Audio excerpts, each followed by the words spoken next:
Caught red-handed, their lies laid bare. These public officials thought nobody would care.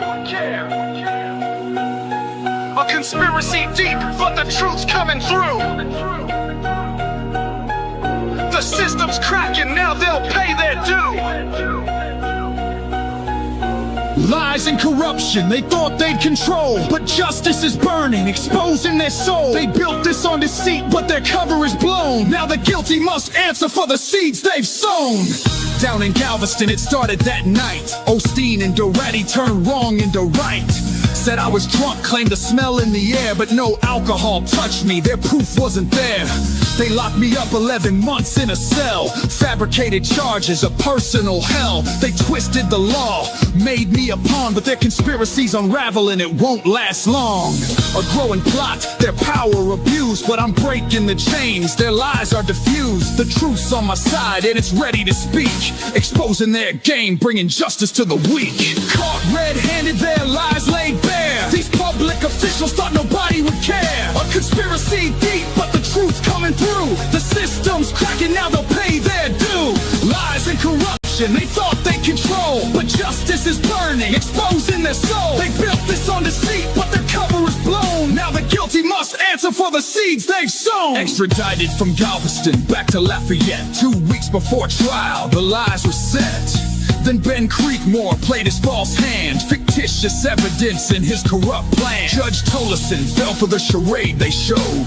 2 years in prison, down a dark road. Osteen hit the stand, swore oath after oath, but his lies cracked under the weight of my growth. July 18th, they thought they'd won, but justice don't sleep, the truth has begun. Their house of cards is shaking, ready to fall. I'm standing tall, calling out them all. Caught red-handed, their lies laid bare. These public officials thought nobody would care. A conspiracy deep, but the truth's coming through. The system's cracking, now they'll pay their due. Lies and corruption, they thought they control. Sentence vacated, exposing their soul. They built it on deceit, but the cover is blown. Now the guilty must answer for the seeds they've sown. Candy Beavers, Hobie James played the dirty part, conspired with Galveston to tear me apart. Jeff Busby sent false statements to the district attorney, and when the heat came down, it was so concerning. A snake in the grass hiding behind his crew, but the truth reveals everything they do. Their lies run deep, but justice runs deeper. Each betrayal exposed, the climb's getting steeper. They thought they'd silence me, bury my voice, but now it's my time and I've made my choice to shine a light, make sure these criminals pay. Justice is coming and it's here to stay. I lost it all, but I've still got the fight. Damn right, the truth's a weapon cutting through the night. The sentence declared unlawful, the order vacated. I'm vindicated, liberated, and of course I'm elated. Caught red-handed, their lies laid bare. These public officials thought nobody would care. A conspiracy deep, but the truth's coming through. The system's cracking, now they'll pay their due. Lies and corruption, they thought they control. Sentence vacated, exposing their soul. They built it on deceit, but the cover is blown. Now the guilty must answer for the seeds they've sown. Yeah, pour again. Damn right, the truth's a weapon, cutting through the night. The sentence declared unlawful, the order vacated. I'm vindicated.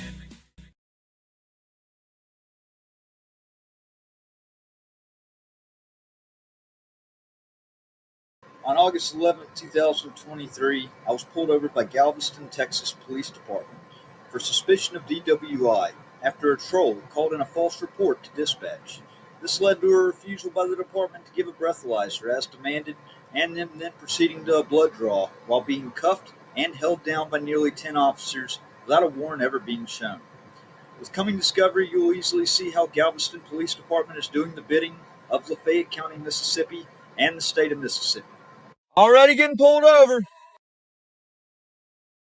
Yes, sir. Officer Murph, TPD, you got your driver's license, man? Yeah, can I ask what you pulled me over for? Yeah, sure. Several things. Fail to maintain a single lane, turn signal. I'm new. I found my friends. All right, you got your driver's license? I actually don't. So before I give you this, you said that I was failing to maintain a lane. I've actually got the cam right here that shows that I was driving straight. I was literally. That's fine. I've got my camera too. What's your last name? Reardon. What? Reardon. Reardon. Can you spell that for me, please? Reardon. And your first name, sir? Matthew. All right, Mr. Matthew. Anything in the vehicle to be aware of? Guns, No. knives, or anything like that? Nothing at all. Okay. Hang tight. Okay. All right. Hey, what's going on, man? Hey, can I get your name and badge number, please? Yeah, Officer Osteen 692. Okay. How are you tonight? Oh, just touring Galveston. First time being to Texas. First time being in Texas. I do a lot of traveling around the country. Wanted to see Galveston. You auditor, man? I don't answer questions. Hey, what's your name? I mean, y'all look. Okay, you have his license on you? It's Matthew. Matthew what? Reardon. Matthew what? Reardon. Reardon? Yeah. Okay, what's your date of birth, man? The guy not write it down? Okay, where you headed to, man? Right here. Right here? Yeah. Okay. Meeting up some friends. Okay. They're literally the ones taping you right now. Okay. I'm live on YouTube. All right, Mr. Matthew, I'm going to ask you a question. I need you to be honest with me, okay? Yeah. All right, have you been drinking tonight, man? Not a single thing. Okay, then how come I smell alcohol coming from the car? I hadn't dropped a drink for 3 years. 3 years, okay? You smell me? I can smell you. No alcohol. No alcohol. None. Okay. You still have the vehicle, Mr. Matthew? Sure. I just pulled the mask down in blue. You don't have it. Matthew, walk back here with me, man. Yeah. Tell me, Mr. Matthew, you haven't had a drink in 3 years? 3 years. Okay. On my kids. Huh? On my kids. On your 3 kids? years. All right, Mr. Matthew, you mind doing some tests? Make sure you're okay to drive, man? I mean, do you smell alcohol in my breath? I hadn't had a single thing to drink. That's not answer my question. I'm not taking. Your field sobriety tests are designed to fail. You know it and I know They're it. not designed to fail. The first one's scientific. How about this? Let me blow. Huh? I'll blow. You want to blow? I'll blow. Okay, you understand. Yes, I understand. I haven't had a drop to drink. Let me explain something to you. I haven't had a drop to Let me drink. explain something to you, okay? I have not had a drop to drink. Okay, I'm understanding that. Okay. I understand you're saying that, okay? What I'm telling you is, you understand that if you blow, I have to place you under arrest. Go get it. That's not how it works. We don't go get it. We go to the machine. No, sir. No, sir. That's where the machine's at. No. Call supervisor. The supervisor's right there. We're not doing this. No. I'm taking it right here. No, I won't even take it. Mr. Matt, I want a lawyer. I don't need to give you a lawyer. Are you refusing to fill sobriety test? I said I will blow. Okay. We have to go to Bring the it jail. here. Y'all have portable tests. Y'all have portable tests. We don't. We don't. What's your name and badge number? Sergeant Jack Doherty, 344. 344. And you are. I've already told you. I know. What is it again? Officer Osteen 692. Osteen. You are. Murph 617. Okay. I'm gonna ask you one more time, Mr. Matthew. Will you consent to fill sobriety test? No, not. I said I'll blow. Otherwise, take me into custody. Okay. Just towing it. That's why. Once they take him into custody. How can they take him into custody? There's no crime. Suspicion is If he not a blows crime. if he blows zeros at the jail, are y'all gonna let him go? Suspicion is not a crime. Sergeant Doherty, or is it Lieutenant? You don't need to let him go, man. Is it Lieutenant or Sergeant? It's Sergeant. If he blows zeros at the jail, are y'all gonna let him go or? Okay. What we're doing right now is exactly what he wanted to do. Well, I know. I was This just is what curious. he wants to do. Oh, I know. I was just curious. All he had to do was take the test. I know. I'm just curious He as didn't to. know. He requested to take a breath test. A breath machine is at the county jail. We Yeah, don't have I portable understand that. machines. I understand that. He doesn't understand y'all don't have them. Yeah. No, but so if he goes to the county jail and he blows zeros, like then you'll have nothing to hold him on, right? I don't know what the initial stop was. I haven't got that far yet. Okay. Okay. Well, I think he said it was something like failure to maintain lane or something like that. I don't know. Okay. I got to review body camera. You know. Yeah, no, I get it. Okay, so he said he wanted to blow. Yes. But why is he in handcuffs? Because they're then? taking him to jail because So that's where what? the He's not breathalyzer's been- at. He hasn't been charged with a crime yet. Our Why? policy states if you're going to ride in the back of that car, you're going to have That's an handcuffs on. unlawful detention, though, man. He's requesting to go. He didn't request to get Yes, he handcuffed. did. It's right here on my camera. He He turned requested around to- and put his hands behind his back. That's because y'all told him to. No, we did not. No, it's on my camera. he did. He put him behind his back. Yeah, on- but still, man. I mean, if he's not, We're doing exactly what he's asking. But you guys are the law enforcement officers, not him. If he has to blow, you still don't have a crime. Do you understand? Yeah, I understand. Sleep with my mother, Doherty. No, it's not. If I ask you to arrest him because he's ugly, are you going to arrest him because he's ugly? No, it's not. It's the same damn thing. You're the law enforcement officer. You're acting like he's your boss. I'm doing my job. No, because he said put me. Oh, okay. So if I say put me in handcuffs right now, are you going to put me in handcuffs too? Go ahead, put me in handcuffs. No, I'm asking you to. Well, that's what I'm saying. He didn't do anything wrong either. He's got to go to the county jail to blow in the breathalyzer. Suspicion is not a crime, though, man. He wants to go blow in the breathalyzer. Why did you put him in handcuffs? Because he put his hands on Jack and put me in That's what I'm saying. I'm putting my hands behind my back right now saying put me in handcuffs. Why won't you do it to me? No different. Who's all in here? There's no crime yet. So they've got him in the back of his car handcuffed and there's no crime. He's talking way too much, man.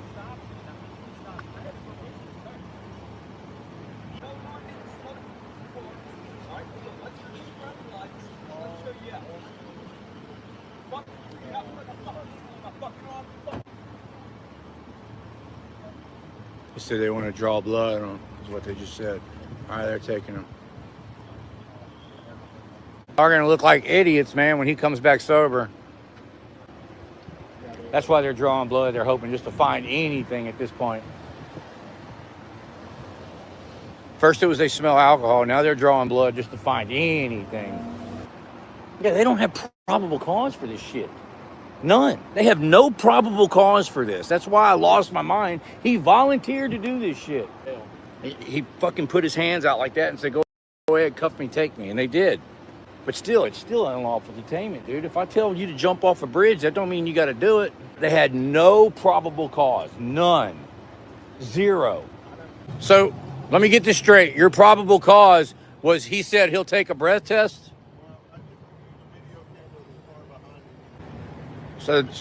So you're saying you have a probable cause to make an arrest?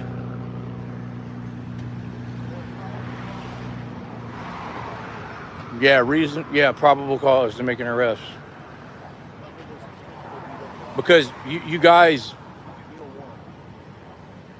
you know, legally you guys have already arrested him. You know that, right? Yeah. For what? That's not a crime.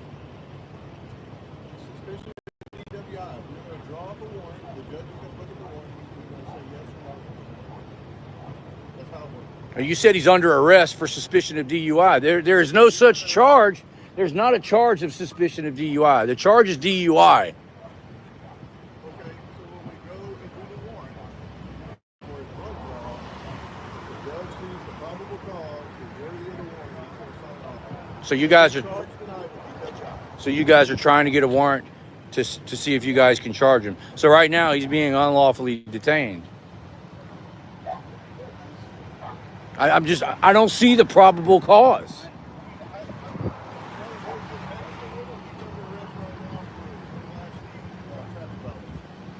Reckless driving? Well, that's what I asked you. Why didn't you say that to begin with? No, you said he's under arrest for suspicion of DUI. That's not a charge, though. Yeah, but that's not what you said. Suspicion of DUI isn't a crime. Reckless driving is an arrestable offense. You should have just said that to begin with. And then I went and lost my mind. August 1st of 2023, I got out of prison after being sentenced to a 1-year prison sentence on a probation revocation, which stemmed as a result of Sheriff's Deputy Candace Beaver's lies on stand in court. She knew that she was lying, without a doubt, 100%. When I got out, I had to put the truth out there, which is what I did with this video right here. It actually got a good amount of traction on the Lafayette County Audit YouTube channel. Now, in retaliation, because this video was published and got over 40,000 views in a very short period of time, Deputy Candace Beavers as well as Hobie James, the deputy that's right here at the beginning of this video that has me pulled over. Both of these deputies call down to Galveston. Both of them independently are recorded on phone calls to Officer William Osteen, who made the false arrest for DWI. Claimed he smelled alcohol and there was never any alcohol. Got my unsupervised probation revoked once again. Sent me back to prison over in Mississippi. That prison sentence was vacated January 21st of this year. The truth needs to come out. This video exposes Candace Beavers for her lies. You'll see the transcript. You'll hear the recorded phone calls. So I think it's time to remind the public of this. Hey, Matt. Yeah. What's going on, man? What's going on, Hope? Not much. Hey, man. Good to see you. Yeah, you too, buddy. You're right. Shake your hand, dude. You doing all right tonight? Doing good. How'd Holly Springs go? It went well. It went well. What did you pull me over for? Well, your tag expired earlier this month or earlier this year. So it's been tough. I understand. Wanted to ask you, have you got your car in park, and if you don't mind, would you kill it for me just for our safety and everything? Yeah, of course. Okay. You ain't got any weapons or anything in the car, do you? No. Gotcha. So there was paperwork that was issued today, and I just wanted to talk to you about it and give it to you. And I figured coming from me would be the best. Sure. If you want to get out, I'd be happy to let you look at it, or if you want to stay right there. I prefer to stay right That's here. fine. Yeah. So I want to show you what it is. It is in the Circuit Court Law of Lafayette County, Mississippi. It is a order of holding until the defendant. It's a revocation hearing, and you're going to have a hearing on it tomorrow morning. And I'm going to need you to come with us tonight, and we'll get all this sorted out. They've got a hearing scheduled for you tomorrow, from what I understand. Okay. Wait, for what? It's just it's a revocation hearing, and they are ordering us to hold you, okay? This is crazy. Yep. So, if you want to, man, I'd really appreciate it if we could just go ahead and get this taken care of. We're going up there, and I mean, dude, I've done nothing wrong. I just came from Holly Springs, man. I understand. I don't know. Can I at least take my car to the house? So, in a situation like this, what would be best is if you can get a family member. Or I can't. My wife is out in Hernando. I have kids at the house. I was on the way now, back. If you're okay with it sitting here, the bad part about it is now that we've made contact with you, I can't allow you to drive off, is what I'm getting at. So if you want to leave your car sitting here until she can come get it, I wouldn't mind having me or somebody else to come out here and give you a hand with it, okay? I appreciate your transparency. These people will not. I said these people will not give up, man. Single thing. All I've done is just moderate. Yeah. Well, Matt, like I said, I've never had any bad experiences with you besides like everything that's going on. So. Come on.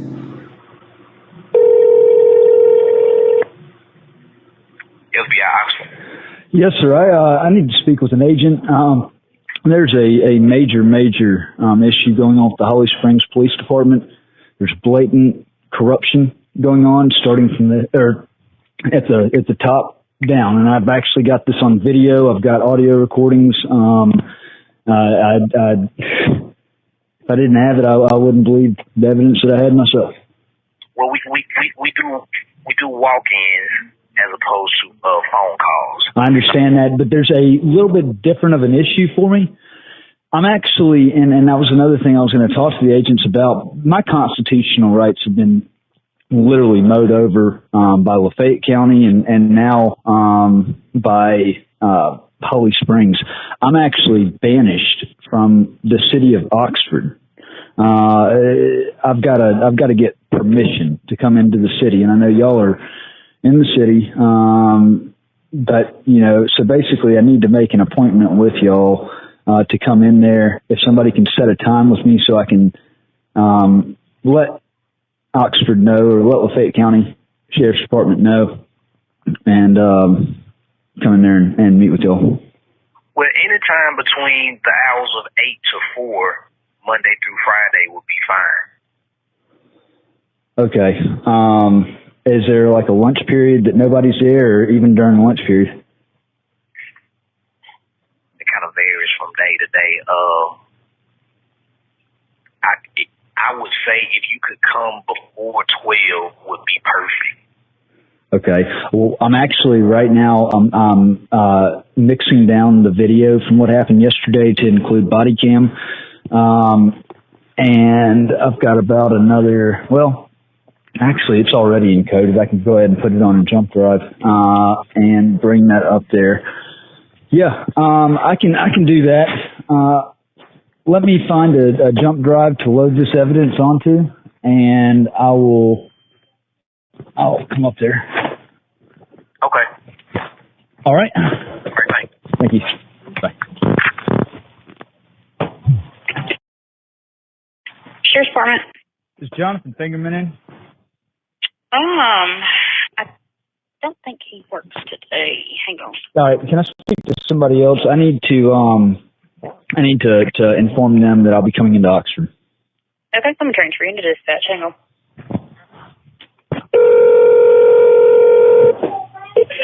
Hey, this is Deputy Beavers. How can I help you? This is who? Hello? Hey, who's this? Hey, this is Deputy Beavers. Can you hear me? Yeah. What's up, Beavers? Hey, who's this? Reardon. Oh, hey, Matt, what's up? Hey, I've got to go meet with the FBI. I just spoke with them. I need to go really within the next hour. Okay. Hey, do you know who that's supposed to go through? Like, is it supposed to go through like Mr. With Scott or the sheriff or? No, I mean Jonathan Fingerman took my stuff yesterday and had everything jotted down. He's not working today, so as long as I just inform the sheriff's department, I don't need to speak to Joey. I don't want to speak to Joey. I don't want to speak to Scott. No, I just was making sure because I didn't know that you had spoke with Fingerman yesterday. Yeah. So, let's see here. What time do you think you'll be coming through? I'm probably gonna head out here in the next 30 minutes to come up there. Okay. All right. Well, that's fine, sir. All right. All right. Thank you, sir. Thank you. Bye. Bothering you. You said the U.S. Attorney's Office, right? No, the FBI office. No, after that, I'm talking about. Oh, the district court. District court. Okay. But I don't even know if I'm going to have time to go there or not because I've got a lot of stuff on my plate today. I'm going to. I understand. That's fine. I'm just writing all this down so I can give it to my dispatchers. That way they know. That's all. All right. No. What it really is Joey's being nosy. I haven't talked to Joey, but I'm sitting in dispatch as we talk. So. Oh, I got you. All right. And who are you meeting at the FBI building? FBI agent. Well, I figured that, but who? I don't need to disclose all that information. All right. Just the FBI is sufficient. And you said before lunch? Yeah. All righty. Well, like I said, I don't mean to keep bothering you, but I just wanted to write this down. Yeah, I'm trying to get this mixed down, and I'm having to do some voiceover to point certain things out. So I need to. That just interrupted my basically my screen grabbing. I was trying to get this done for him so I can leave and take this up there. Okay. All right. So you have That's something that happened yesterday. Oh, okay. Well, I wasn't here yesterday, so I got you. Yeah. All right. Well, you have a safe one, Matt. All right. You too. Thanks. Bye. I'm sorry. What time did you say your appointment was? I think we cut each other off. They really don't do appointments, and that was what I told them. He said if you could just come up here within like the next hour before lunch, that would be great. I was trying to set an appointment. But, okay, that's fine. I just didn't know if you would say it or not, and I was like, I didn't know. I was like, I think we cut each other off, though. Yeah. And it's the one. Are you talking about the one over there? Because by the sheriff's department or the one up on the hill by Kroger? They don't have one by the sheriff's department. No, it's over there by Kroger. Well, by Kroger. Yeah, y'all have one over by the sheriff's department? Well, the federal building over here. Oh no, yeah, that's the district court. No, I need the actual FBI office. Okay, that's fine. I just didn't know if I was like, I don't know if you set a time or not, and I was just calling back. Yeah. But is that the only place you're going though? Well, will you call? Can you call the sheriff's department and ask me and just let me know if you do go somewhere else? Yeah, I didn't make it around to go into district court yesterday. I was going to go over there and check on things with my lawsuit that's going on up there, and I didn't have time to make it over there. So I was gonna kick it to another day, and I might if it just depends on. I've got a busy day planned out today, and I didn't expect to need to go and sit down with the FBI today. It just came up, and I have to now. Understandable. So I may end up going to district court, but I can let you know. Yeah, if you don't mind, just that way, somebody don't call and all that stuff, and that way I can already talk to you. Just if you decide to do that right before you leave the FBI building, just will you call me? Yeah, and is y'all's number still the same as at 911? I mean, if you want to call 911, absolutely. I'm just kidding. If you want to call I'm not going to tell you no if you're having an emergency, you know. But just call up here and you can ask dispatch for me, and they'll get you to me. All right. Sounds good. All right, sir. Be safe. Yeah, absolutely. All right, bye. You guys that have watched me for a long time, you know I really don't like to be the center of attention. But anyways, I got some stuff I want to get off my chest real quick, and I don't feel like making a video about it. But this needs to be said, and everybody needs to know what's going on. And this has to do with the guy from Mississippi, Lafayette County Audits. I don't personally know this man. I've never spoken to him on the phone. I've never had a conversation with him. With that being said, I know News Now Ninja communicated with him quite oftenly while he was in prison, and also Good Citizen News. They know him a lot more than I do. I don't know the guy. I was going to meet him for the first time the other night. We all have a past. I have a past. I'm sure everybody has stuff in their past that they're not proud of. And this man just got out of prison like a couple of weeks ago. He just got out of prison. He was coming over here to start his life over. Okay. And I think everybody needs to know, when I talk about Galveston as a police state, like I really mean it. This man started in Mississippi, drove through Mississippi, went through Louisiana, got into Texas, made it halfway through Texas, never had any problems, didn't get pulled over. As soon as he crossed the line into Galveston County, he got pulled over and got arrested. That goes to show you how bad police Galveston is. It is terrible. He drove right into shark-infested waters. Like, we told him to meet us at the store right before you get into Galveston, and I guess he went live, which was a mistake because they were probably watching his live stream. They watched him come over the bridge, and he passed us up and went into the worst shark-infested waters in the whole country, in my opinion, and they immediately got him. I called Sergeant Doherty last night and talked to him. My first question was, Sergeant Doherty, did he blow in the breathalyzer? Did he fail the test? Did y'all draw blood? He said, we drew blood. The test results aren't back yet. Well, here's my question, and this is the reason why I went live. How do you have this man locked up, charged with a third DUI, and there's no probable cause, no evidence? They're waiting on the test results. How is that possible? I don't understand that. Please, anybody in the comments, please chime in. They're waiting on the test results. And then when I asked him, I said, this makes no sense. Where's the probable cause? And Sergeant Doherty's response to me was, Harvey, I take it that you've never seen his record before, his past. That was his excuse for this man being locked up while they're waiting on the test results. His past. They locked him up because of his past. How is that possible? The only thing they have him on right now is he swerved. He went over the white line, allegedly. They pulled him over for that. They said they smelled alcohol. Everybody that was with this man swears he was not drinking. And another thing, from the get-go, when they pulled him out of the car, he kept saying, I'll blow in a breathalyzer right now. I have not been drinking. He was adamant about that. And then he put his hands out like that to be handcuffed.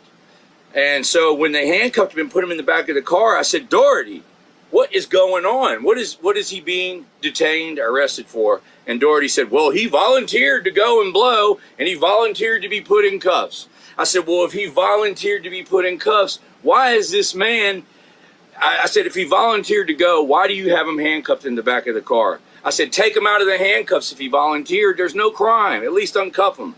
Doherty said it was in their policies and procedures that anybody in the back of the police car has to be handcuffed, okay? And that sounded plausible to me. I said, okay. Well, then last night when I went live, I filmed Gainer, and he had a man in the back of his truck in the cage for over half an hour. The man was not handcuffed. The man was talking on his cell phone the whole time. So I mentioned that to Doherty last night. I said, well, you told me it was policy that they have to be in handcuffs if they're in the back.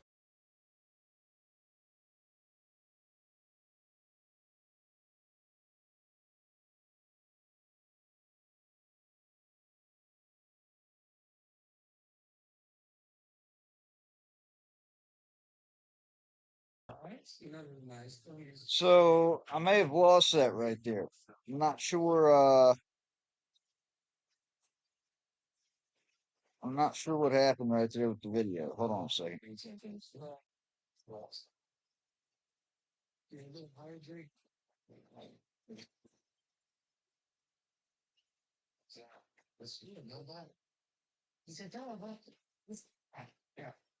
Understand how they had this man locked up in the county jail under a $10,000 bond over this. Please give me your comments and your. I don't know what happened to the audio right there. I'll have to go back in and fix that. But I wanted to. This is right now. I can't get the car out of litigation with Galveston. I filed a lawsuit against them and against Osteen. So at this point, I don't know what's going on with my video, y'all. with the impound lot not being able to come up with the keys, not having the keys, it would have to fall back on the Galveston Police Department.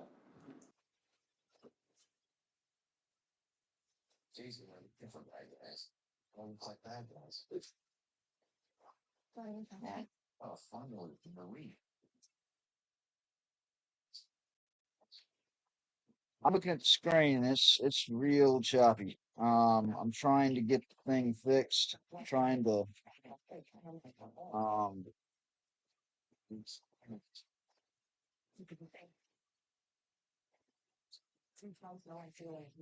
in the meantime, while that's doing what it's doing, hopefully clearing up. Hopefully you can hear me. Turn off my phone. Check.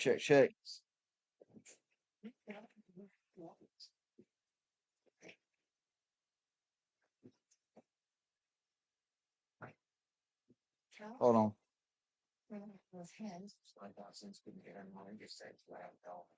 All right. It's saying the audio is working, but I'm not seeing it on StreamYard. But every fucking time.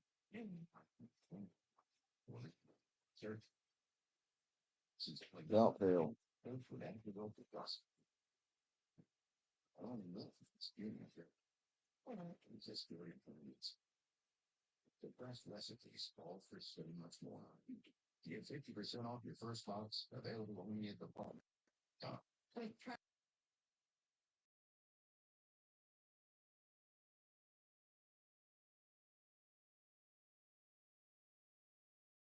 On duty. It's not supposed to be doing that. Yeah. Smells kind of like weed in here, doesn't it? Yeah. All right, let's Get her done. Let's get her done. So today's been a busy day. Got everything just taken care of with the bonding agent.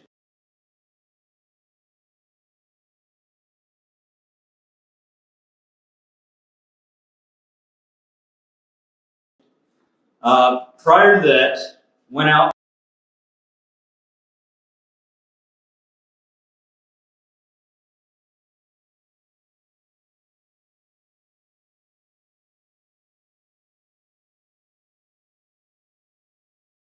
to the impound lot where my car was impounded.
I'm going to put him in handcuffs.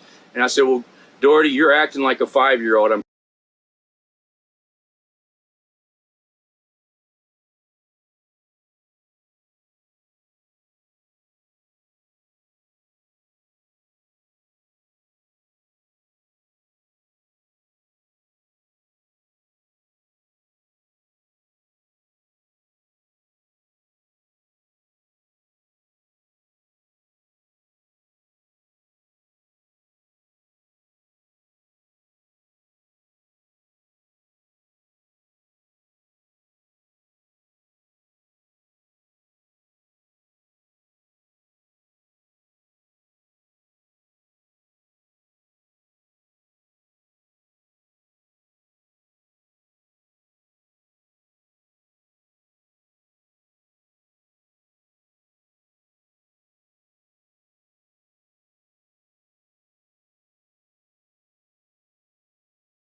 All right.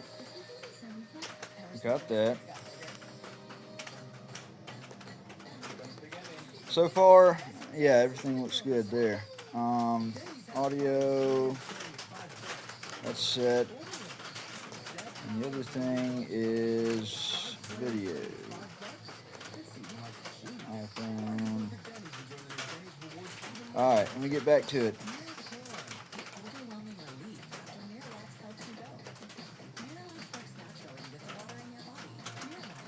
On August 11th, 2000.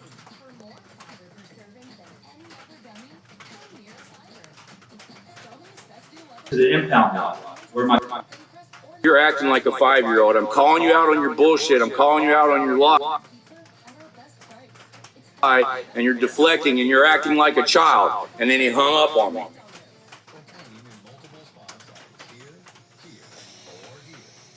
We have the whole thing recorded. You know we don't call the police department without recording everything. So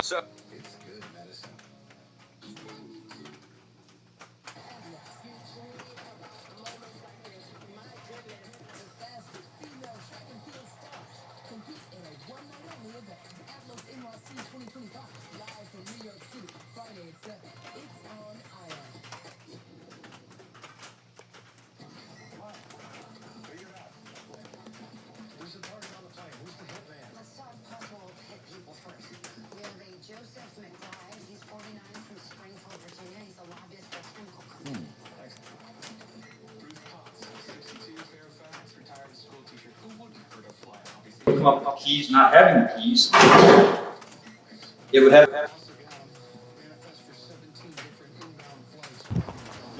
Pretty well.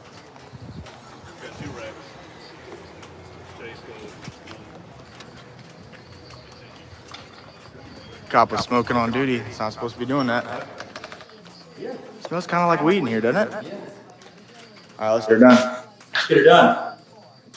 So today's been a busy day. Got everything just taken care of with the bonding agent.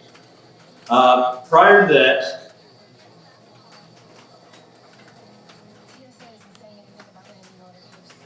went out to the impound lot where my car was impounded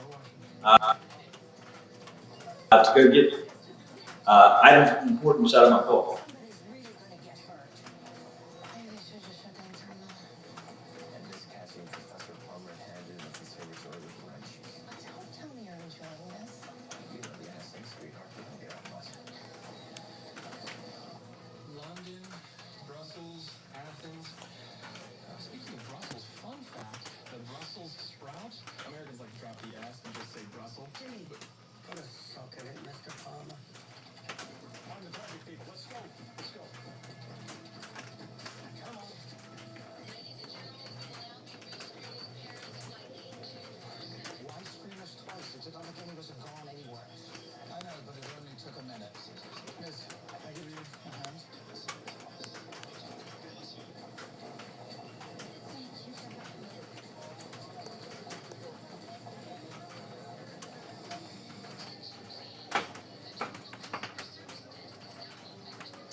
$22 a day. $22 a day. And I'm demanding to know where these car keys are at. I want to know from the Galveston Police Department where these car keys are at. I want somebody to speak to me right now regarding these car keys, because this is a screwed up situation and somebody needs to answer.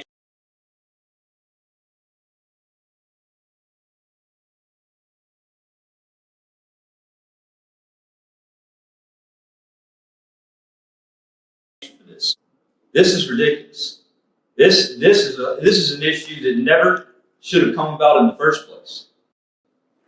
And now I want somebody to come speak to me at the Galveston Police Department. And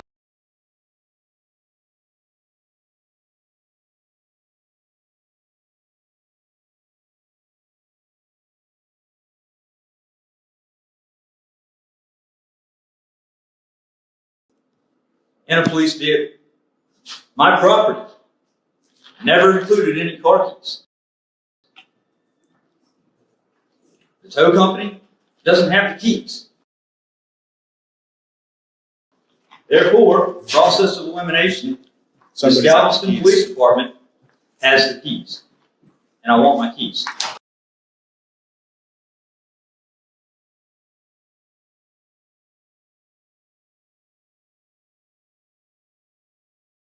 No keys in the vehicle. High and low, correct? High and low. That should have, the keys were in the ignition when I was arrested. The keys are not in the ignition now. Therefore, where are the keys at? I didn't pull them out of the ignition. Somebody pulled them out of the ignition.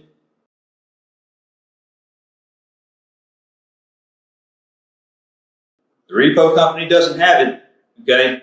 Galveston Police, where are the car keys? I need some phone calls.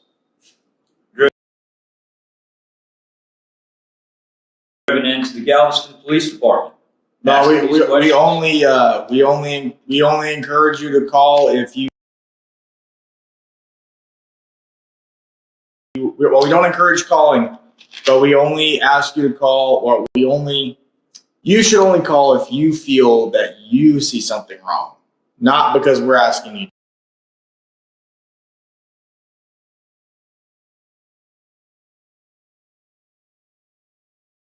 Mm-hmm. But with that, redress responsible.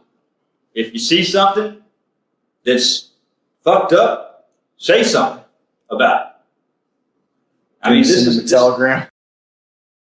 Huh? Somebody said they're going to send him a telegram. Send them a telegram. Sure. Sure. Oh, hold on. We got a super chat. Thank you, Clear Lake Community Watch. Thank you for the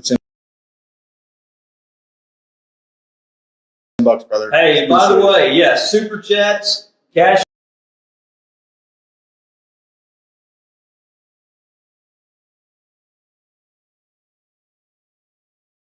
Is going up every day. I can't get the car out of impound right now. Right now, it's sitting at a $400 impound bill, and I can't get it out today, or at least not right now.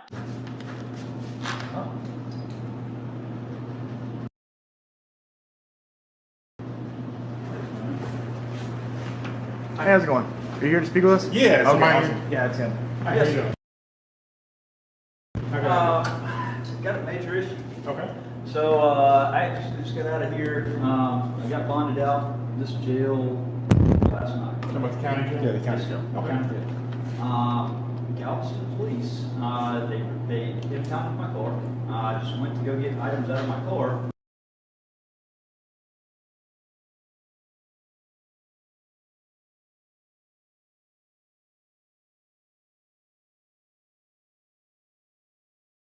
Issue now because I'm hemorrhaging money. Can't get my car out of the car lot or out of the impound lot because I don't have my keys. Okay. We got to figure out what's going on. Can I get your name, Benjamin, please? This is Larry Chambers, Galveston Police Department, 330. What was your name, sir? Matthew Reardon. Are you the shift commander? Yes, sir. Oh, okay. I think I met you before at the library one time with that dreaded headed hippie one time. I was out at the Rosenberg. Yeah, the Rosenberg Library. Yeah, Yes, that one sir. time. Yeah. I'm sorry, last name. Reardon, R-E-A-R-D-O-N. Okay. So it wasn't in your property at the county when they let you go? No. When they arrested you? Okay. No. When were you arrested? On the 11th Of this month? of August. Yes. Last Thursday night, or I guess it's By Officer Olstein. Yes. What's a good contact number for you? 470.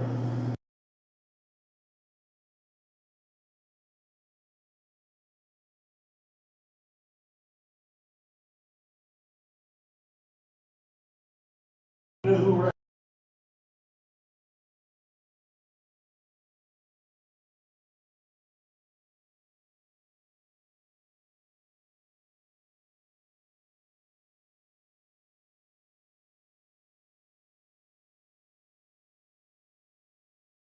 Who arrested you? Officer Olson. So that would be at night? Yes. It was on Broadway. Was it after midnight or before? It was after. It was about 2 o'clock. I think it was about 1:30. 1:30 to 2:30. Yeah, it was close to 2 o'clock in the morning. And that would be the 11th, right? Not the 12th. It would have been. Yeah, it says on the paperwork his arrest was the 11th. Yeah. Okay. Yeah. All right, well, this officer does not work my shift, obviously.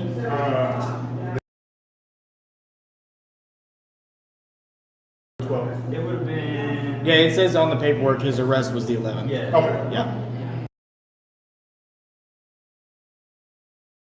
All right, well, this officer does not work my shift, obviously. They work nights, so I can look into it and give you a call back. So, I mean, but what? Obviously, I'm not gonna be able to get my car out of the impound. So, Yeah. Galveston Police does have my keys. What's gonna be able to be done about this as far as? The most important thing right now would be to see if you got your keys. It would be, yeah, absolutely. I'm not saying it's done, I'm just saying let me Yeah. inquire so what happened. Okay.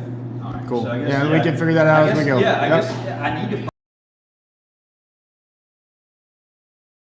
file a police report on missing keys. You know, whether it be, you know, at this point, the impound lot is saying that they don't have the keys, and you know, you're having to look into that as far as Galveston Police. So, if I need to fill out a police report on these missing keys, you know, because I mean, it's going to fall on one of the two parties, not me as far as why they're missing. Do I need to fill out any kind of report while I'm No, here? not right as now, far let me as- see if I can't locate it. Okay. And if I can't, then we can go from there. Awesome. Okay. Okay. All right. Thank you, sir. Thank you. Appreciate it. Nice to meet you. waiting on them. Who? I'm sorry? Are they with me yet?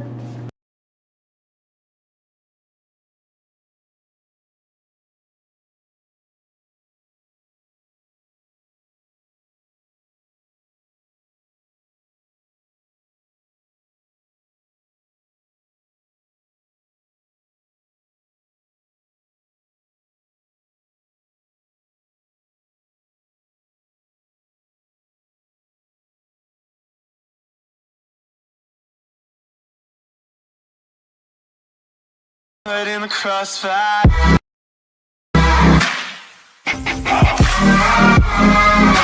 It's caught in the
I wonder if Lion-Ass Osteen's here tonight.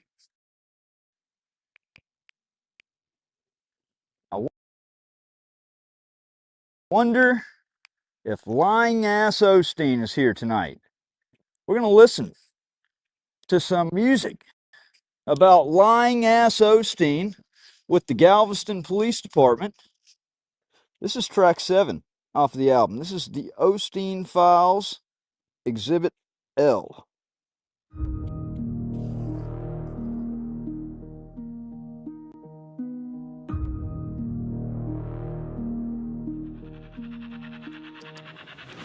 Osteen, you fraud with a badge on your chest. Fabricated that report, now you under duress. Never saw me stumble, never saw me sway, but you wrote a DWI like it's theater play. No FSC, no breath, no slurred speech heard, but your pen dance lies with each made up word. You radio drunk just to get the green light, but your own cam footage shows I'm clear that night. You're not a cop, you're a courier for crooks, planted fiction in reports while the whole world looks. I'm the journalist you tried to erase, but now your name's tattooed on every court case. Father Franks lit fire to your fake effing sheet. DA saw the lies, dismissed it in defeat, unable to prove, nah, let's say what it is. You had nothing from the jump, just revenge and a fizz. This is Exhibit L, L for liar, L for loss, L for the look on your face when you got tossed. You framed me, I framed you back in bars. Now you haunted by every one of these scars. No walk, no test, no facts in hand. Just a fraud in blue with a shaky plan. I've been working on it. You made me bleed while I laid face down. 6 cops held me while you watched like a clown. UTMB complicit, they played your game. Let a nurse turn torture into badge-fueled shame. You stole my ride, had my keys disappear. Sold it off while my family shed tears. You thought I'd fold? Nah, I was building the proof, turning every abuse into unshakable truth. Galveston County, you co-signed the fraud, but you folded like cowards when the facts got broad. May 9th, 2025 marked that day. Dismissal dropped and I walked away, but I ain't done. I'm just getting loud, turning your lies into a jury crowd. And when I drop this in court, on record and tape, your career gonna vanish, no chance to escape. This is Exhibit L, L for liar, L for loss, L for the look on your face when you got tossed. You framed me, I framed you back in bars. Now you haunted by every one of these scars. No walk, no test, no facts in hand. Just a fraud in blue with a shaky plan. You took an oath, Austin. We got one right here. To protect and serve. But all you protected was a lie. And all you served was the state's revenge. So now I'm serving you. Bars for the badge. Truth for the trap. A reckoning for the record. I ain't scared of you, I documented every move. Laid bare your falsehoods in a legal groove. I'm the plaintiff, the witness, the author, the blade, and your whole little empire about to fade. No more cover, no more code, no union can save. When I drop these tracks from the courtroom grave, and I hope you hear this in your dreams at night, cause the man you framed just flipped on the light. This ain't a diss, it's a death certificate and rhyme for a cop who crossed lines, now indicted in time. So go check the docket, go read the brief. I'm the storm you unleashed, now I bring the grief. This is Exhibit L, L for liar, L for loss, L for the look on your face when you got tossed. You framed me, I framed you back in bars. Now you haunted by every one of these scars. No walk, no test, no facts in hand. Just a fraud in blue with a shaky plan.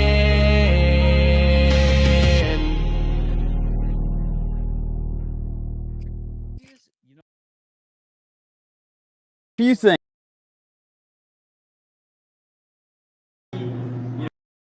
At this point, the impound lot is saying that they don't have the keys, and you're having to look into that as far as Galveston police. So if I need to fill out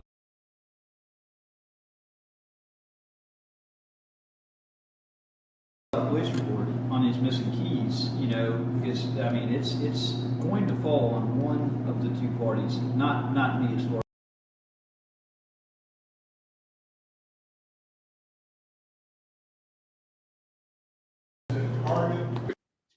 Hey, congratulations. Case dismissed. I know, that's awesome. It's been a long time coming.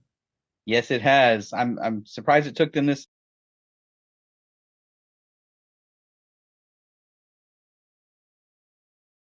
long, but the DA is slow about everything. So Yeah, so I saw I pulled the order, and I don't know if they had sent it to you. I know when we had spoken a little while ago, they were going to be entering the order. Right. So I just saw that, and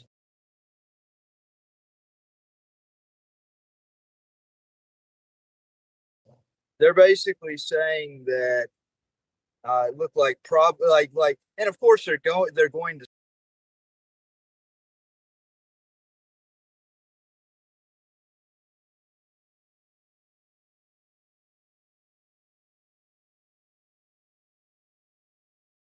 he didn't have the evidence for an arrest. Like, I understand that police work is not the same as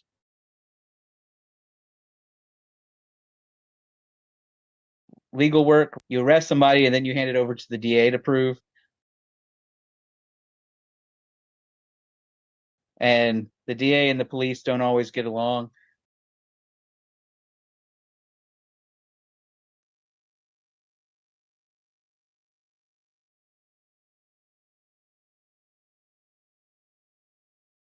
Pretty catastrophic for old Legal work, you arrest somebody and then you hand it over to the DA to prove. And the DA and the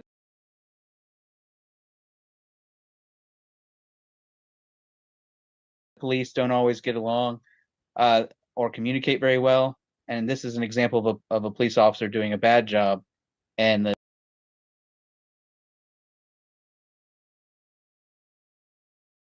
the DA not having anything to go on. I don't think the DA would have had anything to go on even if the officer did a good job.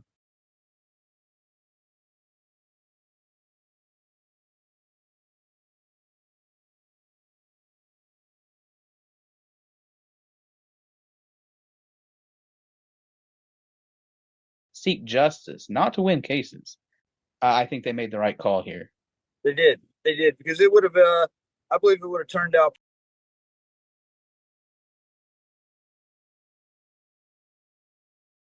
pretty catastrophic for old Osteen.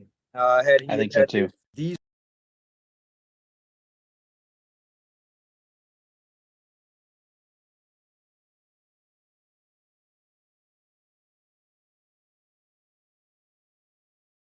are the people by the right amount of time. Just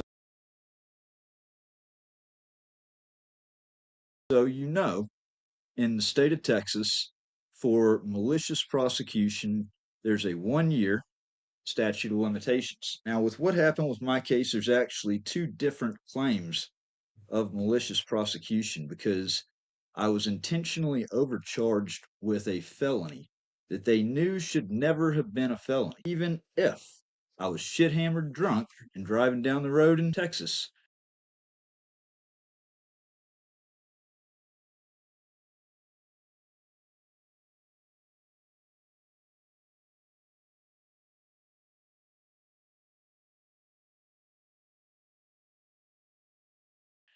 They could have only charged me lawfully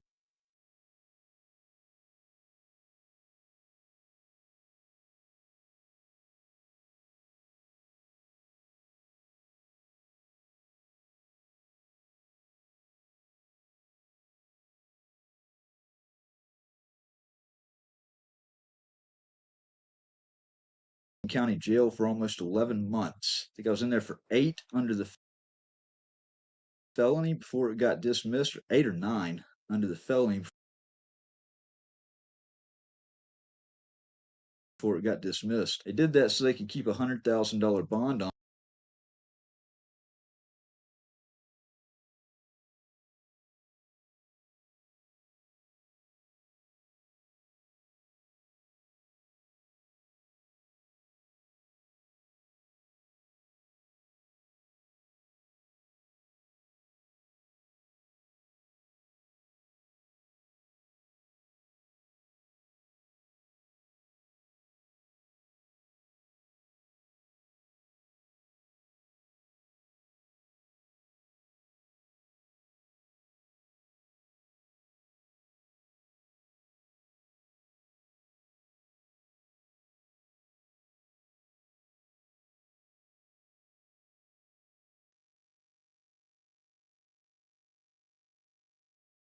William Osteen, lying ass Osteen. You got Sergeant Jack Doherty. He is the supervisor that was on scene. Jacob McDougal. He is the RN, the nurse at UTMB Hospital.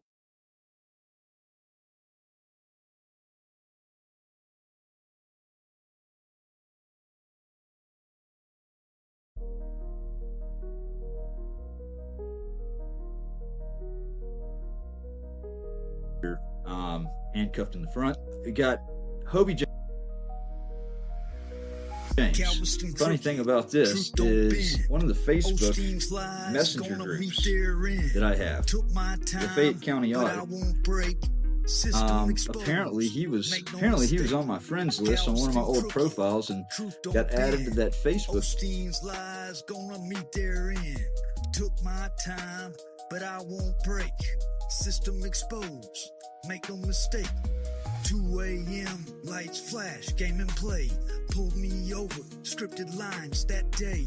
Said they smelled booze, pure fiction in air. I told them straight, no bottle, nowhere. Refuse the circuits, I asked for the test. Science don't lie, but they never invest. Cuffs locked tight, false charges in hand.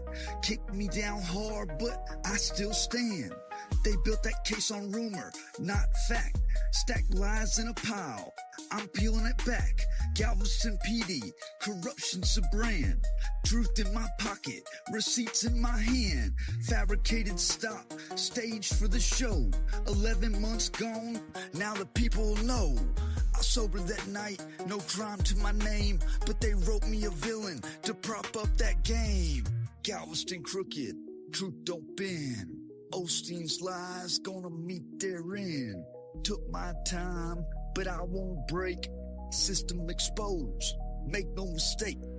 Galveston crooked, truth don't bend. Osteen's lies gonna meet their end. Took my time, but I won't break.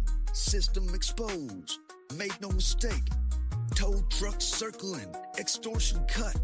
Every car taken is a check in the gut. Kickback deals, dirty cash on. Taxpayer funded, but justice denied. Osteen lying bold, Durati and Toll. They swore false words in a rigged up show. They pushed for the trial with a crooked roof. System abuse, I'm tearing it down. From courthouse halls to the streets in town. Mic in my hand, true sharp as a blade. Every false witness about to get weighed. You prey on the people, pretend to protect. But I see through the mask, I see the neglect. Galveston lights, corruption bright. I'm here on your block, I'm naming it right. Galveston crooked, truth don't bend. Osteen's lies gonna meet their end. Took my time, but I won't break. System exposed, make no mistake. Galveston crooked, truth don't bend. Osteen's lies gonna meet their end. Took my time, but I won't break.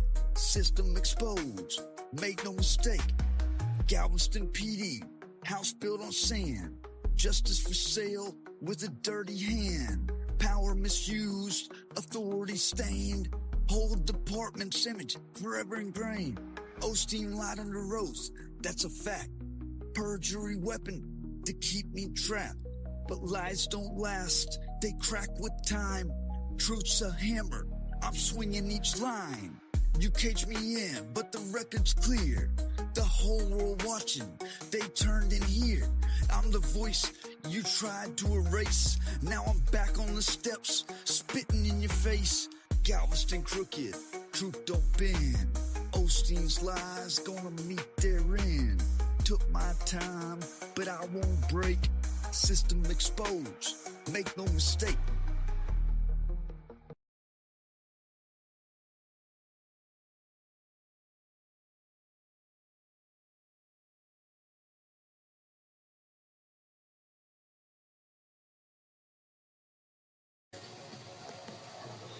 So, I can't help but just, the people that actually can say stuff like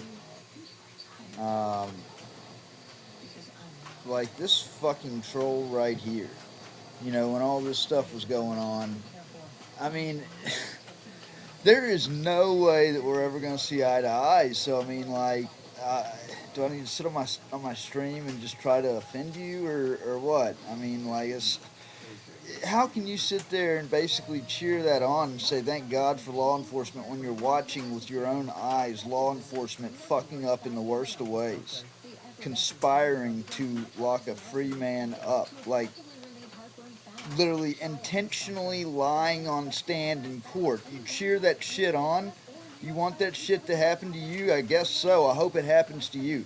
I said for the longest time I couldn't wish it on my worst enemy. I changed my mind. I do. I actually do. Because these people, they're not going to learn any other way. Plain and simple, they're not. Stupid is stupid. Okay? And actually watch with your own eyes and see the proof. I mean, the court vacated the sentence. Ordered my release from prison. The facts are clear as day. If you don't want to look at the facts on WTPnews.org, that's on you. That's not my fault that you didn't check out the facts. But to actually cheer the shit on, you know, I think you're the world's, you know, biggest fool. There's not even a word for you. Scum of the earth.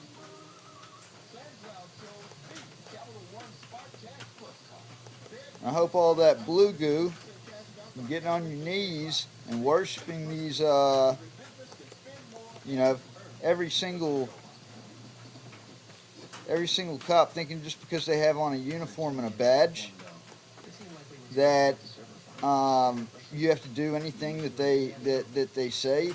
Look, this is exactly why I think education is so important, to teach our kids, the youth, about our rights, our constitutional rights, because it's plainly clear that cops prey on people not knowing their rights.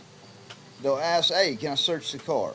Okay, well, if you ain't got nothing in there, you ain't got nothing to hide.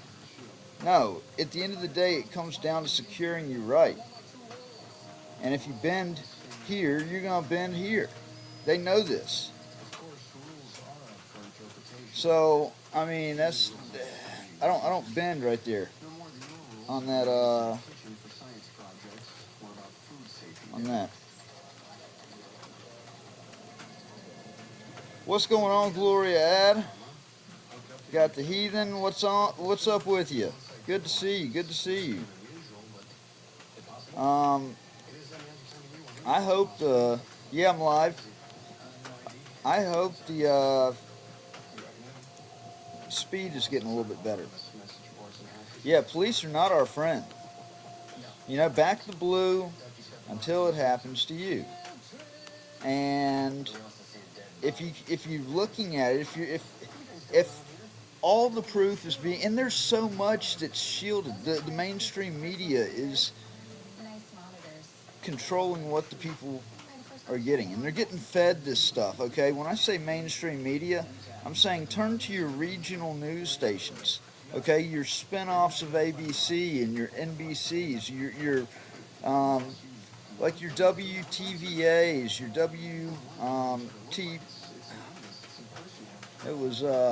WAPTs, your Daily Mississippians, your Oxford Eagles, you know, your regional news sources, and watch them with a careful eye, because they're getting fed information, fed the news from the government. Found it out, actually. I had a feeling it was that way. Just like, you know, I have a good feeling that police departments, so probably even officers, get kickbacks from towing companies whenever they tow a vehicle. It's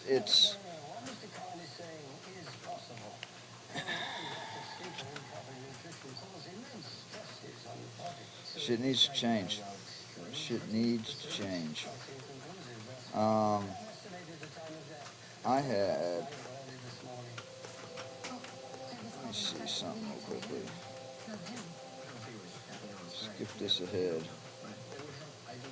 So, the Attorney General for the state of Texas, Ken Paxton, as well as 5 assistant attorney generals, signed a motion on behalf of UTMB Health, because when I sued Galveston Hospital.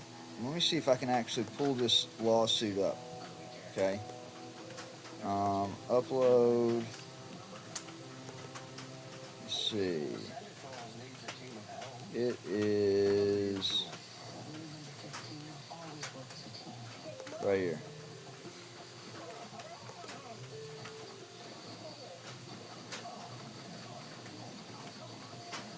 On.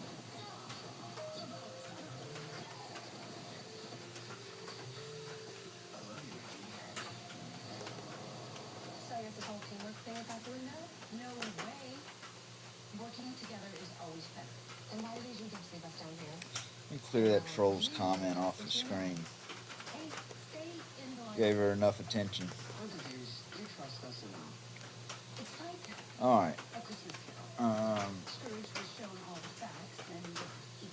So, I sued William Osteen, Sergeant Jack Doherty. I sued the nurse. Wait until you see the video of that, of the blood draw. Y'all haven't even seen that yet. Can't show it to you yet, because I'm suing over it. Like, I've got it, but it's in a lawsuit right now.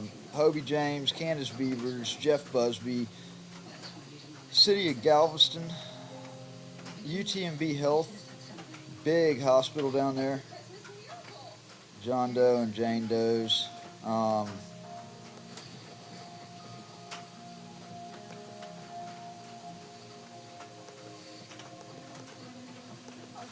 You can see the lawsuit. We're not gonna go over that.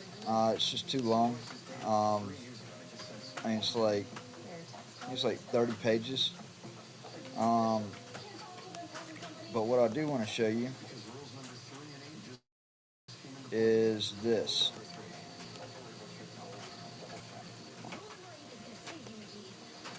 Find it real quickly.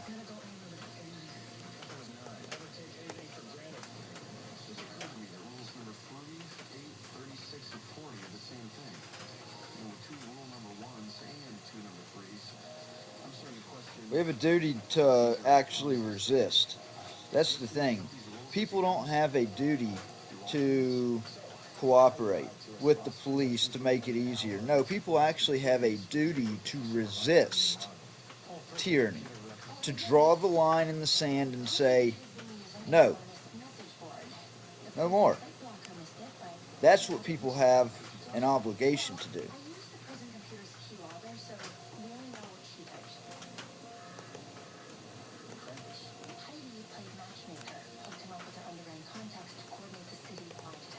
Right here.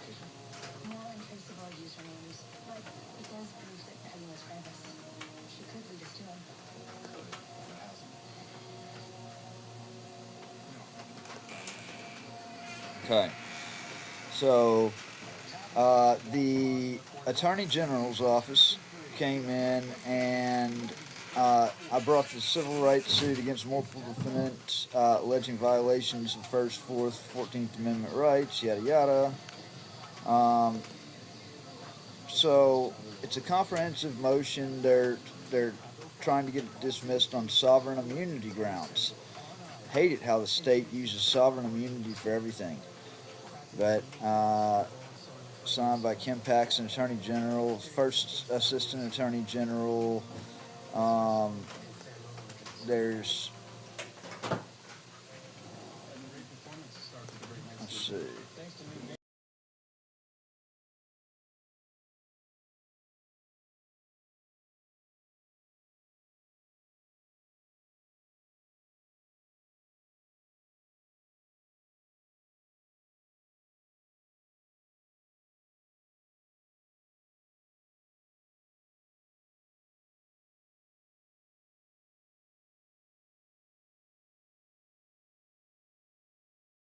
Red-handed, their lives laid bare. These public officials thought nobody would care. A conspiracy deep, but the truth's coming through. The system's cracking, now they'll pay their due. Lies and corruption, they thought they control. Sentence vacated, exposing their soul. They built it on deceit, but the cover cover is blown. Now the guilty must answer for the seeds they've sown. Candy Beavers, Hobie James played the dirty part, conspired with Galveston to tear me apart. Jeff Busby sent false statements to the district attorney, and when the heat came down, it was so concerning. A snake in the grass hiding behind his crew, but the truth reveals everything they do. Their lies run deep, but justice runs deeper. Each betrayal exposed, the climb's getting steeper. They thought they'd silence me, bury my voice, but now it's my time and I've made my choice to shine a light, make sure these criminals pay. Justice is coming and it's here to stay. I lost it all, but I've still got the fight. Damn right, the truth's a weapon cutting through the night. The sentence declared unlawful, the order vacated. I'm vindicated, liberated, and of course I'm elated. Caught red-handed, their lies laid bare. These public officials thought nobody would care. A conspiracy deep, but the truth's coming through. The system's cracking, now they'll pay their due. Lies and corruption, they thought they could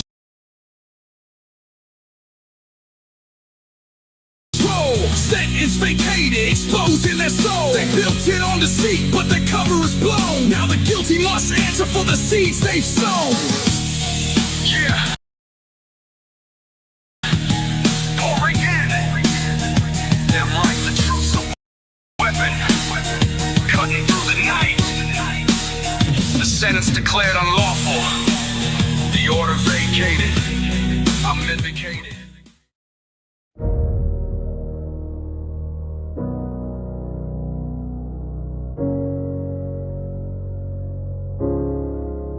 Most seem like, most seem like. Yeah, yo, it started in Galveston, a Friday night trap. They staged the scene clean, but I ain't falling for that. Osteen rolled up with a smirk and a scheme. I'd love to catch Osteen on a stop and play some music I wasn't loud. swerving, no test, no line, no walk, no slurred speech, no stumbling, just malicious talk.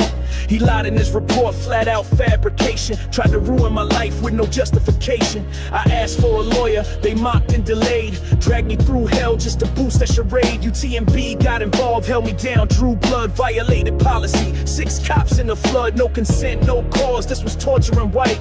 A needle in my arm in the middle of the night. The car got towed, my keys disappeared. They auctioned off my ride, corruption engineered. He lied, now it's in black and white. Dismissed in court cause the facts ain't right. No walk, no test, no probable cause. Just a badge and a fraud breaking all the laws. The truth came out, now the record's clear. You framed the wrong man, now the world gone here. Followed the Frank's motion, broke the silence apart. Exposed the deception, the abuse at the heart. Osteen claimed signs, but the footage said none. No sway, no stutter, no impaired run. But the cuffs went on, they cuffed me tight. Violated my rights in the cover of night. No evidence, no crime, just a preset plan to crush a journalist, a truth-telling man. Dismissed without prejudice, that phrase don't hide. The DA couldn't prove it cause the whole case died. You made me miss court, made me miss my kids, made my wife cry while you covered your fibs. You helped Mississippi, the cross-state crew tried to bury the facts, now I'm coming for you. She lied, now it's in black and white. Dismissed in court cause the facts ain't right. No walk, no test, no probable cause. Just a badge and a fraud breaking all Back on Broadway. The truth came out, now the record's clear. You framed the wrong man, now the world gone here. August 11th 2023, the night they thought they'd bury me. No breathalyzer, no field sobriety. Just cuffs, blood. Retaliation. A journalist in chains for exposing too much truth. They stole my car, they stole my peace. They couldn't steal the facts, and now the facts are marching back. You think this over? Nah, this just begun. Your name's in my feelings and I'm far from done. Civil suit Cummins, 1983, 3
lost you there for a second, folks. Hold on for a second.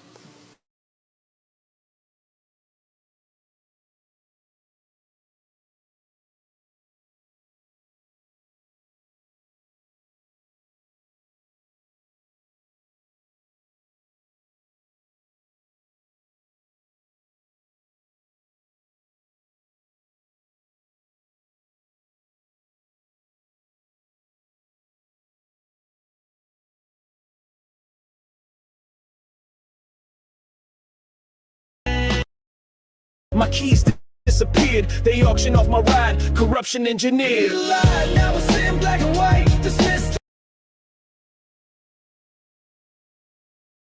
In court 'cause the facts ain't right.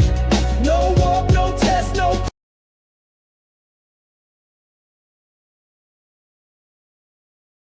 probable cause. Just a badge and a fraud breaking all the law.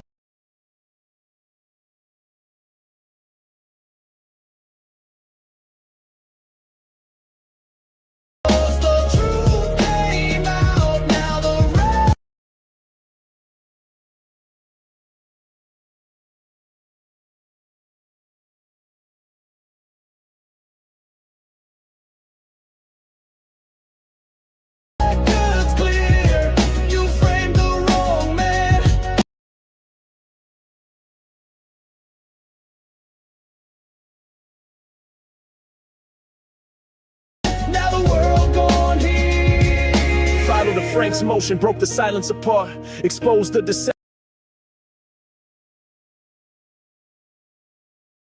the abuse at the heart. Austin claimed signs, but the footage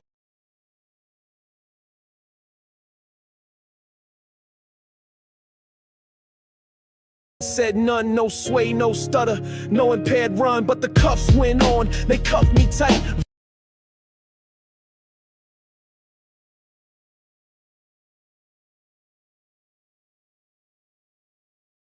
Violated my rights in the cover of night. No evidence, no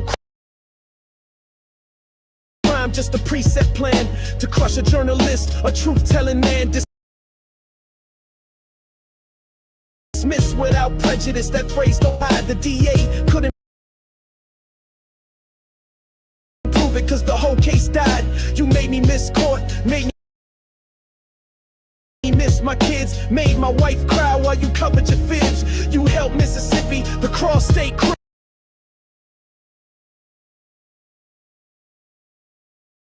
Tried to bury the facts, now I'm coming for you. Seen lie, now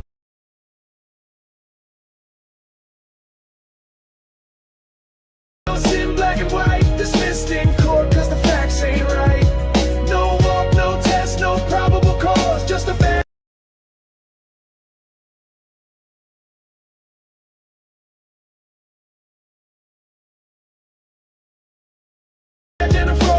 Back on Broadway.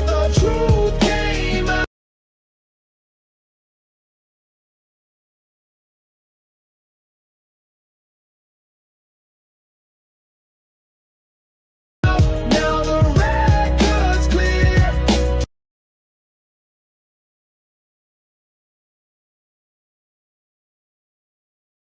You framed the wrong man.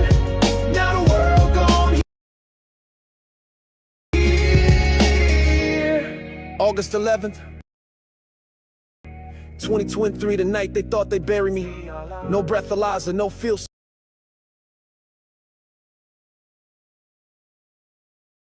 sobriety, just cuffs, blood. Retaliation, a journalist in chains for exposing too much truth. They stole my car, they stole my peace.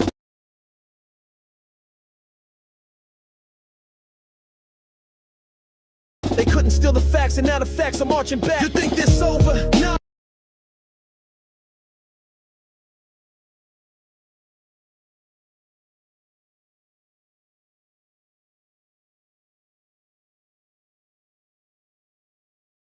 This just begun. Your name's in my feelings, and I'm far from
So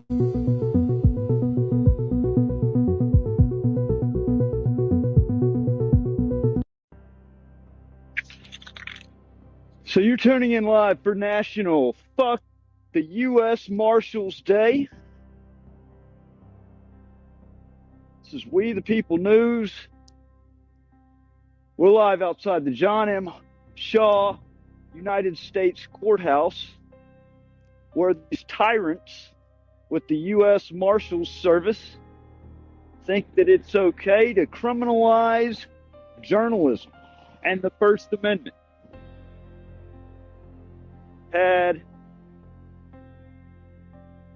Had bolos put out.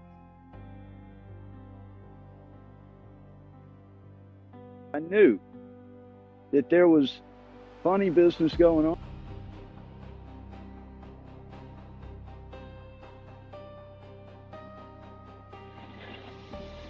Y'all want me to come in? Hey, they're trying to wave me in the courthouse. So he just waved me in. Should I accept the invitation? I think I should accept the invitation. Because I wasn't going to go in there. I was perfectly fine staying out here. But I just got an invitation into the courthouse. So let's go into the courthouse. I will never turn down an invitation such as that. But you locked the doors on me. But y'all locked the doors on me.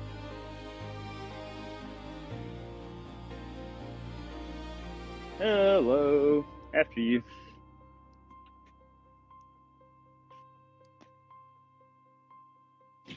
Well, look who it is. Hey, man, look, I'm gonna tell you one time. You can't be in here to report it, you'll be arrested. Okay, you called me in here. You son of a bitch, I was outside on the fucking sidewalk. You told me to come in here, motherfucker. I'm going outside. You called me in here, motherfucker. You baited me in, you piece of shit. Fucking pussy. You fucking pussy. Fuck your mom. He literally waved me in here. He told me to come inside. Was grinning and then told me he was going to throw me in handcuffs as soon as I walked in the doors. A public building. Now they just asked for it. I'm on the public sidewalk by the road, peacefully exercising my rights. And he's over there smiling. There's a big part of me that wants to go back in and take the arrest. There's a big part of me that wants to go back in and take the arrest. Because that's entrapment and violation of my First Amendment rights. But I do know this. This is not their fucking property. This is we the people's. This is where they take an issue and they pour gasoline on it and they make it 10 times worse.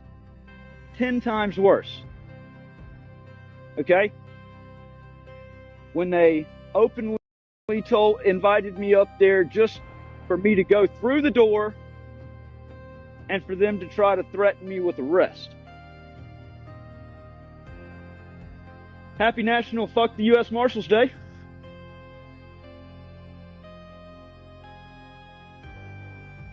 Here's what we're going to do here. I'll put this right here. Da, da.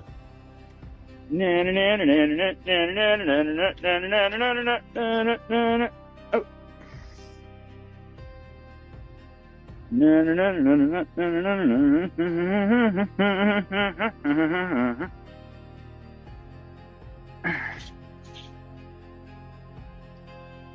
Sounds recording right against the glass. Get the tyrants on the inside. Yeah, these are the real sovereign citizens inside. That's right. These are the real sovereign citizens, and this is how they get exposed. Okay? This is what happens when they go and criminalize free speech. When they criminalize journalism.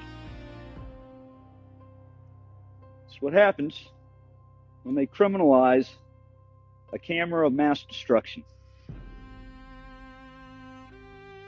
Trying to find a good place to put this down at. I wish I had another tripod. It's a collective effort of everybody to stand up for their rights. Where does it say stay off? So what gives you the authority to tell me a damn thing? You need to keep on stepping, and I mean it. Buddy, I ain't playing your games. That's why I say, happy National Fuck the U.S. Marshals Day.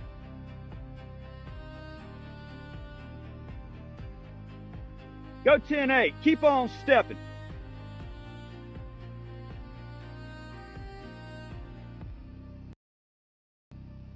I'm gonna make you look like an idiot today. You might want to go 10-8. You might want to go 10-8. You might want to go 10-8. You might want to go 10-8. You put hands on me, I'm going to defend myself. I'm telling you that right now. All right? You're going to get sprayed down.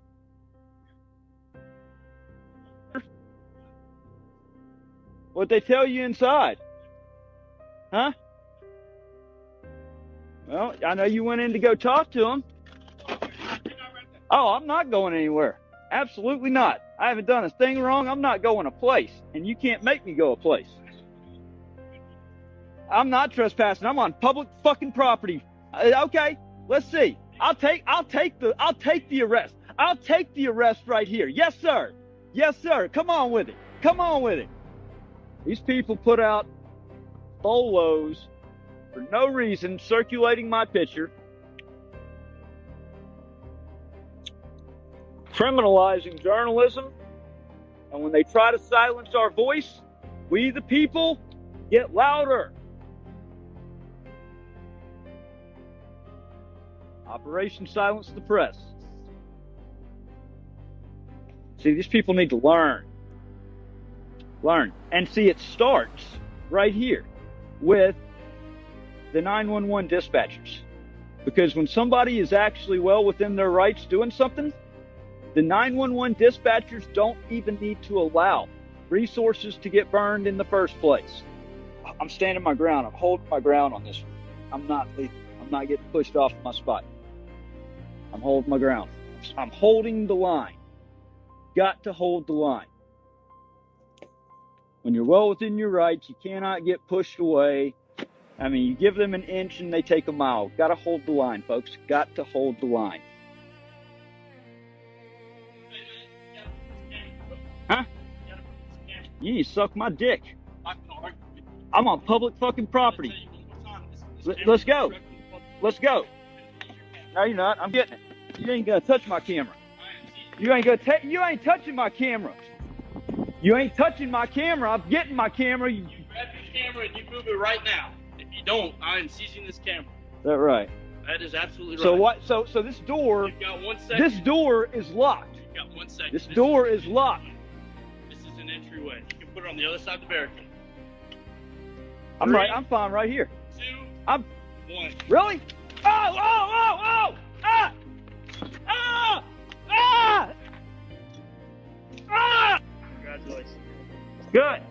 You have the right to remain silent. Anything you say you can will be against the report of law. You have the right to consult an attorney, have attorney prisoner questioning. I want an attorney. You cannot afford I want an attorney. Attorney. In 1971, the court drew a line in Cohen versus California. Paul Cohen's "fuck the draft jacket" wasn't polite, but it was speech. Justice Harlan's reminder: one man's vulgarity is another's lyric. Wasn't just clever phrasing. It was constitutional bedrock. The First Amendment protects the raw and the uncomfortable, because power doesn't get to dictate tone. 17 years later, NWA pushed that line further. Fuck the Police was banned from radio, condemned by politicians, and earned the group a warning letter from the FBI. But it survived.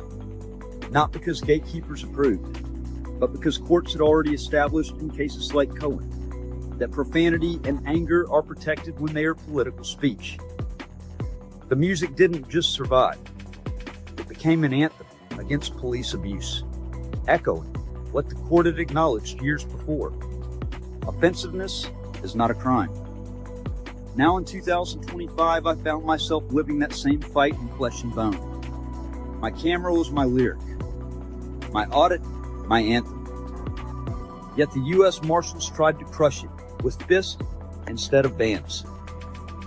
They treated journalism like contraband, seizing equipment as if recording itself were illegal.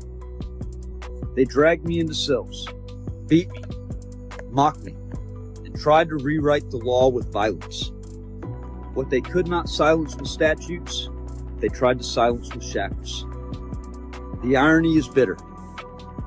The FBI once threatened NWA for words. Today, federal agents brutalize citizens for cameras. Tools of transparency. Both reveal the same truth. When speech exposes authority, authority will try to call it dangerous. Through FOIA, I had already uncovered evidence of U.S. Marshals Service bulletins and BOLOs targeting me, documents redacted so heavily you could barely read them, but enough to show they were treating journalism and First Amendment auditing as crimes. Those documents foreshadowed what came next. And now, because of what has happened, those pages must be unredacted. The conspiracy is no longer theoretical. It is lived proof. On August 25th, 2025, outside the federal courthouse in Lafayette, Louisiana, Marshal Hayden Newsom ordered me to move my camera away from a locked courthouse door. He threatened to seize it if I didn't comply. I complied. I backed up with my tripod and 4K camera in hand. That's when he attacked. He slammed me to the ground. My brand new gimbal was destroyed. My tripod shattered into pieces against me and underneath me. My 4K camera was wrecked.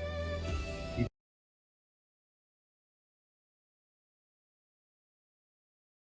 violently accosted me as if press equipment was contraband. Oh yeah. They dragged me into... Let me just stop the fucking stream for your dumbass comments so I can just go ahead and put you on a pedestal like you deserve, okay? This is what I'm gonna start doing, dumbass. I interrupt the fucking stream. If I was live, do you think I'm gonna stop what I'm saying to freaking say, oh yeah, I'm live? What the fuck does it matter? What the fuck does it matter? Seriously. Do you think that you're smarter asking a question like that? Hey, props to you. Guess what?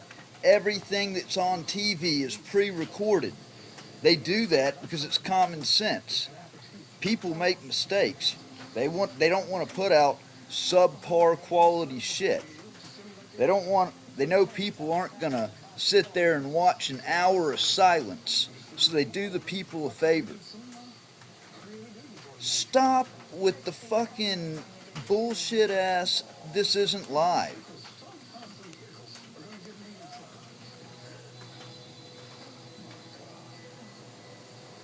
Holding cell. That's where Newsom drove his knuckles into my chest while I struggled to breathe.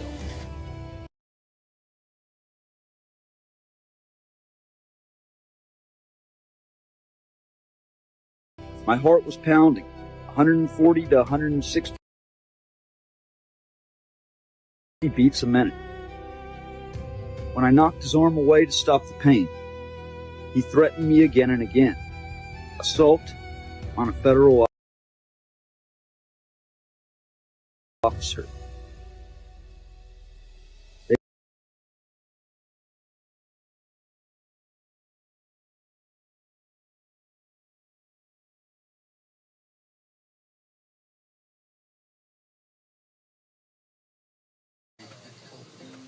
No, it's not. But it's actually, it's main news going on right now, and I can't go out to get any more new stuff because I collided with a deer and my car is undrivable and I'm way off the grid because I mean, I guess that's where I need to be if nobody thinks any higher of my work to me to be traveling to try to get more content and carry the story on. Collide with a deer and didn't have full coverage. So I'd love to crowdfund a solution right here. I've got the link on my link tree. Got a Cash App money pool. Also just set up a GoFundMe. I've got several different ways of donating to the cause. I'm providing something for it. You know, I'm actually here within the next day or so. You'll be able to get the Bad Actors album for free on that address. Just go over there, put in your email address, and you can download it instantly. Same thing with the ebook for American Injustice. You'll also be able to do that with the $15 audio book for American Injustice. But yeah, I'm just doing what I can do to pass the news along, because that's what any news company does, because not everybody's on to catch the other ones. I'm stuck right now at the current time. I can't get any new content, so this is what I got. A lot of other stuff, but this is going on right now.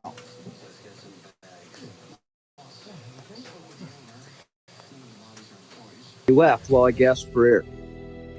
They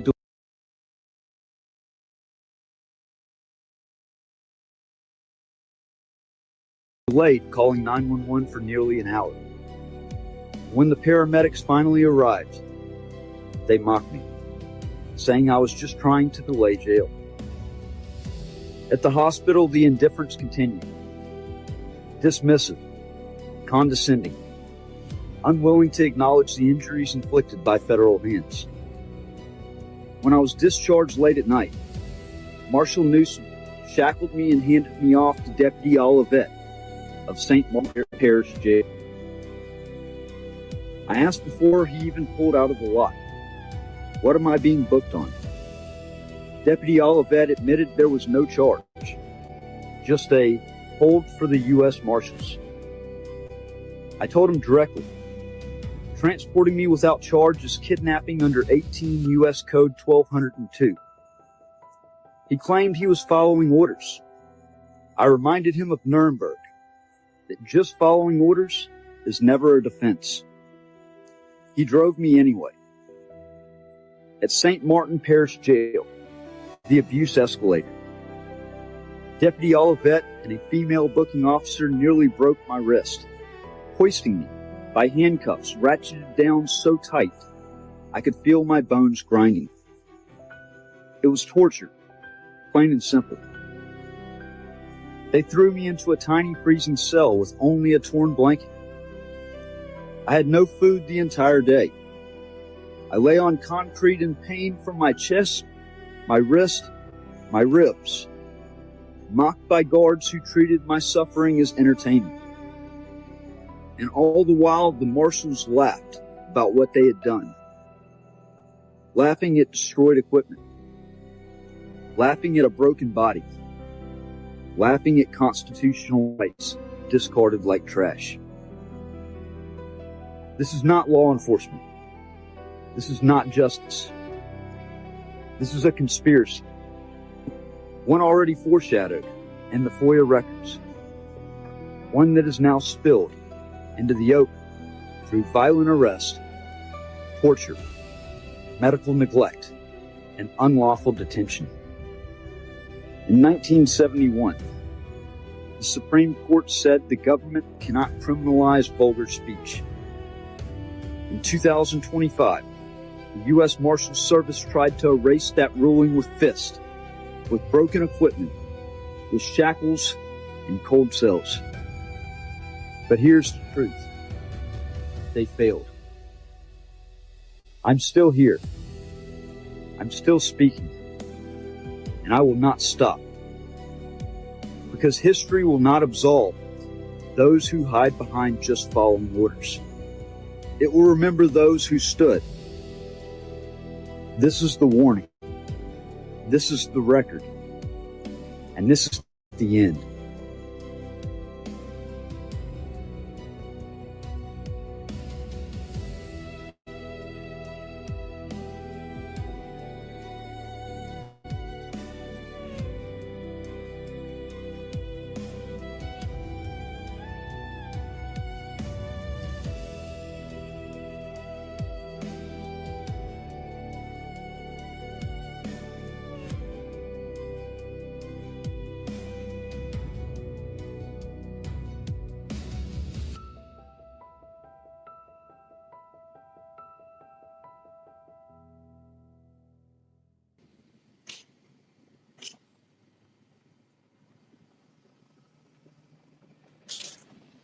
Olivia, I need to know I guess an email address. I was trying to go ahead and get it printed out over here. I've got a legal demand that I need to serve on this jail, on the sheriff's department. So I guess if I can get an email address so I can send that right now, and I can go ahead and get.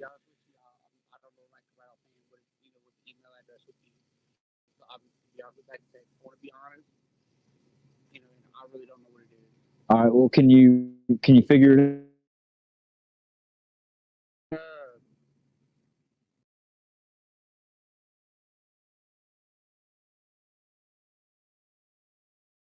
One thing I could probably tell you would probably come back like Monday when the office is open and they get the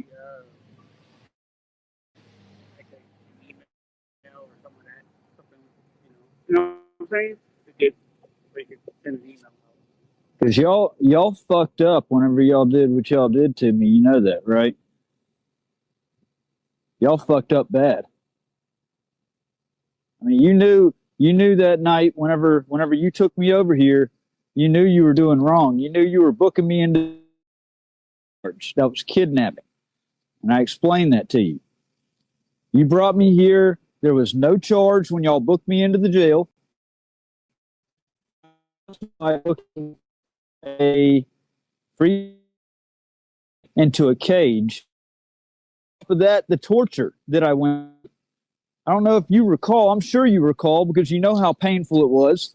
You know how I was screaming because I was literally toted by the chain of my handcuffs with it ratcheted down as just about as tight as y'all could ratchet it down. You know y'all fucked up. And I'm holding y'all to account. I can really talk right now. Well, I sure wish I could have gone home whenever y'all played the fucking stupid ass games that y'all played. That shit's not cool at all. How would you like to get locked into a cage on something, not even getting charged?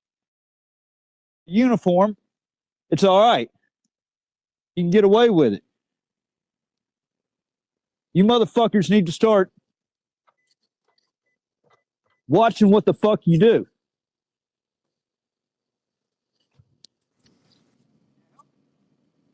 Yeah, you sure can.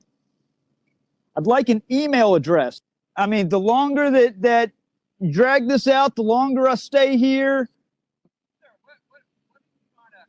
I need an email address to send a legal demand letter. And then I'll bring a paper copy up here Monday, but I want to send the legal demand letter.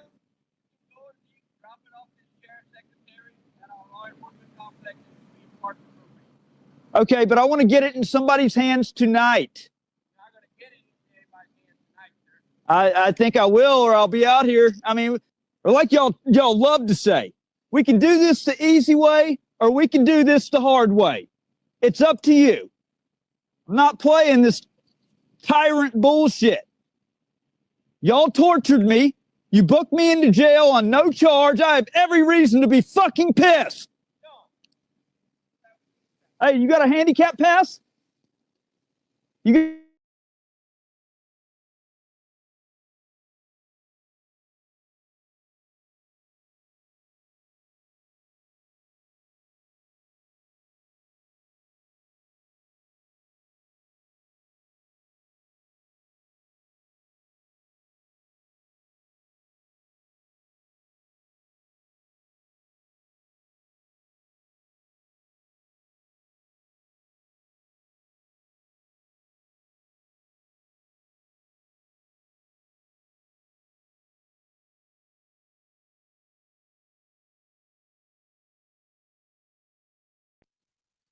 Snitch.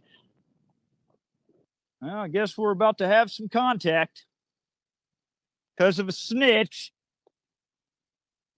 calling about a guy with a camera on a public sidewalk, redressing his grievances with his government. Cry me a fucking river, pansy. Let's see who draws the short straw and gets sent out here. It should have been your ass. I'm on a fucking public sidewalk. Yeah, I'm on a public sidewalk. Your fucking bullshit ass directives don't mean shit to me. You're dismissed, motherfucker. Okay, right here, sidewalk. Right here, sidewalk, dumbass. Hey, right here's a sidewalk, dumbass. It's the only place I've been. Idiot. You're dismissed. Take your fucking ass inside. Oh, did you draw the short? We got the popo.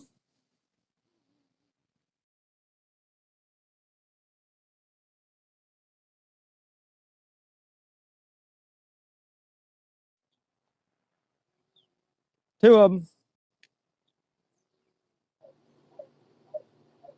So you drew the short straw tonight, huh? All right. So let me go ahead. I know y'all are gonna want to know what's going on. These sons of bitches kidnapped me. They tortured me. I was August 25th. I was booked into jail on no charge. You cannot. Due process requires that in order to take a free man and lock him in a cage, there must be charges. They locked me up regardless on a hold for the U.S. Marshals because the U.S. Marshals violated my rights and broke my camera gear over me back in Lafayette and then just told them to hold me overnight. And that's what they did. But to make matters even worse, when we got here to the jail at nighttime, when Deputy Oliviet brought me here, and I warned him this was kidnapping, I wasn't going to participate in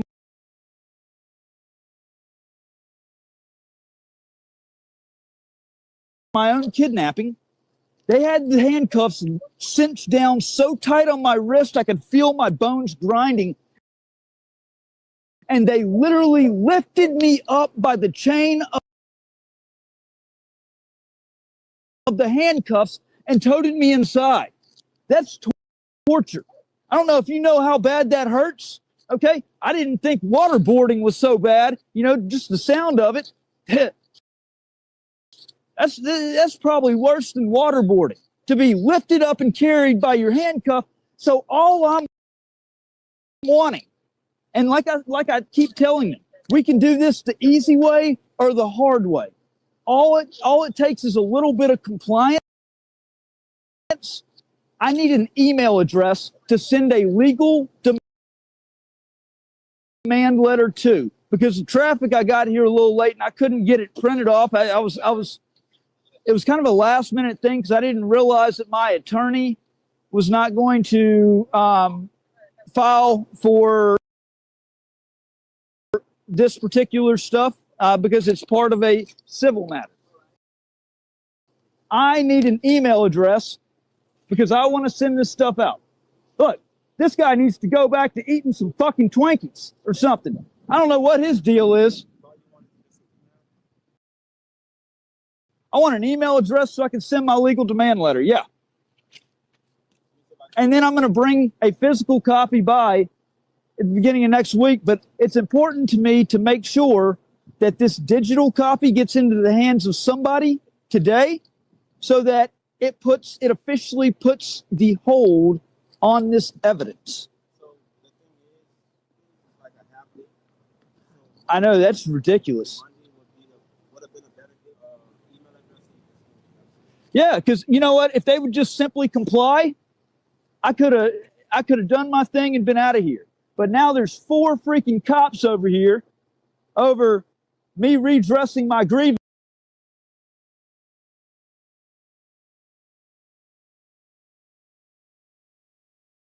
after getting tortured and booked into jail with no charge. I know when I'm requesting. It's on the legal demand. But making threats, it's all on video. It's been live streamed. The whole thing's live streamed. That's a false report. He just made a false report to law enforcement. That is a false report he just made. I'm with the city police, all right? The sheriff's office deputy is going to come. And I want him charged. That was a false report of a crime. Well, I don't have any clue. Like I said, you said you have it on video. That's cool. But I don't know what. Okay, but because he's a law enforcement officer, that means that you just take his word right away when I'm telling you that this whole thing is live streamed. He's saying I was on their property. I've been on a public sidewalk literally the entire time. So, but you're going to take his word because he's a cock-sucking damn. The sheriff's deputy's coming. They said it was a disturbance, so we came to back her up. A disturbance, my ass. I have a right to redress my grievances after everything that happened. But she's not going to help you with what you need. We with the city.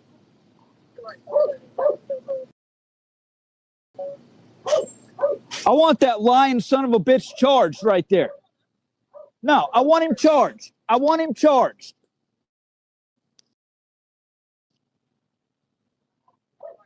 He said that I threatened him and that I was on their property, and both of them are lies. In fact, like I said, the live stream is going, We the People News. Go there, and you can actually go back and actually watch it right now to see that he lied. That's a crime. He needs to be charged. This is We the People News. Yeah.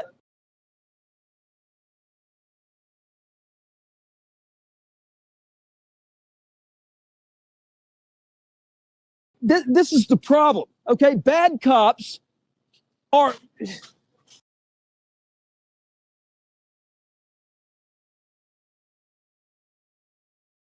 They're the worst threat to a good law enforcement officer, if there is such a thing.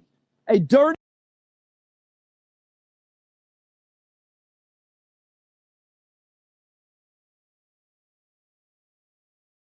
crooked cop like him that will lie and try to get y'all to take his back. He's a corrupt piece of shit is what he is.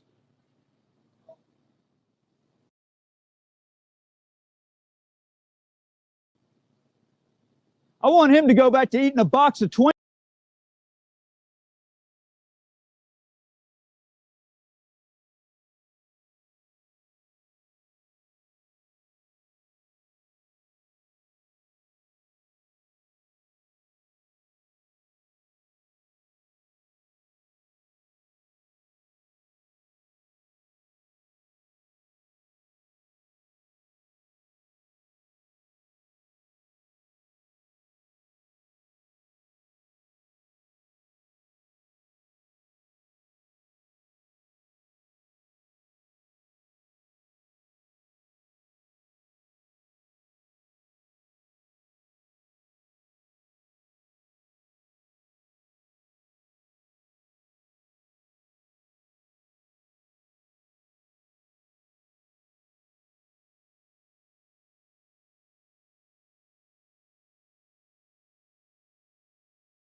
I'm tired of this thing kicking me off.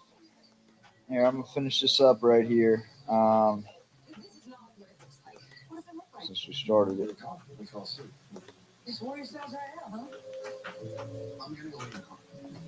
You are supposed to be making amends. Not making his year. I did. Yeah. And they were so Damn thing to say to you fucking. Yeah.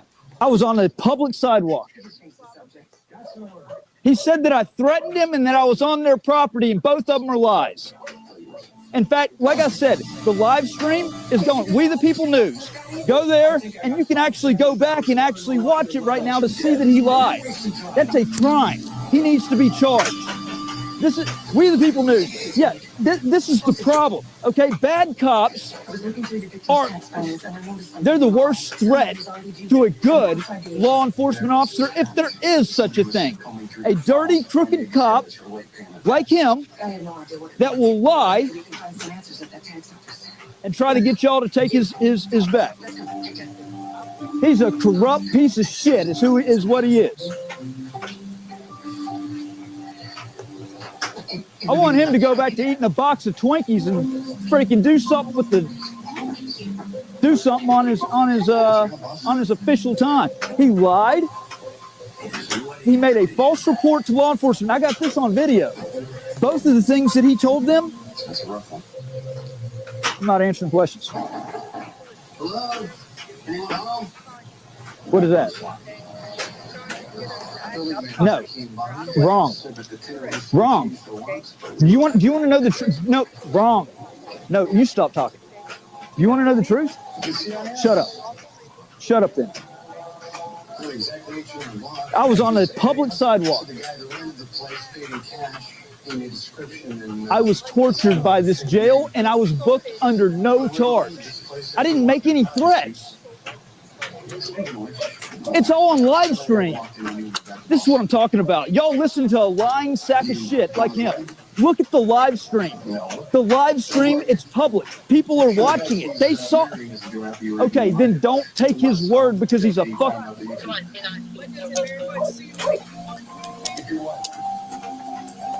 Am I being detained? All right, have a good day. I'm not answering questions. I'm not having any kind of consensual contact. You don't want to hear the truth. You want to listen to lies, so fuck off. I'm not on the property over here. That right there is a public sidewalk. Nope, I'm sorry. That is a public sidewalk. Making threats? Okay, what are you going off of saying that I was making threats? Okay, in your live stream. You know what? If you motherfuckers would do your job and actually look at the video, if y'all would look at it, you would see he's a lying sack of shit and you're a corrupt sack of shit. Go fuck yourself. What is your name and badge number actually? 2221. A name and badge number? 1044. Name and badge number? Vincent 67 and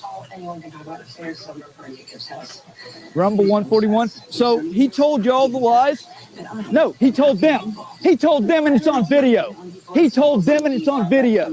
He told them and it's on video. Okay, he could have still. Fuck you. Fuck you. Eat shit.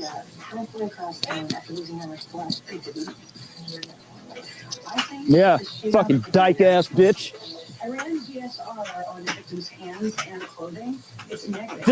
I'm not answering any more questions because, yeah, but y'all don't care about the truth. If you did, you would have. If you did, you would have shut her the fuck down. And set up like mannequins in the stores. Like, how do you even do that? No idea. I'm still trying to figure out what you just checking up with this expert. No, I have Patriot News, but We the People News. I'll go ahead and tell you. Look, you know what? Hey, immerse yourself in the truth, okay? Because that's what I publish is I back it up by truth, and it's, I'm sick and tired of this shit going on where, Do y'all realize that it's people like her and people like him that make y'all's job more dangerous? Not perfect, but they're there to do the job to protect somebody. All right, let me ask you this question real quickly, okay? Do you not think that when I expose tyrants, the bad cops, that I'm saving lives with the good officers? Do you not think that there's a chance that if it weren't for people like me exposing bad people like her and like him, If you don't know what she's done, she's done it doesn't out there it save lives. you know what? It doesn't matter. The second you turn your back and allow a crime to be committed, allow somebody's rights to be violated. I just told you, when that deputy lied and said that I was on y'all's, when that deputy, all right, let me swear an affidavit, and that way you can either take me to jail or take him. The fact that he quit, shut the fuck up. I'm trying to tell you, shut the fuck up. Shut the fuck up.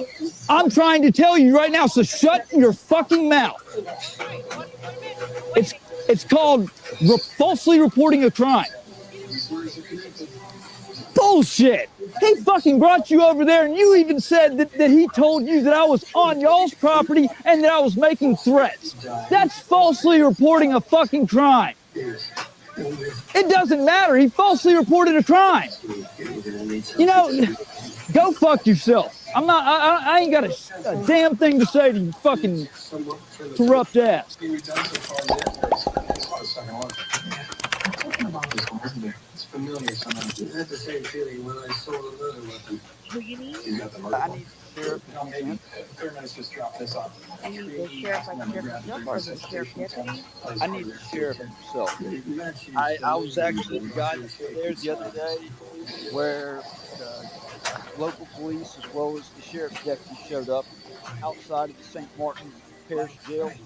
What happened were civil rights violations, and I need to speak to you about that. All right, what I'm going to do is I'm going to transfer you to his secretary. All right. All right, sir. Hold on. Jimmy had told me that something felt familiar about this victim, and I've had the same nagging feeling about the fake shootout at the diner. St. Martin Parish Sheriff's Office. Is the sheriff still in? What's that? St. Martin Parish Sheriff's Office. Yes, I'm calling actually. I need to speak to the sheriff. This is a major issue that honestly requires the sheriff's attention. This is Matthew Reardon. I was over there at the jail 2 days ago, September 19th, and the local police showed up as well as the sheriff's deputy. And what happened right there is a major thing. What happened at the jail was a major thing. Back on August 25th of this year, my camera gear was broken over me. I'm a journalist. I was outside of the federal courthouse in Lafayette, and my camera gear was broken over me by the U.S. Marshals. And I was passed off to Deputy Olivier at the hospital parking lot and told to be taken to the St. Martin Parish Jail. I told Olivier, I said, what charge am I being charged with? And he said, I don't have a charge. It's just a hold for the U.S. Marshals. I said, no, you can't do that. That's kidnapping. Due process requires that in order for you to take a free man, lock him in a cage, there has to be a charge. I told him to get a supervisor, that if he continued forward taking you to the jail, that ultimately that's putting his qualified immunity on the line. He never did. We're on the way going to jail, and I just know that this is something horrid and dark that was set up, and we're getting close to the jail, and Olivier says, he asked me, please cooperate when we get there to the jail. And I told him, I said, I cannot participate in my own kidnapping. I have a duty and an obligation to not comply on something like that. There's no charge. Get to the jail. He calls one of the booking guards. She's a bigger black woman. And she comes out there. My handcuffed down about as tight as they could be. And they picked me up by the handcuff chain, nearly breaking my wrist. I'm screaming in pain as I was carried to the front desk of the jail. I was treated absolutely horribly in that jail. I've never seen such a just complete disregard for constitutional rights, for civil rights, and it'd be a laughable joke. I was ordered released by the judge the next day. And I feel like I know they were up to something. Well, I went back to the jail 2 days ago on the 19th because I wanted to serve a legal demand to preserve evidence. So I'm letting the county know that any video from the Sally Port, from the booking area that captured this crime being committed must be preserved. I have it in writing. What I would like is I haven't even gotten into what happened 2 days ago. That was a joke right there. My rights were violated yet again. And if I have to come back there in person, it's going to be conflictually based on the past. So I would like the county to take receipt of my legal demand to preserve evidence electronically. I'm going to have our legal counsel contact you. Is it this contact number 66258? Yes. And your name's Matthew Reardon. Yes. And you were arrested on August 25th by what agency? I was kidnapped by the U.S. Marshals, and then your agents took receipt of me. Yes. Is Olivier or Olivier? Olivier. Olivier. Okay.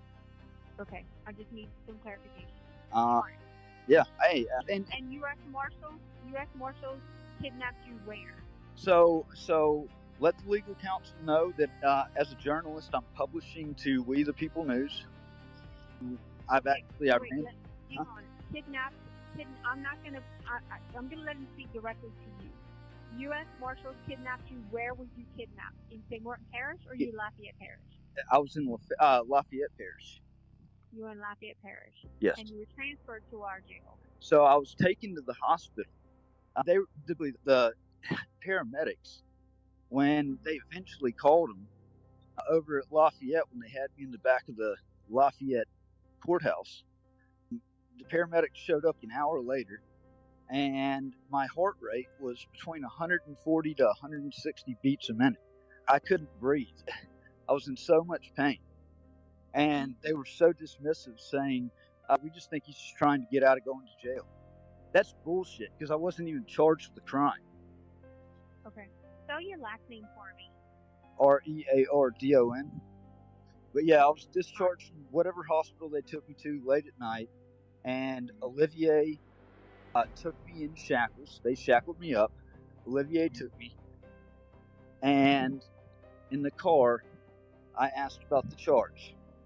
And then he told me that he was basically taking orders. And so I gave him the story about Nuremberg and the Nuremberg trials, and how when the Nazis gassed the Jews and then tried to say that they were just following orders, that didn't cut it. They were held to account, and I'm holding them to account. I told Olivier that night that I was going to strip him of his qualified immunity if he continued on, and he did. And then he took part in my torturing. It was a brutal torturing, being picked up by the bones in your wrist. It's horrible pain. And so I swear I'm going to strip him and anybody that had any dealings of their qualified immunity. There's no question about it. Okay. I'm going to have our legal counsel contact you, Mr. Matthew, and we'll be back in touch with you, okay? Okay, so can y'all, I just need to know that as of this date, y'all have been made aware. I'm not accepting any of that and I'm sure you're probably recording, and I'm asking you not to record. No, You are going to speak to our legal counsel. I am not going to accept anything by your word. So But I'm what? gonna refer to this But what I'm gentleman. saying, what I'm saying. And she hung up on me. Well, I was simply trying to make sure that the county had understood its legal obligation. There's now two parties to a case. There's now an accusation that's been made. There's an accuser, and there's the accused. And now there must be a trial.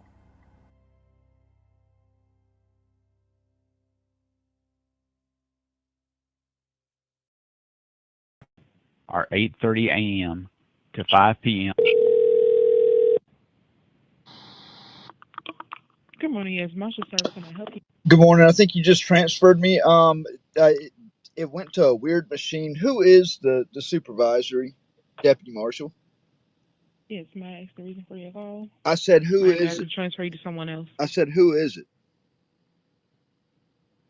Huh? I said, may I know the reason for your call? Maybe I can transfer you to someone else. Well, I was trying to reach the supervisory deputy U.S. marshal. He had communicated something out. Who is the supervisory deputy U.S. marshal for up there in Oxford? His name is William Donald. William Donald. Mm-hmm. Okay. Yeah, I'm trying to get a hold of him. One moment. All right.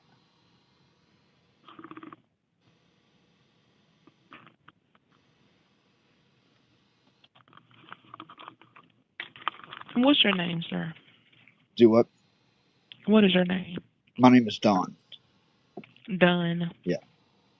What's your last name? Well, I'd like to speak with. Is there an assistant available? I really, honestly, until I actually get speak to him, I don't want to. The U.S. Marshal Service is up to some shady shit. This is I go by Don all the time. I'll just go ahead and tell you. This is Matthew Reardon.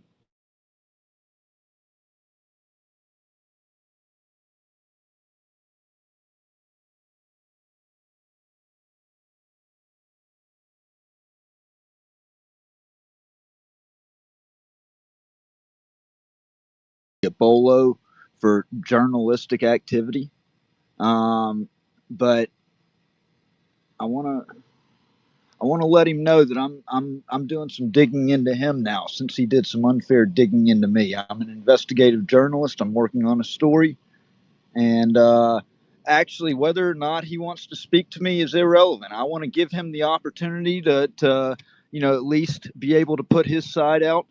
Or at least be able to give a response, something that the government's never done to me. But either way it goes, I'm going to run the story. And so if he wants to provide response to the records that I was able to obtain through FOIA from Washington, D.C., I will gladly allow him to respond and put that in the story.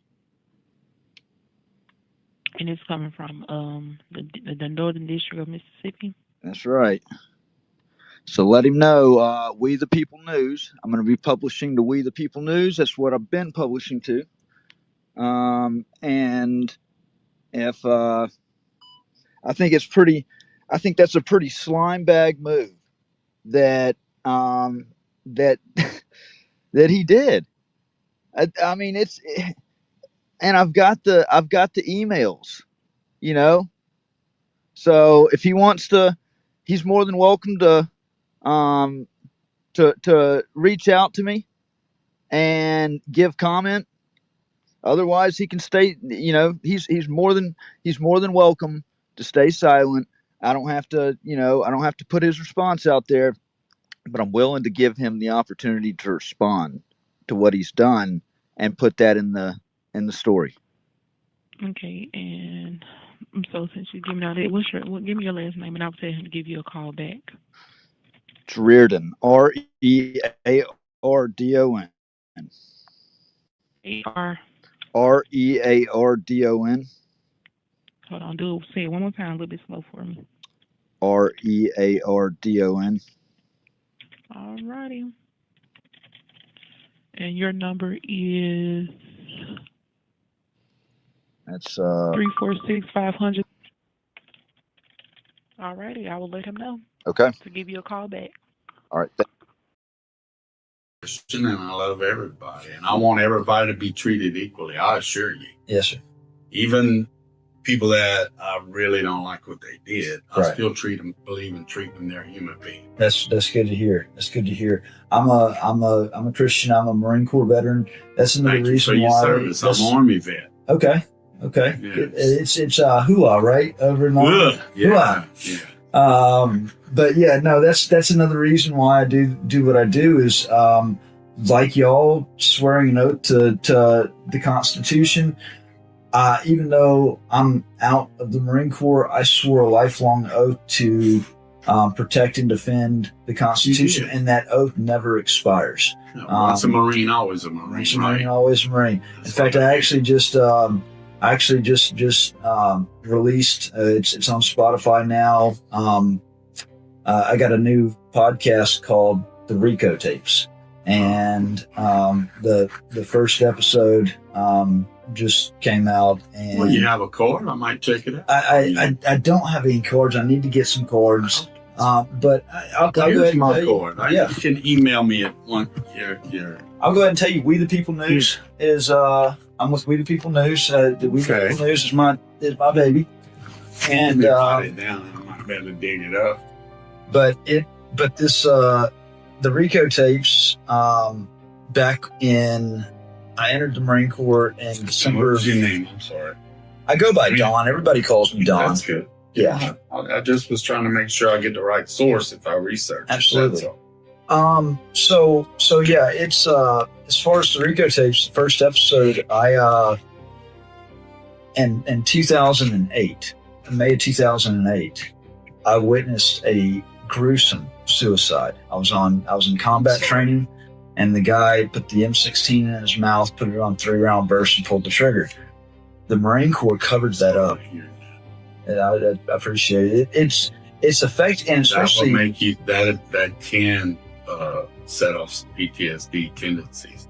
It did when you're exposed to that kind of stuff. Well, same with cops, and we're exposed to a lot of bad. So vets are too, and what happened? Actually, Yeah. I was a psychiatric specialist in the Army. I worked on the psych ward with that stuff. Really? Yeah. Well, so it did. It's terrible. It's certainly. terrible. I took to self-medicating using alcohol while I was in, and the Marine Corps, what they did is when that suicide happened, they labeled it as a training accident. All the obituaries online showed that Lance Corporal Bradley Faust died of a training accident. And so I was self-medicating using alcohol. They discharged me a year prior to my discharge date for alcohol rehabilitation failure. They looked at that as like a misconduct, but they didn't look at it like what it really was, which is a bandage for the PTSD that I experienced. That's your coping. One of your coping. And Exactly. thank God I haven't touched alcohol since 2018. I commend you for that.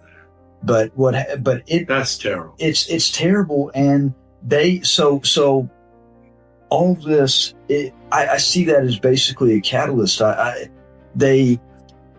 In doing that, they rewrote reality. The Marine Corps rewrote reality into the record by saying that was a training accident, because when I kept trying to say that I had witnessed a suicide, the suicide never existed in the record because they rewrote it as a training accident. Advise his family to investigate that. I have reached out to his. You'd have to get the family to stir it up. I've reached out to his family. Make that request. I've reached out to his family. I did a FOIA request into the Marine Corps in 2017, and I actually got the proof that they actually changed the standard operating procedures that month, 2008, to disallow live ammunition on Armory Watch. And then I got the guy's name and all that through FOIA requests, and then the system clamped down on me.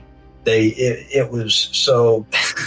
I've had some of the worst public corruption that has been aimed at me going back to 2017.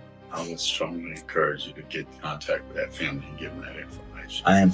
You really, really need to do that. That's wrong. That is totally wrong. And if it's in these obituaries as a training accident, I know that his family had to have been fed the same information. And it's a touchy area because, you know, obviously their son died in 2008. They've gotten past the grief. I'm about to have to open the grief back up into the family, you know, but it has to happen, I feel like. You know, my brother was shot and killed in the line of duty. I have 2 young brothers that are Louisiana State Troopers, and we reopen the grief with the trial every time. You know, victims need rights. They do. And I'm a big proponent of victims. Yeah. Seriously. And our justice system needs to seek justice on that. It does. This sounds very similar. Yes, sir. You need to be a proponent and an activist for victims. That's what I am. That's what I try to do. It's all about the victims. And it's always about, it should be about the victims. If yes, they're wrong. absolutely. Absolutely. And I commend you for that. It takes a lot of guts to blow, because it ultimately made me a whistleblower, and coming out with this, with the RICO tapes, and it's, well, you got protection. The laws on whistleblowing now are really, really good. You have way more protection. They can't do what they used to do, and that's a good thing. Exactly. So I want to give you, and I need to put this on my website, on the We the People News website. Let me give you this website address so you can listen to that. It's a 15-minute. Give it to me. So, I'm going to get it right here. RICOtapes.online. RICOTAPES.online. And it's got the first episode on there. I will check it out. And yeah.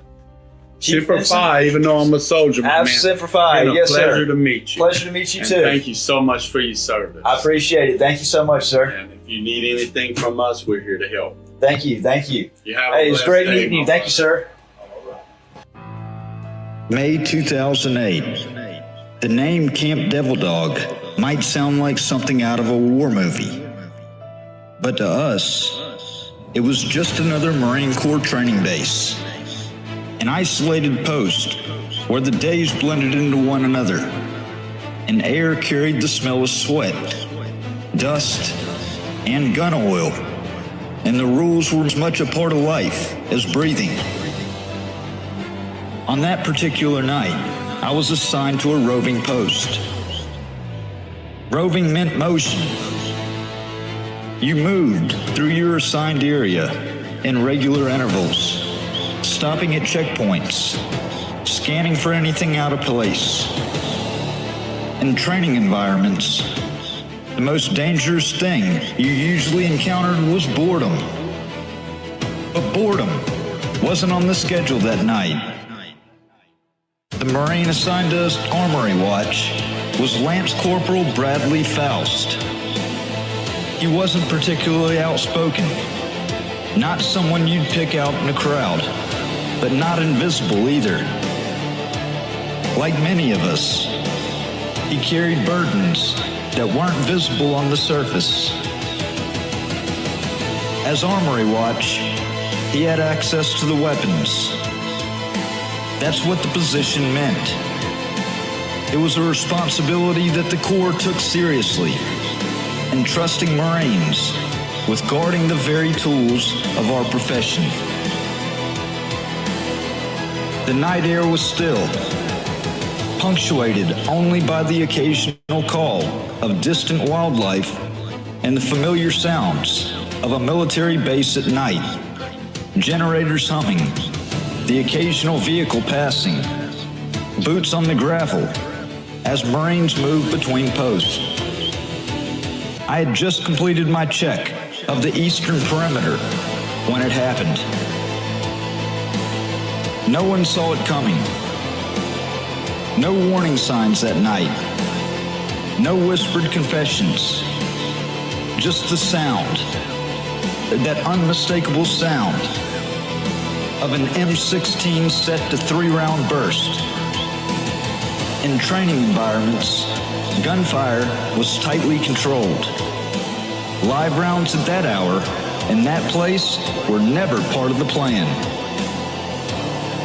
Not only was I close enough to hear it, but I was also close enough to see it. Close enough to get there quickly, but not quickly enough. The scene was something you don't forget. The way the human body collapses when it's no longer alive. The smell of cordite in the air. The weapon still near his hand. The armory racks standing silently behind him, like mute witnesses. Lance Corporal Bradley Faust had made a decision from which there was no return. Within hours, the officers were there.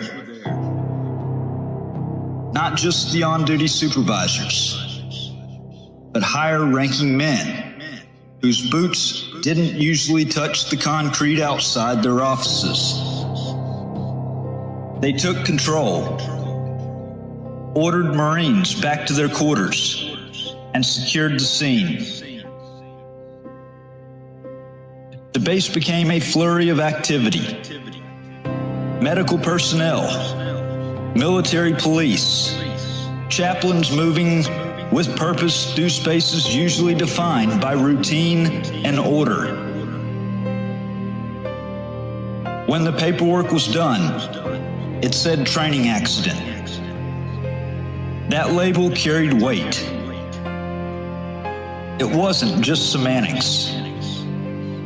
A suicide could mean loss of death benefits for Faust's family. A training accident could preserve them. At least that was the justification we were given. But in labeling it that way, they'd also rewritten reality. I watched as they sanitized the scene, not just of physical evidence, but of truth itself. The official narrative began to take shape before Faust's body had even been removed. A narrative that would protect the institution at the expense of honesty. Senior officers spoke in hushed tones about unfortunate incidents and operational security. Phrases that served to distance everyone from what had actually happened. A Marine, one of our own, had taken his life while on duty. That was the first time I saw how truth could be edited. How the official truth could be made to serve an agenda. In the days that followed, we weren't encouraged to discuss what happened. Faust's personal effects disappeared from his quarters. His name became something mentioned only in whispers.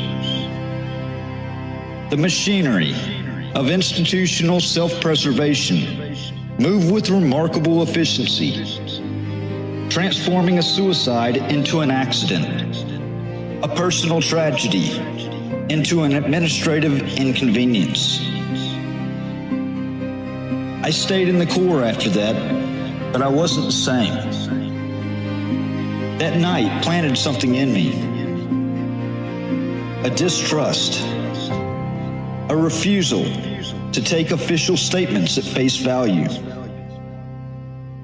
I began to notice other instances where reality was adjusted to fit preferred narratives. Small at first, then increasingly significant. Training incidents where safety violations were downplayed. Disciplinary actions that seemed more about protecting certain individuals than maintaining standards. Equipment failures attributed to operator error rather than maintenance deficiencies. By 2011, I was discharged. The paperwork said alcohol rehabilitation failure. The Corps made it sound like the drinking was the disease, but I knew better. The drinking was just a bandage on something deeper. PTSD, though I couldn't get it recognized because the incident that triggered it didn't officially exist as a suicide. system that had rewritten Bradley Faust's death was equally efficient at reframing my struggles as simple misconduct, rather than the consequence of witnessing something that had shaken my faith in the institution I'd committed to serve. Years passed. The memory didn't. One day, I decided to push back. I filed a Freedom of Information Act request, not just for closure, but for proof. I wanted the records on that night, the after-action reports. If the Corps had quietly changed its standard operating procedures because of what had happened, I wanted it in writing, and I got it. Buried in the pages was the change. No more live ammunition for Armory Watch at Marine Corps training facilities. It was an unspoken admission that the training accident wasn't an accident at all. The policy change acknowledged what the official record denied. That Lance Corporal Bradley Faust, that allowed it need to be prevented in the future. That FOIA request didn't go unnoticed. Emails started showing up. Some were straightforward denials of certain documents. Others felt more personal. Some carried undertones, the kind you recognize if you dealt with people in power who want you to stop digging. They weren't random. The names tied back to people with connections. Law enforcement, political figures, individuals who on paper had no reason to care about my FOIA request regarding a Marine who had died years earlier at a training facility far from Mississippi. By May 2017, the pressure wasn't just coming from the shadows. It was out in the open. Oxford, Mississippi was in the middle of a quiet political shift. The state flag, the Mississippi flag, had been removed from city property. That wasn't done by accident or slow bureaucratic erosion. It was the result of a push led by then Board of Aldermen member Robin Tannehill. She authored the referendum. The board approved. The mayor signed off. And in a matter of days, something that had flown over city property for generations was gone. Now Tannehill was running for mayor, unopposed. Election day was set for June 6, 2017. That spring, I took my protest to the public square. I didn't carry the American flag. I carried the Mississippi state flag, the one they'd taken down as a direct statement. I believed in the right to speak out, the right to dissent, the right to be visible. That's what the First Amendment is for. But in Oxford, visibility comes with a price. On May 1st, 2017, I crossed paths with Lafayette County Sheriff's Deputy Timmy Pruitt. He wasn't wearing his badge, just the blank space on his uniform where it should have been. That absence spoke volumes before he even said a word. The encounter was brief, but heated. I asserted my rights. He gave me an order to leave. I asked on what grounds. He told me if I didn't leave, I'd go to jail.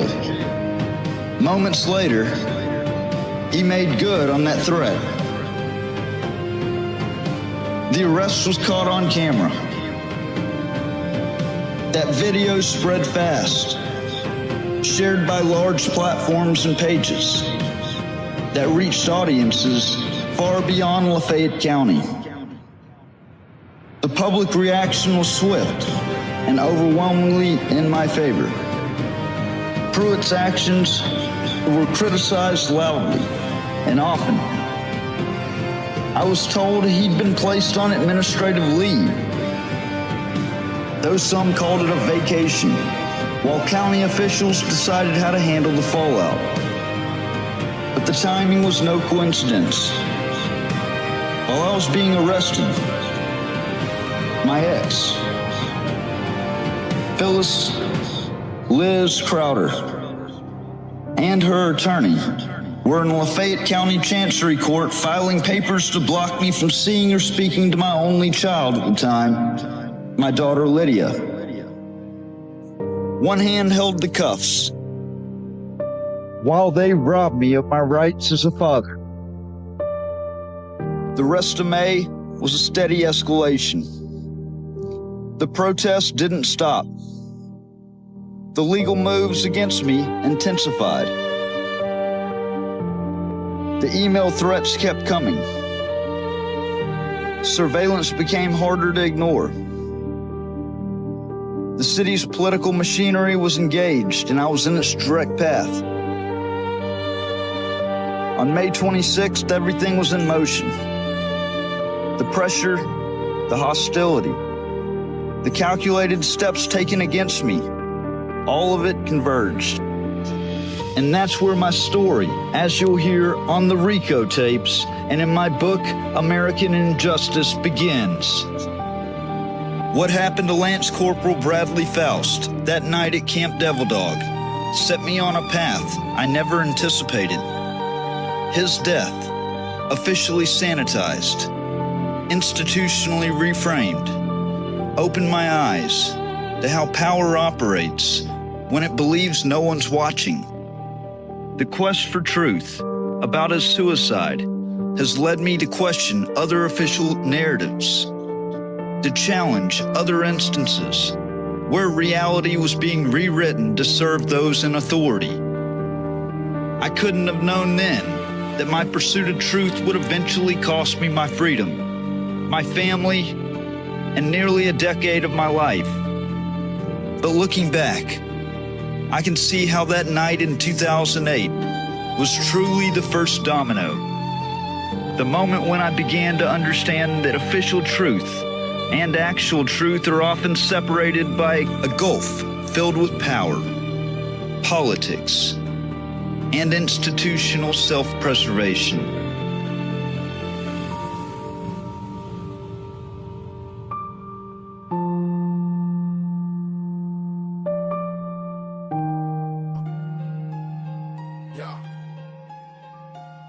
Where my supporters at? Yeah. They jump in my stream with their keyboard courage, spreading lies like a plague, trying to discourage. You ain't no journalist, that's what they claim, but I got DOJ papers. Federal courts know my name. General counsel stamped it recognition official. While these trolls stay bitter, spreading lies artificial. 18 USC 21, read the definition clear. Unlawful seizure, confinement, the truth they fear. They bend and twist statutes like they made of clay, but when it fits perfect, got nothing to say. Fell right in they lap, textbook crime scene, but they act like I'm crazy, like I'm chasing dreams. Where my supporters at? When the battle gets hot, sitting on the sidelines while my channel takes shots. Delete a troll, block the hate, then they cry censorship. But where we are when I need it back up in this one-sided war? Fighting solo every night, paper trail proof, but they question what's right. But they question what's right. But they question what's right. Simple definitions, solve the mystery quick, but they'd rather stay ignorant. Make me look sick, state and federal levels. They twist their own rules, playing word games like we all just fools. I document everything, evidence stacked high. While keyboard warriors spread another lie. My supporters ghost me when the heat gets real, and complain when I block. How's that make you feel? Want me to platform hate, give trolls their voice, but won't defend truth. That's your choice. Channel suffering while y'all just observe, getting the hate I definitely don't deserve. Where my supporters at? When the battle gets hot, sitting on the sidelines while my channel takes shots. Delete a troll, block the hate, then they cry censorship.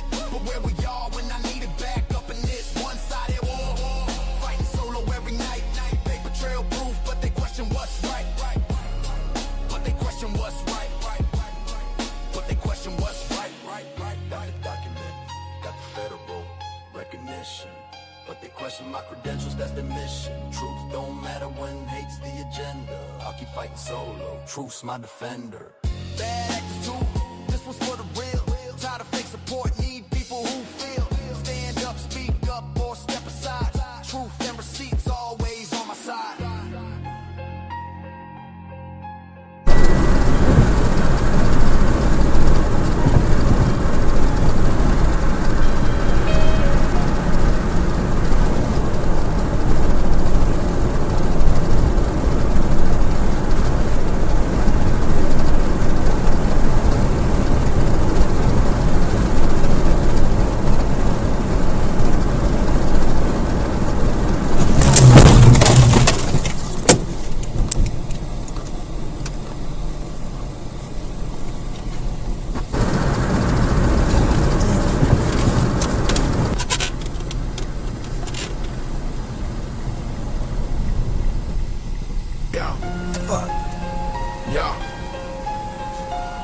Where my supporters at?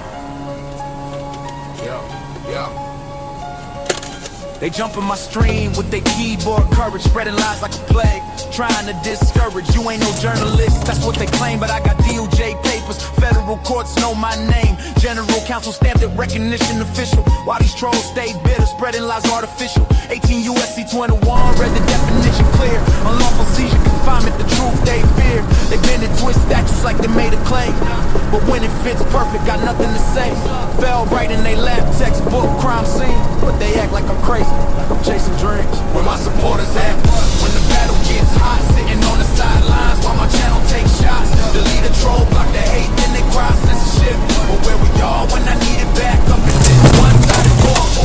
Fighting solo every night, paper trail proof, but they question what's right. But they question what's right. But they question what's right. Simple definitions, solve the mystery quick, but they'd rather stay ignorant. Make me look sick, stating federal levels. They twist their own rules, playing word games like we all just fools. I document everything, evidence stacked high, while keyboard warriors spread another lie. My supporters ghost me when the heat gets real, and complain when I block. How's that make you feel? Want me to platform hate, give trolls their voice, but won't defend truth? That's your choice. Channel suffering while y'all just observe, getting the hate I definitely don't deserve. Where my supporters at? When the battle gets hot, sitting on the sidelines while my channel takes shots. Delete a troll, block the hate, then they cry censorship. But where we are when I need it back up in this one-sided war. Fighting solo every night, paper trail proof, but they question what's right. But they question what's right. But they question what's right. Got the document, got the federal recognition, but they question my credentials, that's the mission. Truth don't matter when hate's the agenda. I'll keep fighting solo, truth's my defender. Bad actors too, this was for the real. Tired of fake support, need people who feel. Stand up, speak up, or step aside. Truth and receipts always on my side.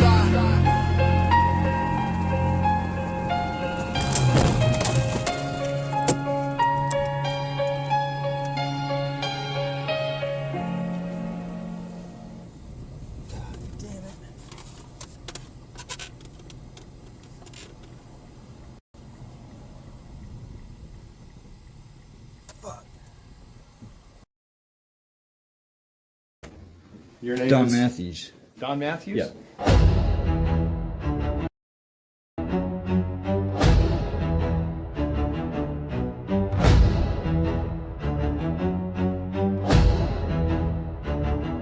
They said it didn't happen, even when the footage showed it. They said you misunderstood, even when you quoted them word for word, for word.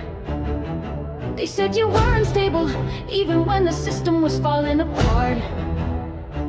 This isn't confusion, it's strategy. Gaslighting, the government's favorite tool. But every time they lie, another camera rolls. Every time they deny, another file uploads. Truth is the new rebellion, and we're filming it in real time. This is the gaslight anthem. Is the gaslight anthem. They said it didn't happen, even when the footage showed it. They said you misunderstood, even when you quoted them words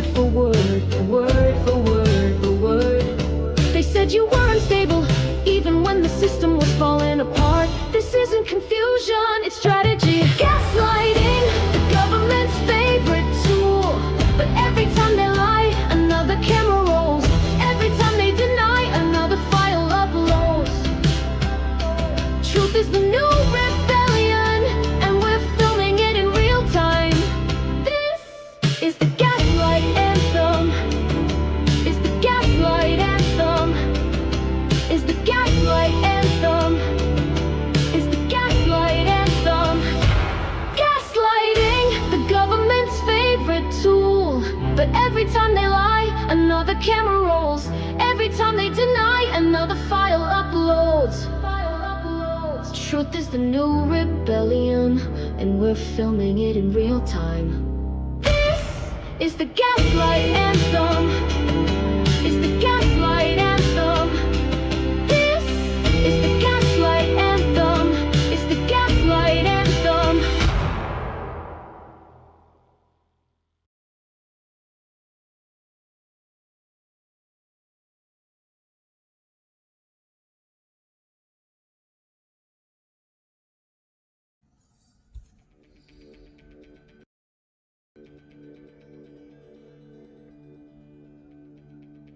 The person you are trying to reach is currently unavailable. Please leave a message after the tone. When you have finished, please hang up or press the pound key for more options. Garrett, this is your friend Matthew Reardon. I need you to give me a call. I was hoping that the issues were going to decrease with Morgan County. Apparently, they are not. I don't know what is the deal with the people over there, but that's highly provocative what these county employees are doing. And then they wonder why I get upset and come up there with cameras. Okay? And this is exactly why. All right? I want to talk to you over the phone about this, about what Kylie just did.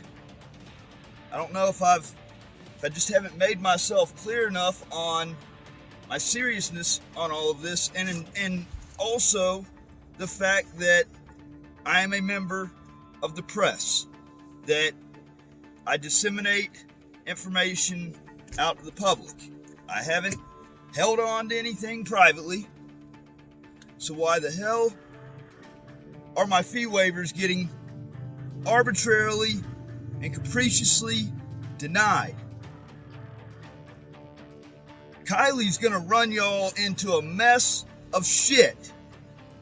Garrett, please give me a call back, 385-350-3998. 385-350-3998. I'm not talking to Matt Wilson because Matt Wilson can't speak for himself. He already made that clear the last time. Kylie said that if I had any issues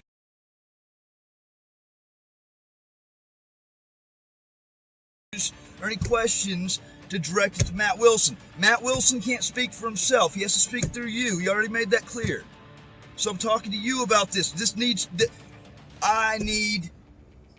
Y'all need to quit holding on to damning evidence like this. Once again, they're trying to charge me for this new request, the body cams, where you and I both know there's stuff on there that shouldn't have happened.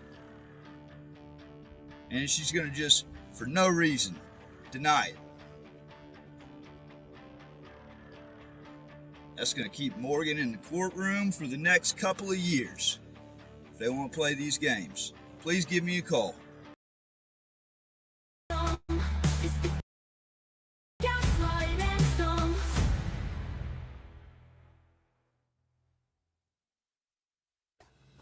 Welcome to We the People News, where we don't just expose corruption, we narrate it, dissect it, and hang its jersey in the Hall of Shame. I'm Don Matthews, and today we're cracking open the government's go-to psychological Swiss Army knife, gaslighting, the art of telling you what you saw, heard, or recorded on 6 different angles of HD footage. Never happened. that you imagined it, that you're confused, that maybe you're the problem, maybe you're just tired, maybe you just need help, maybe, just maybe, you should stop asking so many questions. But here's the irony, and it's so rich, it should be taxed separately. The more they gaslight, the more people pull out their phones. Dash cams, body cams, doorbell cams. It's like watching a magician shout. Nothing to see here. While the entire front row uploads his trick in 4K slow motion to YouTube. And now, the latest installment of this grand American pastime takes us to Morgan County, Utah, where public records vanish, intimidation runs wild, and officers forgot the camera is still rolling. This isn't a rare event. This is the norm. Gaslighting is now as routine as tying your shoes, only less helpful and far more insulting to your intelligence. So buckle in, grab your popcorn, and let's take a ride through the funhouse mirror of government accountability, where up is down, truth is fiction, and the camera never lies, even when they do. Anyway, there's those things that I outlined in the statute. Why he's sitting here? Huh? Yeah. Well, so you've made some people uncomfortable in the building.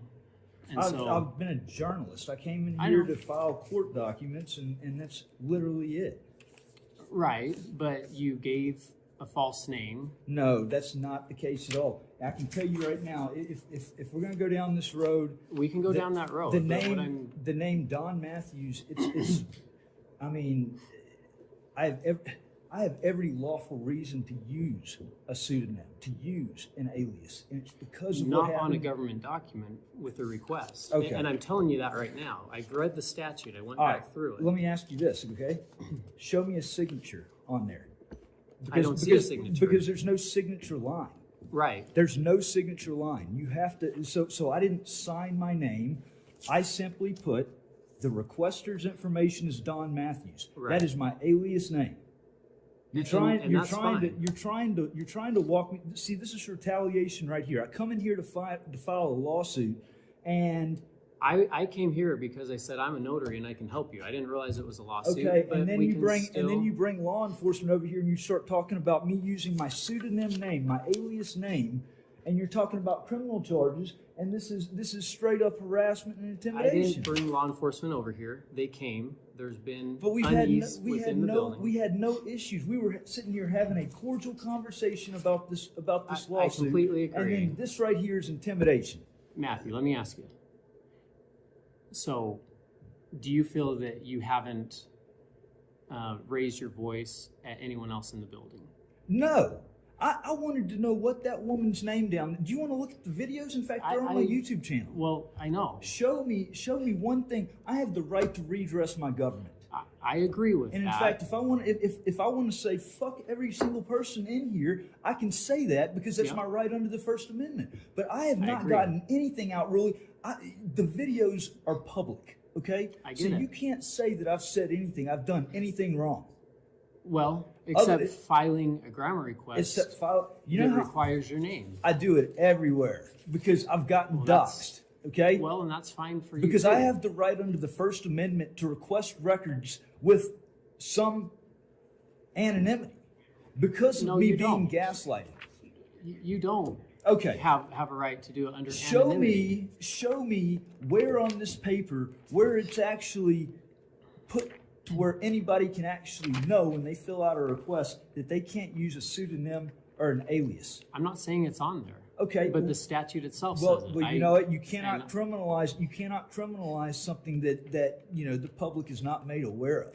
Ignorance of the law is not a defense. You know that as well as anyone. Okay, and so a pseudonym. The grammar statute says what it says. But we're both at a standstill here because I'm telling you that a pseudonym, an alias is there's nothing illegal about it. And especially being a journalist, and especially being an author, especially being doxxed, especially being wrapped up in federal civil rights litigation right now against two different jurisdictions, two different municipalities that decided they were going to take my information and dox it out.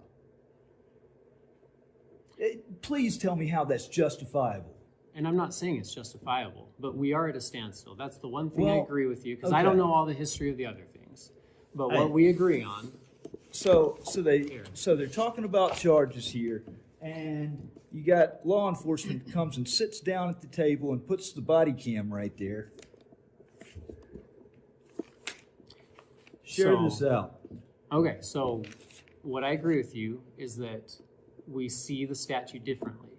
That's the purpose of the Grandma Well, we Appeals clearly Board. see the right? statute differently on the grandma as far as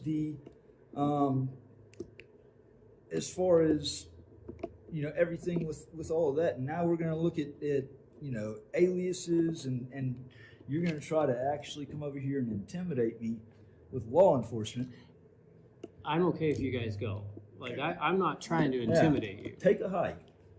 Well, I mean, they'll go if they want to go. Well, then I'll go also. If that's going to And be you the can case, go too. I'm just if that's going saying- to be the case, then y'all successfully intimidated me away from here, and that's going to make for a great story. But Matthew, I'm not intimidating you away. Well, I'm just then these telling. people need to take a hike. They don't need to, but Yes, they can we're choose talking- to, we're just talking like you about- can we're choose talking to as about- well. We're talking about legal shit that has nothing to do with law enforcement. What I'm telling they you need to take a hike. is what's good for the goose is good for the gander.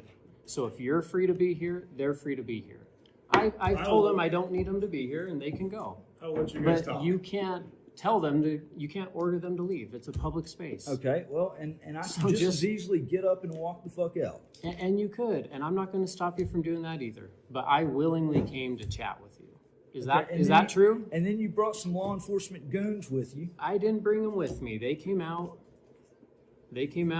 and I appreciate them coming just to check up on me. Yeah, because I'm such a dangerous person. Is that why the last time when I came in here to see you, I had no issues with anybody? I was down there talking to the records clerk, who was extremely rude, by the way. And then I walked down there to see you, and you got a pistol on your hip. How often do you wear a pistol on your hip? Every day. Or was that okay. Every day. I've been here 4 years about. I wear it every day. All right. Well, So I thought about that after I left, and I was like, well, was he trying to actually, because y'all? I'm a give me the Second Amendment Stonewall, loving y'all guy. I mean- am too. Okay. I am too. Yeah. And I'm a First Amendment loving guy too. That's why I'm talking to you. You trying to have me set up? For what?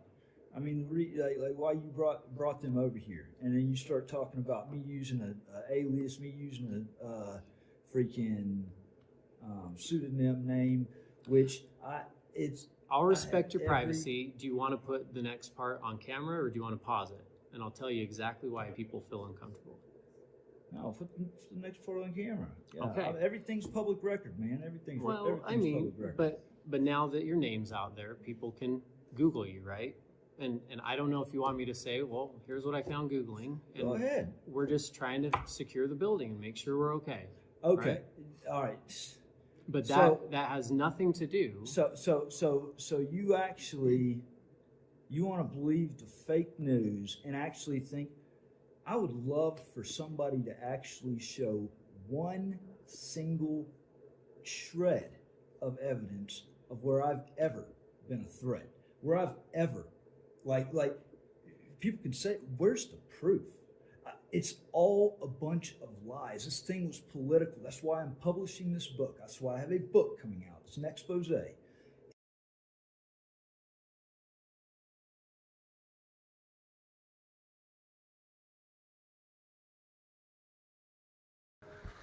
Hey, Sheriff, I wanted to ask you a question. Sure.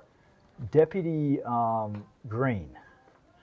So that's what this is kind of all about. Was so he, back in, I think it was 2015, if I'm not mistaken, he resigned in a cloud of I can't remember how the newspaper or how the news company worded it, but for falsifying reports, in particular DWIs. Do you And were you aware of that? I know there was some mishaps back in the day, but we haven't had any issues with him since, and everybody makes a mistake. We're all human. Dude, you know what? I sure wish somebody would say that about me, but I steadily get persecuted for false things, just like the county attorney just said. He took a bunch of falsehoods that you know, Lafayette County, that Mississippi has put out, and figured I was a danger. I've never threatened anybody. My entire, I've never once. I'm a patriot. I'm a Marine Corps veteran. I have never threatened any physical harm. I appreciate it. And it sucks because a wrecking ball got taken to my life. I can't, I went from having every opportunity to, I can't even get hired now because of one thing after the other that these people have done. And so everybody deserves a second chance, but where's mine? You know, it's like, especially when all I've wanted was a day in court to show that, you know, I was completely denied due process. All this stuff was fabricated, but you know, they wanted, it was just one thing after another, and it's just not fair, man. My private information got doxed out to 139 law enforcement officers, false information in my home address a few days after I moved down here to Layton, because I got a book that's about to publish. Whatever your issue was or is, nothing happened here. Well, but things have happened here, Morgan. You know, the other day, I was trying to get your records clerk's name over there. That wasn't Kylie, it was the other lady. And I was told to wait right here, and I guess somebody got the biggest sheriff deputy that you have that came down here and literally bullied me out the door. I just told him. I'll be honest with you. That's why I'm here today, is because you had scared some people in the office the other day. I didn't do, So I was out doing yard work, and I got called and says, "Hey, the cameraman's back." So that's why I'm here. But Make see, sure everything goes good. right. But see, if you look at the videos, I didn't scare anybody. Like, that's the thing. That's ridiculous to say that. Who's saying that I scared people? Because they need a serious wake-up call if they're actually saying that I scared people. Well, I will say haven't. this. I've been trying to get a lock on that door down there for the last year, and because of your actions last week, I finally got it. So I appreciate it. Wait, but what did I do last week? You pounded on the door. You was trying to open the door with her in there. Okay, because she And she slammed was it there by herself because and you scared her. because she slammed the door in my face because she didn't want to answer, because she could say what she wanted, you know, and then as soon as I responded, she slams the door and wouldn't even give me her name. I have the right to find this information out. Everything I do, we're always. I'm asking for a little bit of transparency, you know, and I don't think that's asking too much. Yeah, we're giving you every opportunity to do what you can do. So. Right, and I haven't done anything. I mean, please show me on that video, because I mean, everything that I do is public record. You know, I don't hide anything. I really don't.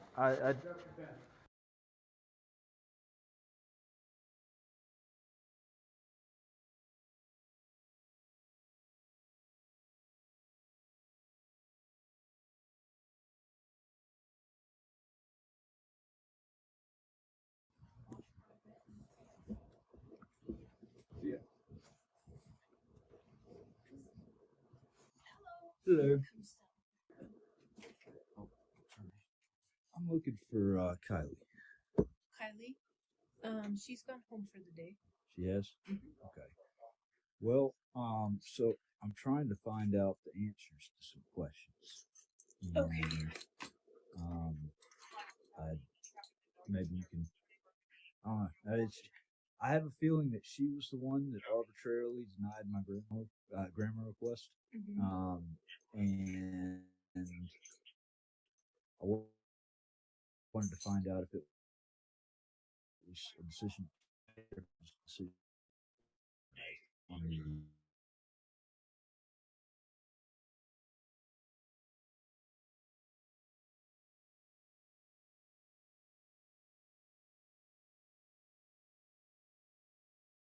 Well, then it goes to the committee. So it's her decision to. Off-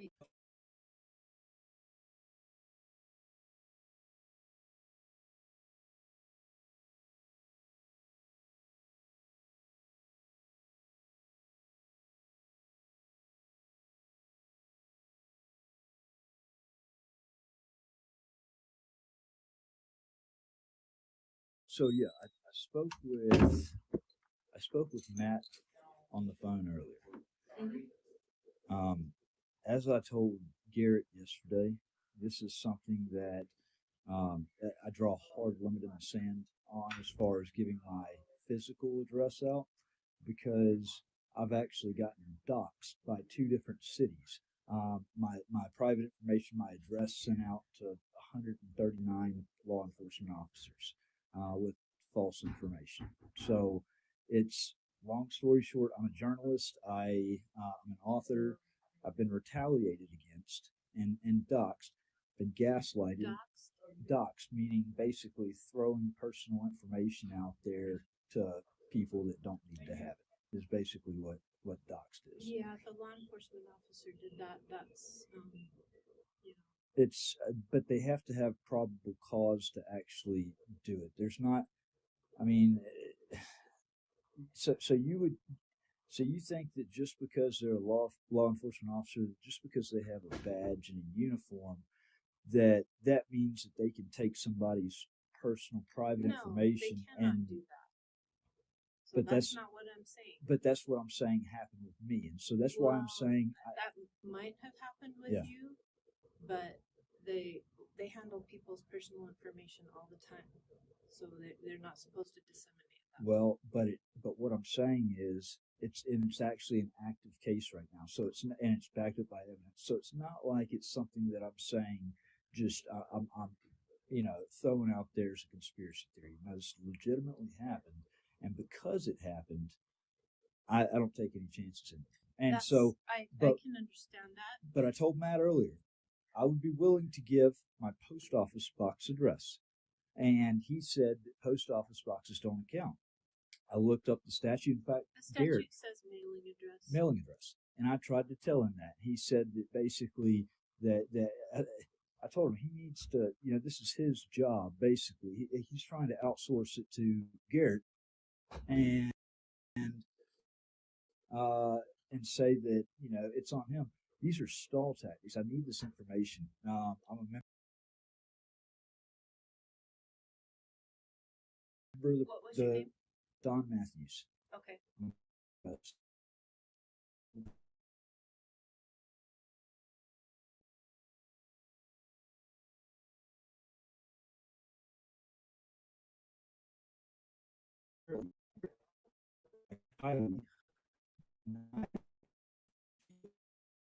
State of Utah actively promotes members of the press and media when it comes to information that would benefit the public through dissemination, transparency. That's where that fee applies, and that's exactly what I applied for. These records don't they don't help me personally.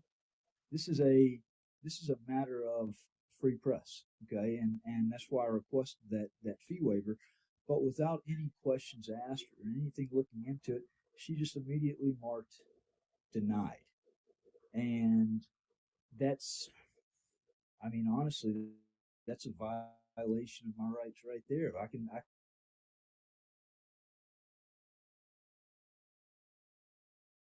easily prove that this is for some. That's depends on what. It's your opinion if you view it this way. It may be another person's opinion if they view it another way. But she didn't deny me for that. I was simply denied because I didn't put an address in. And I was even told when I filled out the form that an email address alone would be fine. It's not under state statute. It specifically says that, and I believe you were sent that. You have to provide a mailing address. And that's fine. I'll provide my post office box address, but I would just like to get my public records. I feel like, the county, honestly, I feel like from the pushback I've gotten that there's something in those records that the county doesn't want. That's why they're pushing back so hard, and that makes me want them, that much more. That's totally your opinion. Well, then all it takes is just getting me the records. You know, Well, if I you go through the proper chain, and you can take it up with the records board if it's not something that you agree with. but I don't but see, if I give you an address, then there's no reason for it to go to the records board. What that means is that's an intentional delay No, it tactic. doesn't mean that at all. So There's a lot of interpretations to the state statutes and laws, and that's what the records board is there for. but so you right. can certainly No, utilize but them. That is the your right. only reason why I was denied was because of an address. So if I'm providing an address, then what's the reason of denial? Have you sent in another request with your mailing address? No, I came up here to update it onto that one. It shouldn't have to start the time over. This is what I'm saying. I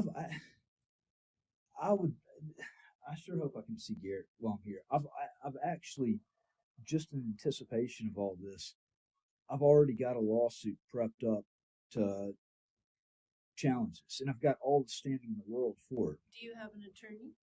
No, I'm actually I've represented myself in 11 different courts. Trust me, when you see the complaint, it's you're not gonna know the difference from an attorney, drafting it to me. I've got 9 years of law experience under my belt.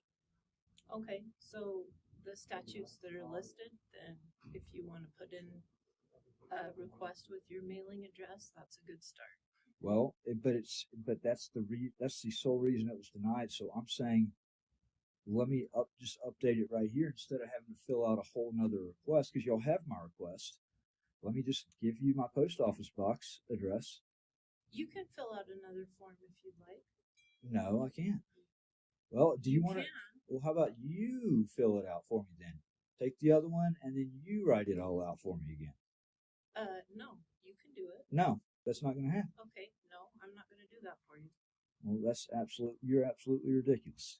See, these are tactics that y'all are using. Not a tactic, it and you're is. putting things into. You're trying to twist this around, and you're probably going to alter this video. No, actually, no. I always upload my videos the way that they are. So just like that right there, you just made yourself look horrible again.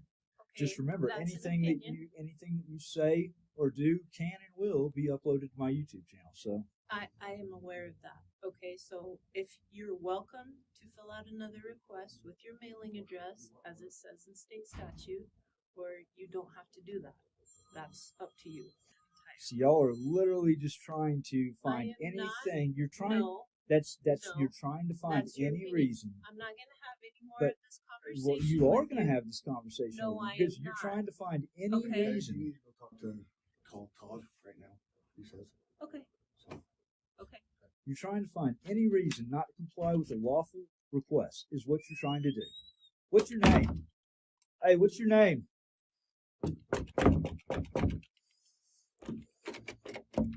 What's your name?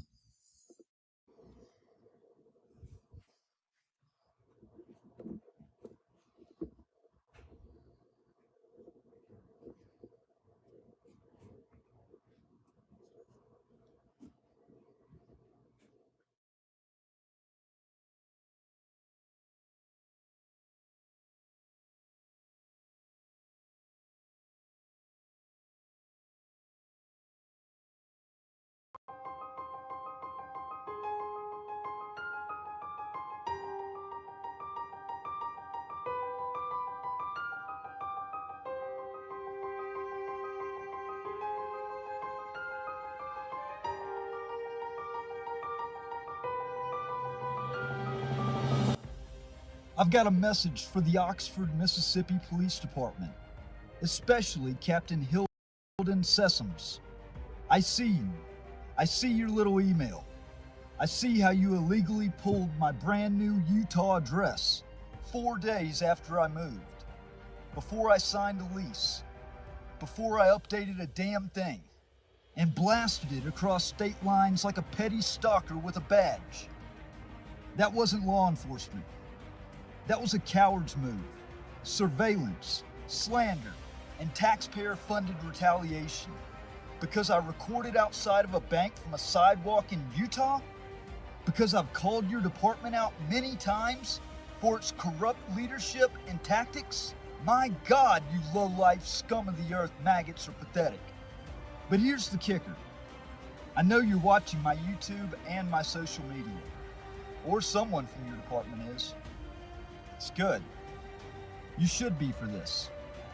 You should watch this very, very closely, because everything I post from here forward will be public record, admissible evidence, and a goddamn masterclass in how a constitutional rights activist dismantles corruption with nothing but truth, law, and a righteous middle finger. You declared war on the First Amendment, and now you've got a front row seat to your own exposure. You've had quite a few things to say about me in your gaslighting rant. So I'm going to give you a list of 20 things I have to say about you. Number 1, you don't serve the public. You serve your own fucking ego. Number 2, you wear a badge like it's a shield, but it's really just a mask for a coward. Number 3, you're not law enforcement. You're a taxpayer-funded thug with a pension plan. Number 4, you took an oath and wiped your ass with it. Number 5, you're not protecting shit. You're just policing your paranoia. Number 6, every time you speak, the Constitution rolls over in its grave. Number 7, you've got more dirt under that badge than a graveyard. Number 8, you don't enforce laws. You weaponize them against people who call you out. Number 9, you're not a captain. You're just the head rat in a sinking department. Number 10, you're the kind of cop that makes kids afraid to call for help. Number 11, you use public safety like a fucking excuse to play God. Number 12, you're a disgrace to every good cop who actually earned the public's trust. Number 13, if corruption were a sport, you'd have a fucking trophy case. Number 14, you couldn't uphold the law if it was printed on your morning donut box. Number 15, you treat accountability like it's a foreign language, and motherfucker, I'm fluent. Number 16, the only thing you've protected is your own ass, and even that won't last long.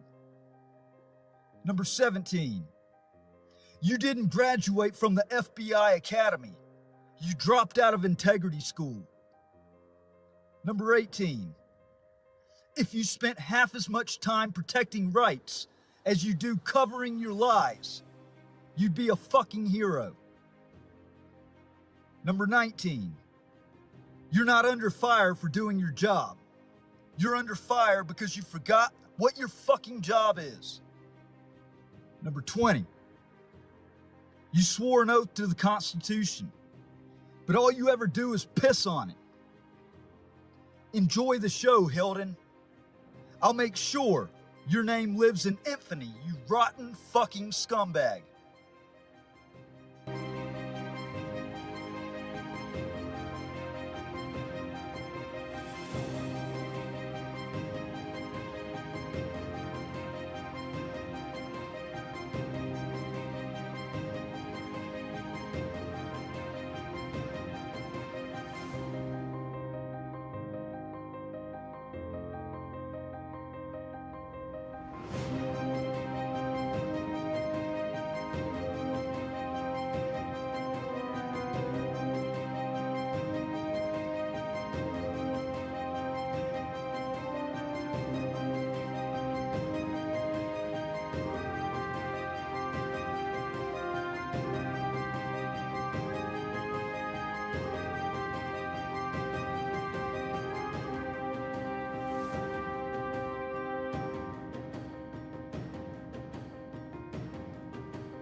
I'll be here for a while. It don't matter.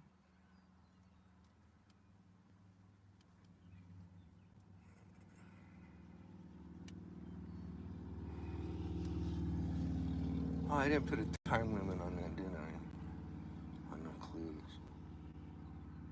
How often should I give a clue?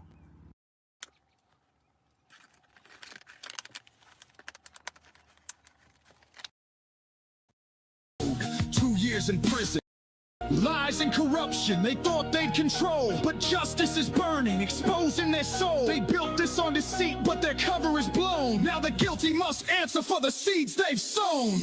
Down in Galveston it started that night. Osteen and Doretti turned wrong into right. Said I was drunk, claimed the smell in the air, but no alcohol touched me, their proof wasn't there.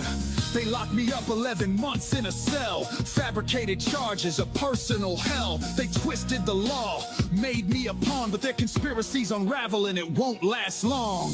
A growing plot, their power abused, but I'm breaking the chains, their lies are diffused. The truth's on my side and it's ready to speak, exposing their game, bringing justice to the weak. Caught red-handed, their lies laid bare. These public officials thought nobody would care. A conspiracy deep, but the truth's coming through.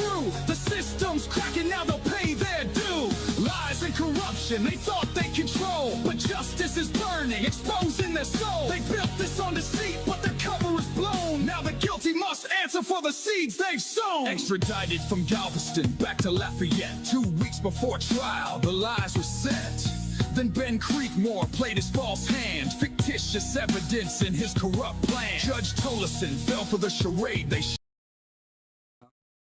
outside of Zion's Bank. I want to do a silent audit.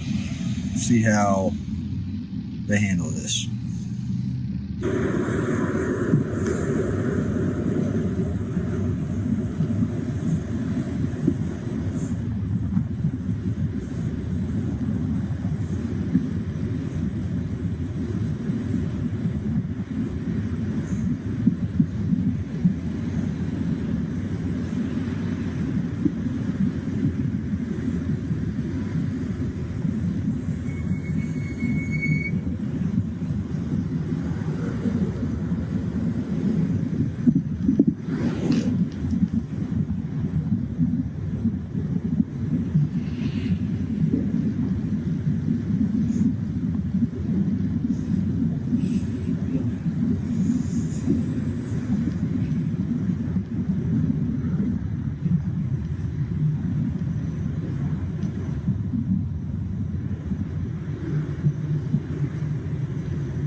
guys and gals, I think we have some snitches.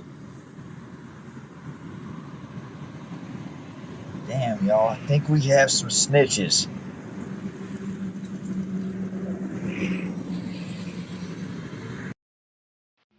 Police and Fire Dispatch. Hey, my name is Alan, and I'm the assistant manager at the Zions Bank here in Layton on Fort Lane. Hi. We have a person who's been wandering around our building with like a selfie stick filming it. Okay. Can you confirm your address? Yes, it's 150 South Fort Lane. Okay. And you're the manager? I'm the assistant manager, yes. Okay. And is it a male or female that's doing this? It's a male. Okay. Where are they right now? He is out on he's actually on the sidewalk. Looks like he's maybe even filming the street. It's just so weird. Which street is he along? Fort Lane, sorry. Okay. He's wearing like a dark gray jacket, hoodie, with like jeans on. Yeah, I'm going to ask a couple questions to get a good description of him. Okay, good. About how old does he look? He looks like he's probably about 30. Okay. What race? He's white. About how tall? I'd say he's probably like 5'6" to 10, somewhere in that range. Okay. Is he thin build, medium, or heavy set? He's kind of a medium. Okay. Is he wearing a hat, or can you see his hair? I can't see his head. He's wearing a hoodie. Okay. Is the hood up? The hood is up, yes. What color is the hoodie? It's dark gray and black. Okay. Okay. And can you see what kind of bottoms he's wearing? Yeah, he's wearing like blue jeans. Okay. And what color are his shoes? Brown, like kind of like leather. Okay. Is anyone else with him? Nope, by himself. Do you know if he came in a vehicle or if he walked? We saw him walking around the building, so I don't know if he came in a vehicle. Okay. I think he's been out here for like 5 or 10 minutes, circled the whole thing. He turned the camera back at us just for a sec and then turned away. I don't know, it's just so weird. Yeah, no, that's definitely weird. I'm glad you called. Can you see if he has any weapons or if he's carrying anything? He doesn't, it looks like he's only holding his selfie stick. I don't see anything else on him. Okay.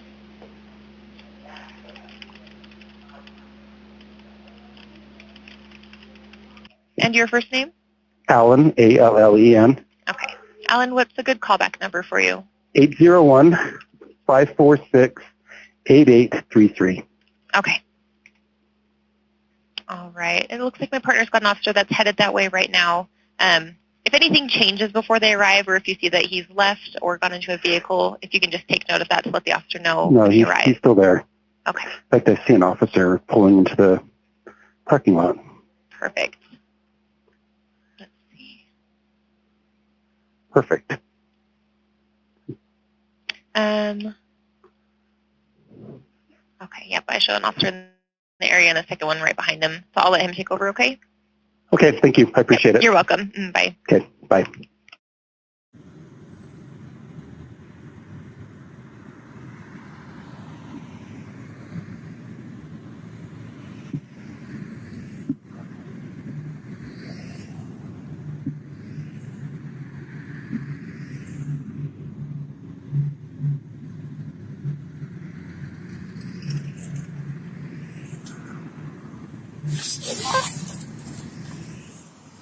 Hey man, how's it going? How you doing, man? You doing all right? Don't want to talk to me? Okay. Well, my name's Officer Rangastami with Layton PD. The only reason why I'm here is just we got some people from Zion's calling. Just that what you were saying that you drove up to the Freeport Center. Yeah. If you don't want to talk to me, that's fine, man. You can get out of here. Have a good one.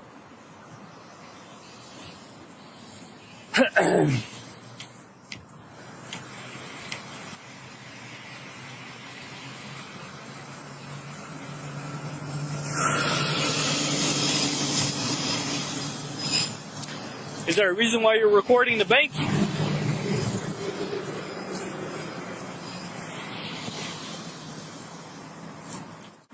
Is there a reason why you're recording the bank?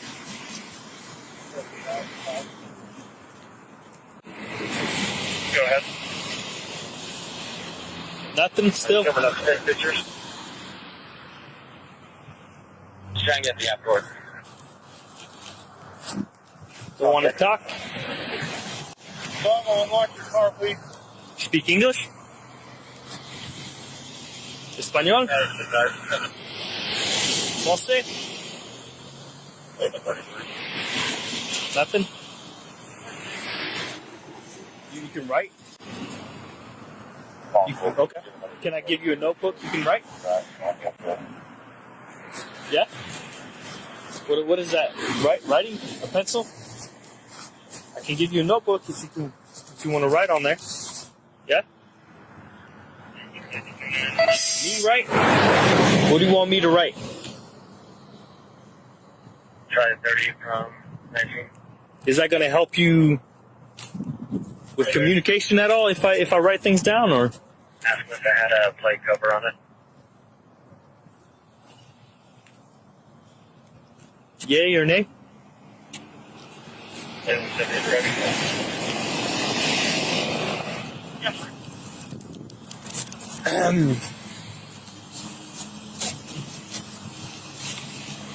So you try 30%, you couldn't do the back. So, like I was saying, doesn't look like you're doing anything illegal or anything like that. The workers here were just kind of worried about you just sitting here recording the bank. They just want to see what's going on. So that's the only reason why I'm here. All right. I'll say you're doing anything illegal or anything like that. So just trying to figure out kind of what you're doing. So, do you speak English at all?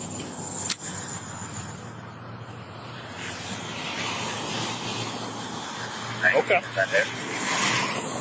I'm not sure How's it going? So, doesn't speak? No words? Okay. You talked to the bank at all yet? Yeah. We'll go talk to them. No? Yeah. We'll go talk to them, let them know that. Yeah. So.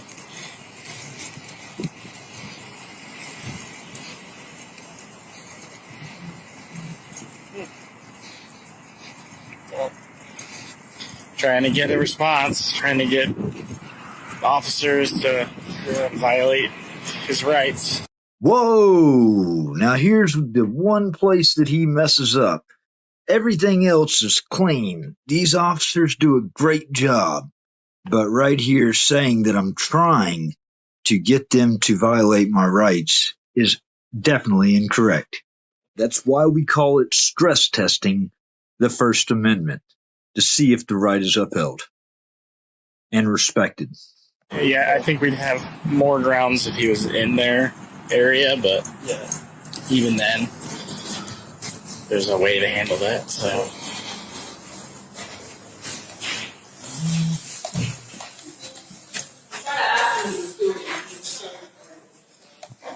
Did you call? I did. You did?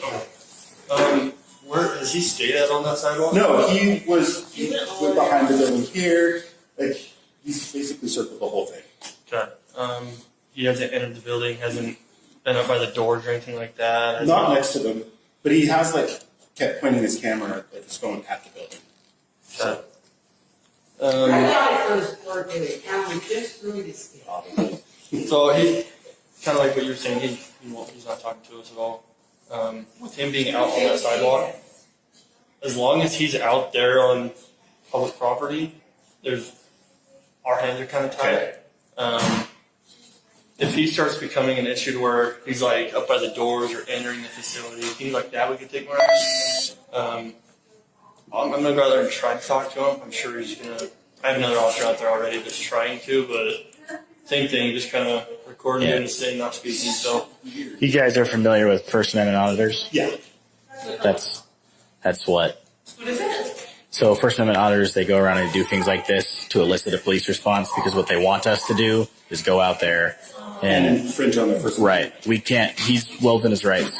But what he's hoping is that we somehow impede on that and tell him, hey, you cannot be filming, right? And that's not what we're going to do. So, Okay, once again, this is a totally wrong impression that the officer has, and I'm going to have a phone call with Officer Courtney right here, because believe it or not, what we actually want to see is officers upholding and respecting our rights under the First Amendment. I mean, I personally would do it in my time, but kind of the best response to people like that is not to really give them a response because eventually they're going to get bored. it was just weird because he was recording like Yeah, here. I gotcha. Yeah, like a little bit uncomfortable with that. It'd be different if he was like in front of Beans and Brews or something, but this is a bank. Yeah, So unfortunately. I was like, is he going to you know what I mean? It's just Yeah, unfortunately, with him being where he's at right now, like, and it being a publicly accessible area, like, obviously, if he's on the property, yes, then we could say, hey, you're, encroaching on their property. They want you trespassing. They want you off property. But out there, he can film whatever he wants around the building. If he starts coming in and like blocking the drives at all, though, for you, like, that's a different story. That's also a safety issue for us. It's like, hey, man, you can't be walking around where cars are going to be driving. So, was he on the outside of the drive-through area? You saw him walking out. Was he on the, like, was he walking through the drive up, or is he like over? No, he was in the drive up, like just at the very edge of it. Okay. And he was walking to say, hey, we just filming. And I thought he was talking to himself and making a selfie, but he wasn't talking, and then he'd like, hey, and then turn back to the bank, and then he just slowly made his way around. Okay. Well, yeah. See if we can go get him the information, but he's not required to right now. So I understand. Yeah. Just as a safety thing, we're like, 100%. just nervous. Yeah, definitely. We're a bank. Don't like when people are casing us. For sure. Yeah. So, For this property itself, because like where we have like say Winco and Teriyaki Bowl and everything, owns this you own the parking lot and everything. All right, cool. I just want to verify that because as far as I know, we own this property. Okay, yeah. If you guys get an opportunity to, if we can verify that way, if he steps into the area. Well, I've looked it up on the county recorder, and it says that we own this. Okay, perfect. Yeah. If that becomes a problem, then we'll take different action or tell them, hey, you can still record, but you need to stay on the sidewalk or in the public areas outside of the bank's property. So, okay. Sounds good. Yep. Appreciate it. Thanks. Thanks.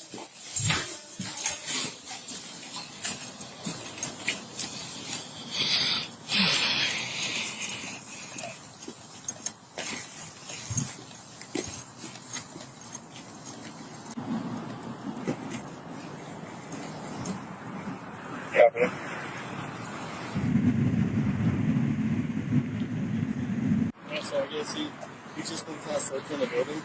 I actually saw him at the PD earlier. He was walking around the courthouse and the same thing. It's probably who they thought was Steven, but not. Probably. So, yeah, he's not doing anything wrong. No public sidewalk. Still doesn't want to talk. I just said a single spaces. Okay. So that's all I'm getting. Just sit there smiling. All right. Well, I mean, you could try to ask him, but I can get anywhere. I wouldn't beat that horse. So we don't even have any cars or anything.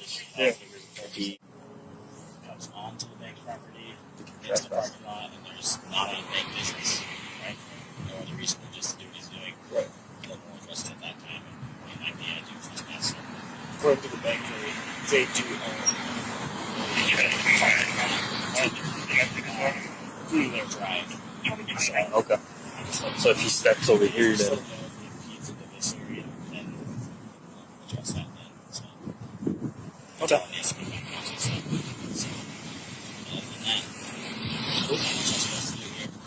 Yeah. Should be good. Yeah. You guys letting him know? You want me to just let him know, or we just get out of here? Yeah. He's not going to talk to us. So I'm not too worried about it. I'm sure he knows kind of what. He knows. So, yeah. Cool. So, all right. Yes. See you, man. Thank you, officers. Hey, can I get y'all's name and badge number, please? Yeah. Nate? Nate Springer. Frank saw me. Badge number, we don't have a badge number, we have a PD number. It's 260. 260. Yep. Officer Taylor, PD 264. 264. Officer Courtney, PD 234. 234. Thank you, guys. Is there a CAD number on this? Like a report number? Yeah. That you'd like? Yeah. You want it on a card or do you just want it? Yeah, card would be good. Okay. They say I was on the property? No, they said you circled it. We let them know that you're well within your rights outside of their property. They just let us know they own the parking lot because we wanted to verify that. So obviously, if you come on the parking lot and they have a problem, we'll just talk to you about it then. But right now, you're doing what you're allowed to do. So Exercise my rights. Yeah. No, I never stepped foot on the parking lot. So, hey, this is what I like to see. All right, y'all handled it. Y'all handled it professionally. Y'all educated them that it was well within my rights. Wasn't doing anything nefarious.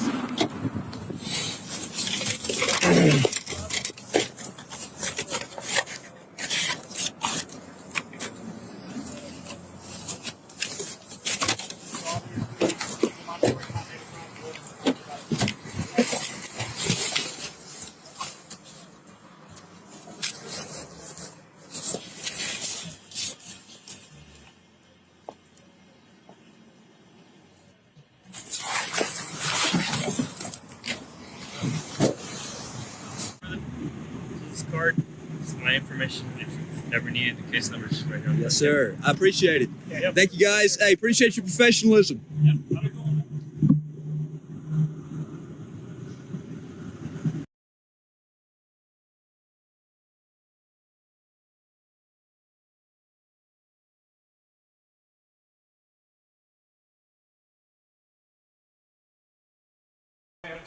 Hey. How are you? All right. Name and badge number. Officer Dale 187. All right. What's going on? That's what I want to know. I was in here, like literally, you want to know how stupid this issue is? Tell me about it. I came in here, I'm just looking at the stuff, it's a visitor center. So the fact that they have a problem with me actually filming the inside of a visitor center is beyond ridiculous. Educate them. I'm not answering any other questions. Y'all just need to go ahead and educate them now. Okay. This is a visitor center. I wasn't causing any problems. They've been the ones to cause the problems. Well, I don't know. They said you were acting irate. Were you acting any kind of way? No. I'm not answering questions. You just chat with them. He says he's just in here recording the visitor center. I'd be happy to show you the entire video. The entire video. Let's see what's going on, right? I saw you out here earlier setting up your rig there. I'm journalists. Okay. Are you local? I'm not answering questions. Okay. Well, I'm sure we'll see it, so it's okay. What are the, all right, First Amendment has 5 elements that it basically protects. Every time I ask this question, cops walk off because they can't even name one, and it's ridiculous. Because how, you swear an oath have to something. freedom of speech. You get freedom of speech, okay. You have freedom of public forum. You have right to religion. The other two, I'm not sure. I'm forgetting them. I'm not going to lie to you. Well, I'm one not gonna lie to of you. them is why I'm here. Freedom of the press. Yes, freedom of the press. Hey, at least you got 3 of them, brother. Hey, good job. No, it's so I literally, and I can show you the video. It all started when this guy. I'm over here just walking around, just filling the brochures, trying to show my supporters. Yeah. Pensacola wanted to show a good side of Pensacola. Sure. They just made it horrible because he wanted me to go because they wanted to have like a private conversation. And I was like, how are you going to clear a public lobby so you can have, I didn't even respond to him when he said that, but that was what he said, and it was on video. Okay. And so then I continued walking around because I can read the situation clear as day. He's got a problem with it. When somebody has a problem with it, it makes me stay longer, just out of principle. If they didn't have a problem with it, I wouldn't even coming in here to even really do an audit, man. It was actually to legitimately check out the inside of the visitor center. Yeah. And then he turned it into an audit, when he had a problem with me being in here with the camera, and I'm well within my rights, now I'm going to show him and make him get educated. Then the old guy right there, the stuff like literally telling me I needed to turn off my camera. He's trying to create a prior restraint. You can't do that. You can't tell a journalist to turn off his camera. Yeah. And I tried to explain all that. They think that literally the only time I even said anything, this lady, she was answering questions. I was asking questions about Pensacola. Like, everything was fine. I could tell she wasn't 100% comfortable because I was holding the camera. I mean, but typically at least she was respectful. Yeah. So I don't need her information.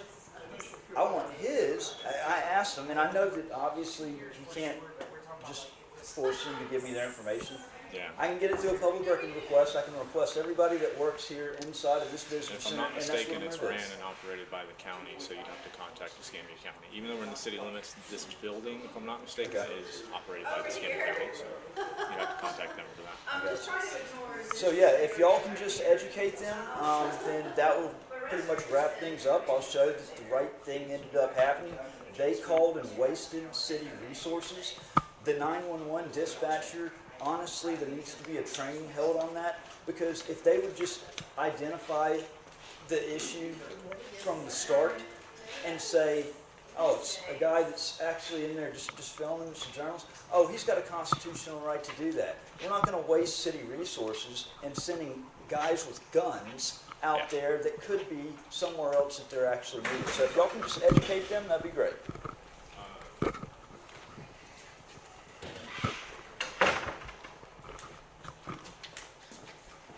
Do you live here? No, I'm not answering questions, man.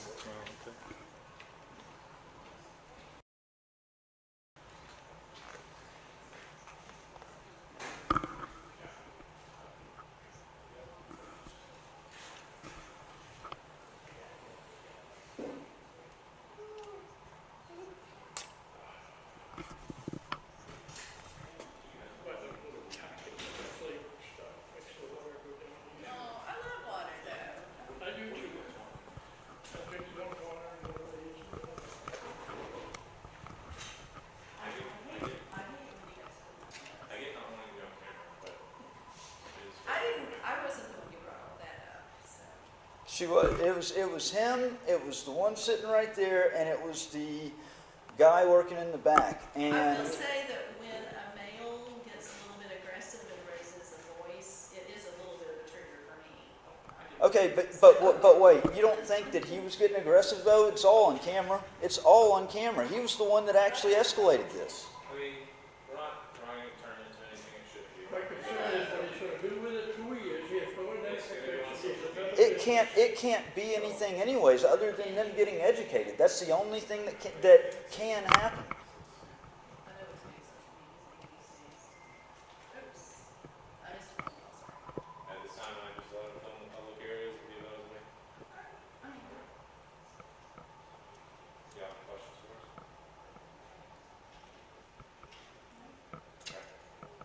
All right. Thank you. Y'all just made the city of Pensacola look horrible. To a point, but if they come visitors and he's interfering with the visitors, that ain't going to fly. No, I'm still in a public lobby. You can't make me. He's in a public place, he's in a public building, we can't prohibit his person. And the visitor has a right to say whether they want to be filmed or not, correct? No. Not in public. When I was a police officer and I was downtown at an event, there was a weird gentleman. And now what? Not these guys. Who? These folks. Oh, no. I don't go out to record people. I go out and then when things like this.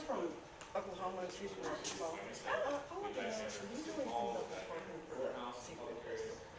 Okay, I can kind of show you on a map. Okay. Hey, can I get you to move over a second? So, Yeah, if you will just work with this is where we are. All right. Thank you. Thank you. So this is where we are. Okay. Yeah. So this is where we are, and the Seafood Festival is kind of right here. There's a little park. So, but they do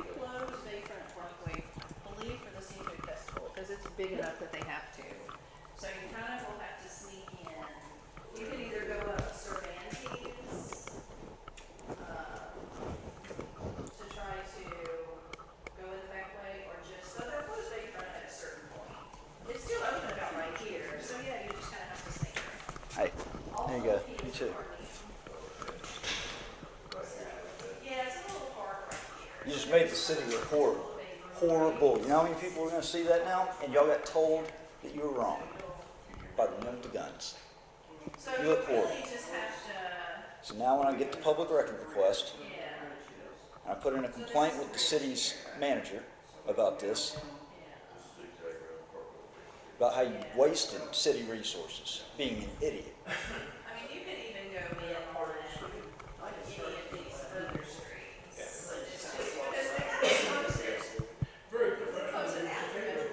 Oh yeah, I'm going to show you. No, this.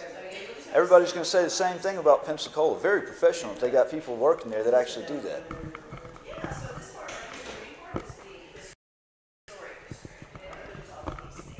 So Historic Village sits right here too, which is right in front of where that festival is.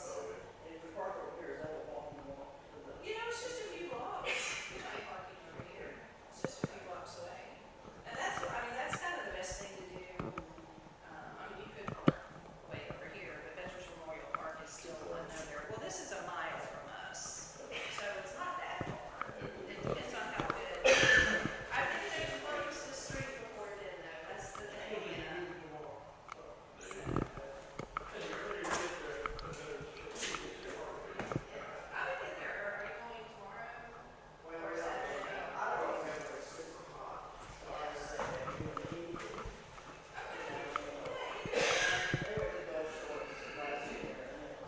you been to this one before? It's similar. It's in a smaller space. The golf course was really great though. But yeah, we have food vendors and lots of art vendors, and then there's live music. We were debating between this one and this. Well, yeah, you should try it. I'm going to call the city manager and tell them, uh-oh, we screwed up. You just have to remember that they're closing roads, and so you'll just have to kind of sneak around that way. Everything's free.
Your name Don is Matthews. Don Matthews? Yeah.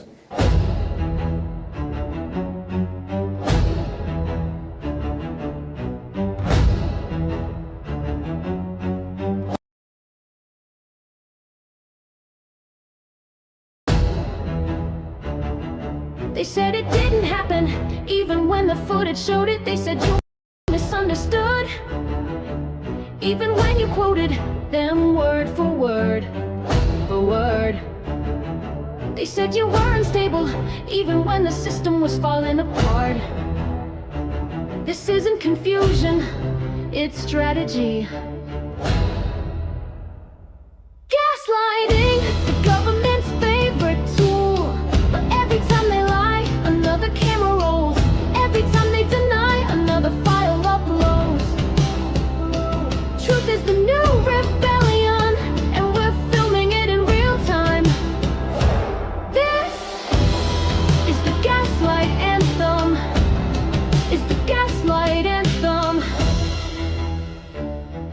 They said it didn't happen, even when the footage showed it. They said you misunderstood, even when you quoted them word for word, word for word for word. They said you were unstable, even when the system was falling apart. This isn't confusion, it's strategy. Gaslighting, the government's favorite tool. But every time they lie, another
hell's this for?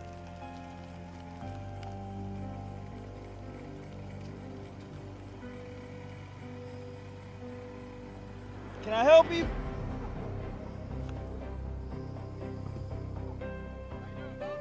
Well, it was good until you blinded me.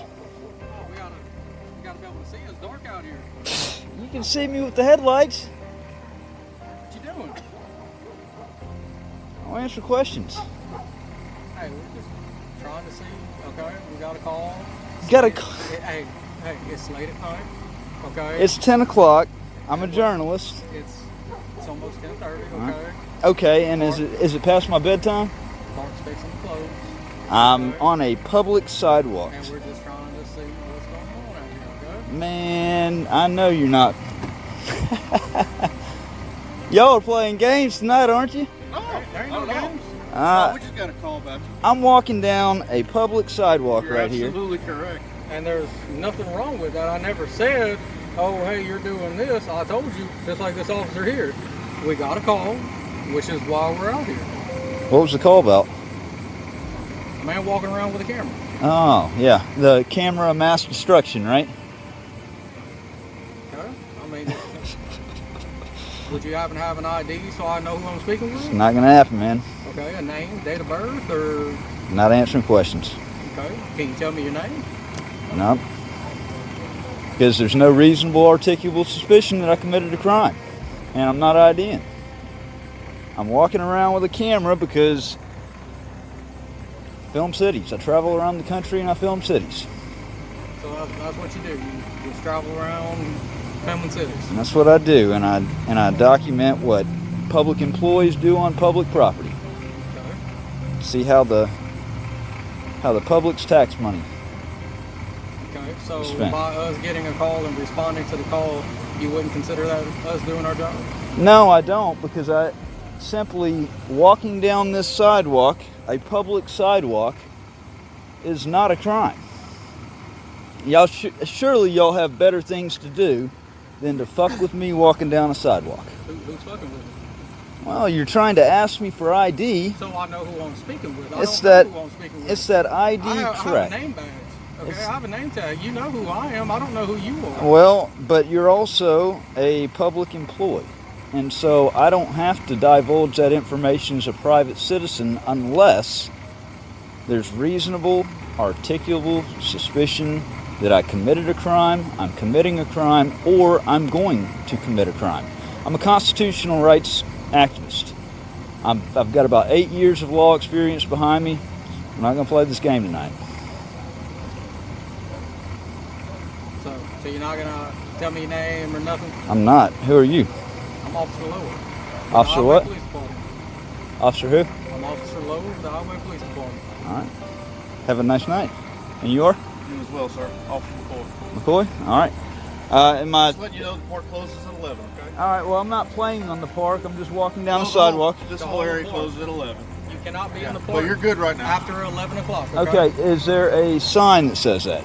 There's actually one over there, and I don't know if there's one over there, but you're free to go look at that one. Because this is a common ploy.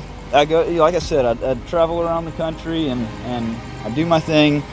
No, you're good. There's a lot of it's a lot of authority pushed in places where, you know, the thing is, I wasn't trying to mess with y'all, but I mean, messing with me on something so trivial means that I start following y'all on police stops. I'll tell you what, we did get a call. I'm a training officer, okay? We did get a call about someone walking around, just doing our job, checking you out. You're absolutely right. This is nothing but a consensual encounter. You're free to leave at any time. I'm just letting you know at 11 o'clock, I'm not supposed to be here. Okay. Okay? You're good to go, man. I understand. It's just Unless that you have a complaint for the police department, I'd have to ask you to go on the sidewalk or something over there on the street. But After 11 o'clock. yeah, you're good right now. What do you mean, like going across the street? I didn't say across the street, along the street. The sidewalk along the street. Well, this is the sidewalk along the street. This is inside the public park, the city park, and it closes at 11. It's still, if somebody had to traverse over I don't there. have a problem with you traversing. Absolutely you take not. railroad or something like that. Well, or if you're just coming through to get to Right. point A to point B, that's fine. But if I'm coming not- in and lingering and walking around and trying to participate in the park I'm past not. 11, I'm not participating in the park. walking around, parking, going over there, going to do this, other than just traveling through.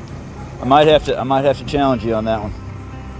It's I might have city to. ordinance. That's fine. It's ordinances don't trump law and the Constitution. Actually, the pecking order is Constitution, law, and then policy ordinance. So, law and Constitution is definitely going to trump that. And my right of free travel down a public sidewalk, I may just have to.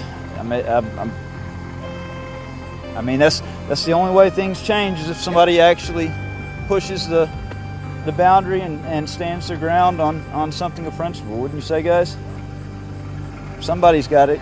I mean, something as simple as, I get it if I was over there, trying to swing on the swings or, trying to go and run laps around the baseball field, but the sidewalk right here along this street, I'm going to say that that's an unlawful order and command, and I'm not going to, I have a duty and obligation to resist unlawful Well, if you commands. resist the city ordinance that we're trying to enforce at 11 and past that, you'll find out. Okay. Other than that, you have a nice You too.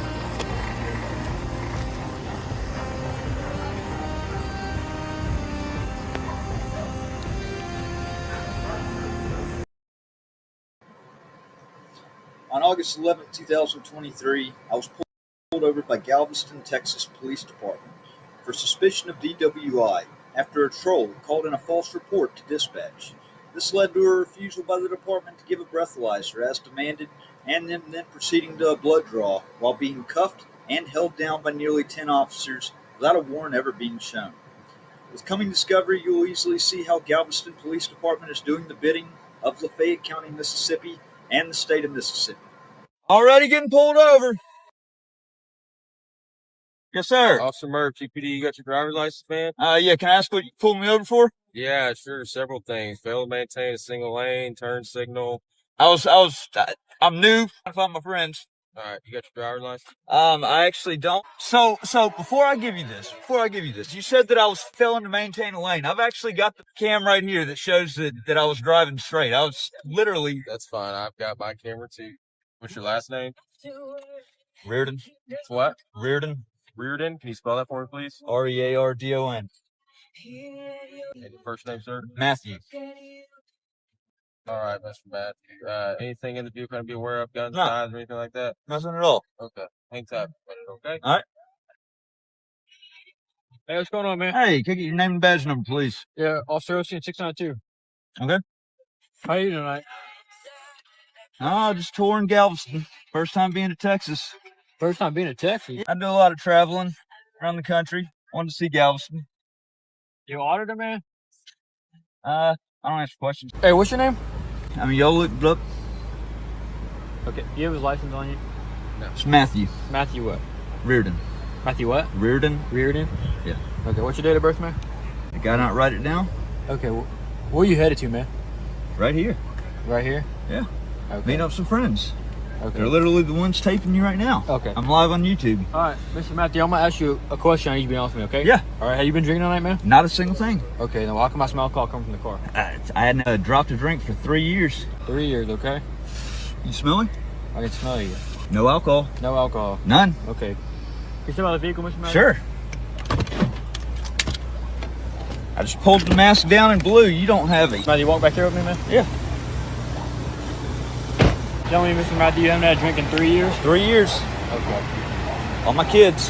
Huh? All my kids. 3 years. All right, Mr. Matthew, you might do some tests, make sure you're okay to drive, man? I mean, do you smell alcohol in my breath? I hadn't had a single thing to drink. That's not answering my question. I'm not taking. Your field sobriety tests are designed to fail. You know it and I know it. They're not designed to fail. The first one's scientific. How about this? Let me blow. All Huh? I'll blow. You want to blow? I'll blow. Okay, you understand. Yes, I understand. I haven't had a drop to drink. Let me explain something to you. I haven't had a drop to Let drink. me explain something to you, okay? I have not had a drop to drink. Okay, I understand that. Okay. I understand you're saying that, okay? What I'm telling you is, you understand that if you blow, I have to place you under arrest. Go get it. That's not how it works. We don't go get it. We go to the machine. No, sir. No, sir. That's where the machine's at. No. Call supervisor. The supervisor's right there. We're not doing this. No. I'm taking it right here. No, I won't even take it. Mr. Matt. I want a lawyer. Yeah, I don't need to give you a lawyer. Are you refusing the field sobriety test? I said I will blow. Okay. We have to go to Bring the it jail. here. Y'all have portable tests. Y'all have portable tests. We don't. We don't. We don't have them. What's your name and badge number? Sergeant Jack Doherty, 344. 344. And you are? I've already told you. I know. What is it again? Officer Osteen 692. Osteen. You are? Murder 617. Okay. I'm going to ask you one more time, Mr. Matthew. Will you consent to field sobriety test? No, not. I said I'll blow. Otherwise, take me into custody. Okay. Just towing it. That's why. Once they take him into custody. How can they take him into custody? There's no crime. Suspicion is If he not blows, a crime. if he blows zeros at the jail, are y'all gonna let him go? Suspicion is not a crime. Sergeant Doherty, or is it Lieutenant? You need to let him go, man. Is it Lieutenant or Sergeant? It's Sergeant. If he blows zeros at the jail, are y'all gonna let him go or? Okay. What we're doing right now is exactly what he wanted to do. Well, I know. I was This just is what curious. he wants to do. Oh, I know. I was just curious. All he had to do was take the test. I know. I'm just curious as He to. didn't know. He requested to take a breath test. The breath machine is at the county jail. We Yeah, don't have I understand that. I understand that. He doesn't understand y'all don't have them. Yeah. No, but so if he goes to the county jail and he blows zeros, like then you'll have nothing to hold him on, right? I don't know what the initial stop was. I haven't got that far yet. Okay. Okay. Well, I think he said it was something like failure to maintain lane or something like that. I don't know. Okay. I got to review body camera. You know. Yeah, no, I get it. Okay, so he said he wanted to blow. Yes. But why is he in handcuffs? Because they're then? taking him to jail because that's where the He's not breathalyzer's been- at. He hasn't been charged with a crime yet. Our Why- policy states if you're going to ride in the back of that car, you're going to have That's an handcuffs on. unlawful detention, though, man. He's requesting to go. He didn't request to get Yes, he handcuffed. did. It's right here on my camera. He He turned requested around to- and put his hands behind his back. That's because y'all told him to. No, we did not. No, it's on my he camera. did. He put him behind his back. Yeah, but still, man. I mean, if he's not, We're doing exactly what he's asking. But you guys are the law enforcement officers, not him. If he asked to blow, you still don't have a crime. Do you understand? Yeah, I understand what you're Okay, saying. look, if I asked you to go sleep with my mother, that doesn't mean you have to go sleep with my mother, Doherty. No, it's not. If I ask you to arrest him because he's ugly, are you going to arrest him because he's ugly? No, it's not. It's the same damn thing. You're the law enforcement officer. You're acting like he's your boss. I'm doing my job. No, because he said put me. Oh, okay. So if I say put me in handcuffs right now, are you going to put me in handcuffs too? Go ahead, put me in handcuffs. No, I'm asking you to. Well, that's what I'm saying. He didn't do anything wrong either. He's got to go to the county jail to blow in the breathalyzer. Suspicion is not a crime, though, man. He wants to go blow in the breathalyzer. Why is he putting him in handcuffs? Because he put his hands on Jack and put me in That's what I'm saying. I'm Okay. putting my hands behind my back right now saying put me in handcuffs. Why won't you do it to me? No different. Who's all in here? There's no crime yet. So they've got him in the back of his car handcuffed. There's no crime. He's talking way too much, man.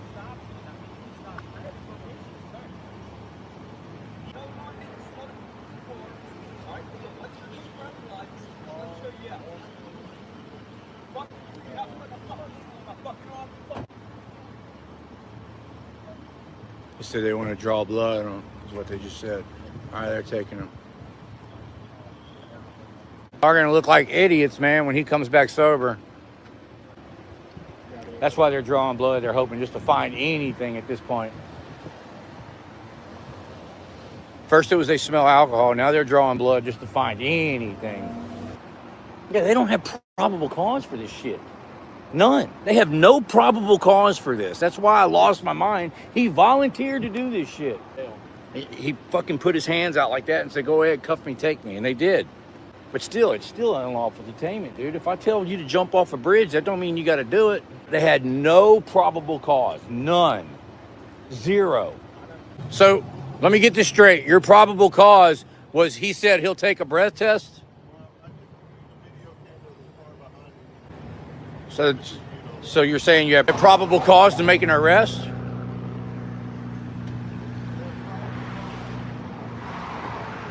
Yeah, probable cause to make an arrest. Because you guys, you know, legally you guys have already arrested him. You know that, right? Yeah. For what? That's not a crime.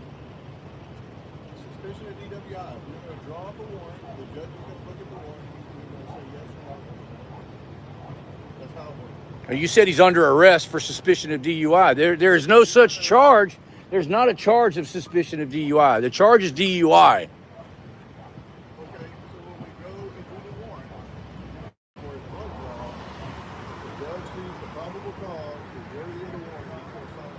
So you guys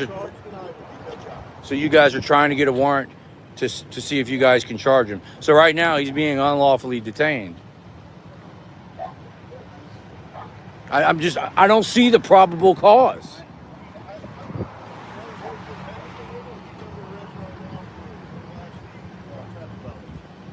Reckless driving? Well, that's what I asked you. Why didn't you say that to begin with? No, you said he's under arrest for suspicion of DUI. That's not a charge, though. Yeah, but that's not what you said. Suspicion of DUI isn't a crime. Reckless driving is an arrestable offense. You should have just said that to begin with. And then I went and lost my mind. August 1st of 2023, I got out of prison after being sentenced to a 1-year prison sentence on a probation revocation, which stemmed as a result of Sheriff's Deputy Candace Beaver's lies. On stand, in court, she knew that she was lying, without a doubt, 100%. When I got out, I had to put the truth out there, which is what I did with this video right here. It actually got a good amount of traction on the Lafayette County Audit YouTube channel. Now, in retaliation, because this video was published and got over 40,000 views in a very short period of time, Deputy Candace Beavers, as well as Hobie James, the deputy that's right here at the beginning of this video that has me pulled over. Both of these deputies call down to Galveston. Both of them independently are recorded on phone calls to Officer William Osteen, who made the false arrest for DWI. Claimed he smelled alcohol and there was never any alcohol. Got my unsupervised probation revoked once again. Sent me back to prison over in Mississippi. That prison sentence was vacated January 21st of this year. The truth needs to come out. This video exposes Candace Beavers for her lies. You'll see the transcript. You'll hear the recorded phone calls. So I think it's time to remind the public of this. Hey, Matt. Yeah. What's going on, man? What's going on, Not much. Hey, man. Good to see you. Yeah, you too, buddy. You're right. Shake your hand, dude. You doing all right tonight? Doing good. How'd Holly Springs go? It went well. It went well. What'd you pull me over for?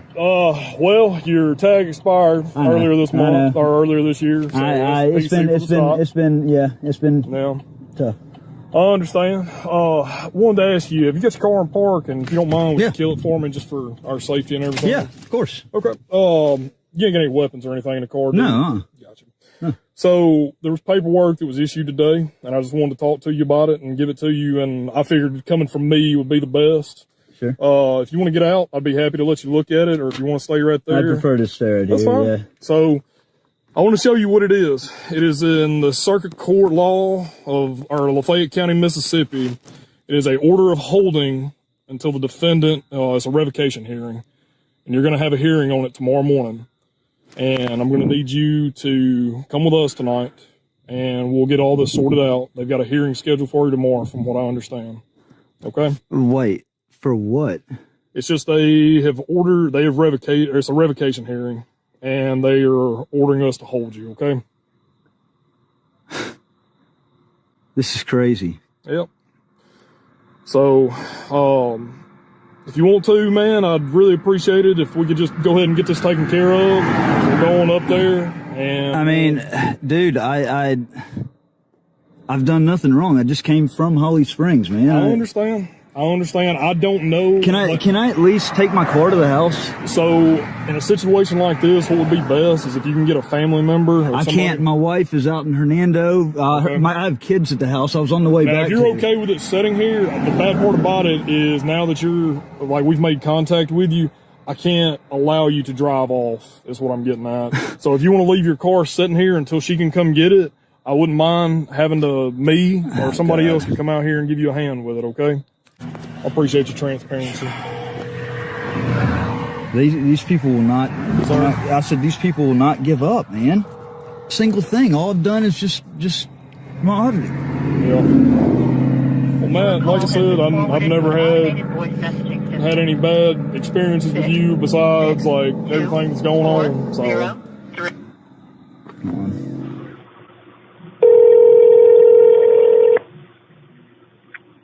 Oxford. Yes, sir. I need to speak with an agent. There's a major issue going on with the Holly Springs Police Department. There's blatant corruption going on, starting from at the top down. And I've actually got this on video. I've got audio recordings. If I didn't have it, I wouldn't believe the evidence that I had myself. Well, we do walk-ins as opposed to phone calls. I understand that, but there's a little bit different of an issue for me. I'm actually, and that was another thing I was going to talk to the agents about. My constitutional rights have been literally mowed over by Lafayette County and now by Holly Springs. I'm actually banished from the city of Oxford. I've got to get permission to come into the city, and I know y'all are in the city, but so basically I need to make an appointment with y'all to come in there. If somebody can set a time with me so I can let Oxford know, or let Lafayette County Sheriff's Department know, and come in there and meet with y'all. Well, anytime between the hours of 8 to 4, Monday through Friday would be fine. Okay. Is there like a lunch period that nobody's there, or even during the lunch period? It kind of varies from day to day. I would say if you could come before 12 would be perfect.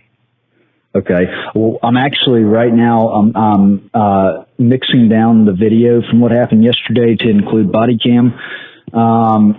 And I've got about another, actually, it's already encoded. I can go ahead and put it on a jump drive and bring that up there. Yeah, I can do that. Let me find a jump drive to load this evidence onto, and I'll come up there. Okay. All right. Great, thanks. Thank you. Bye. Sheriff's Department. Is Jonathan Fingerman in? I don't think he works today. Hang on. All right. Can I speak to somebody else? I need to inform them that I'll be coming into Oxford. Okay, I'm transfer you into dispatch. Hang on.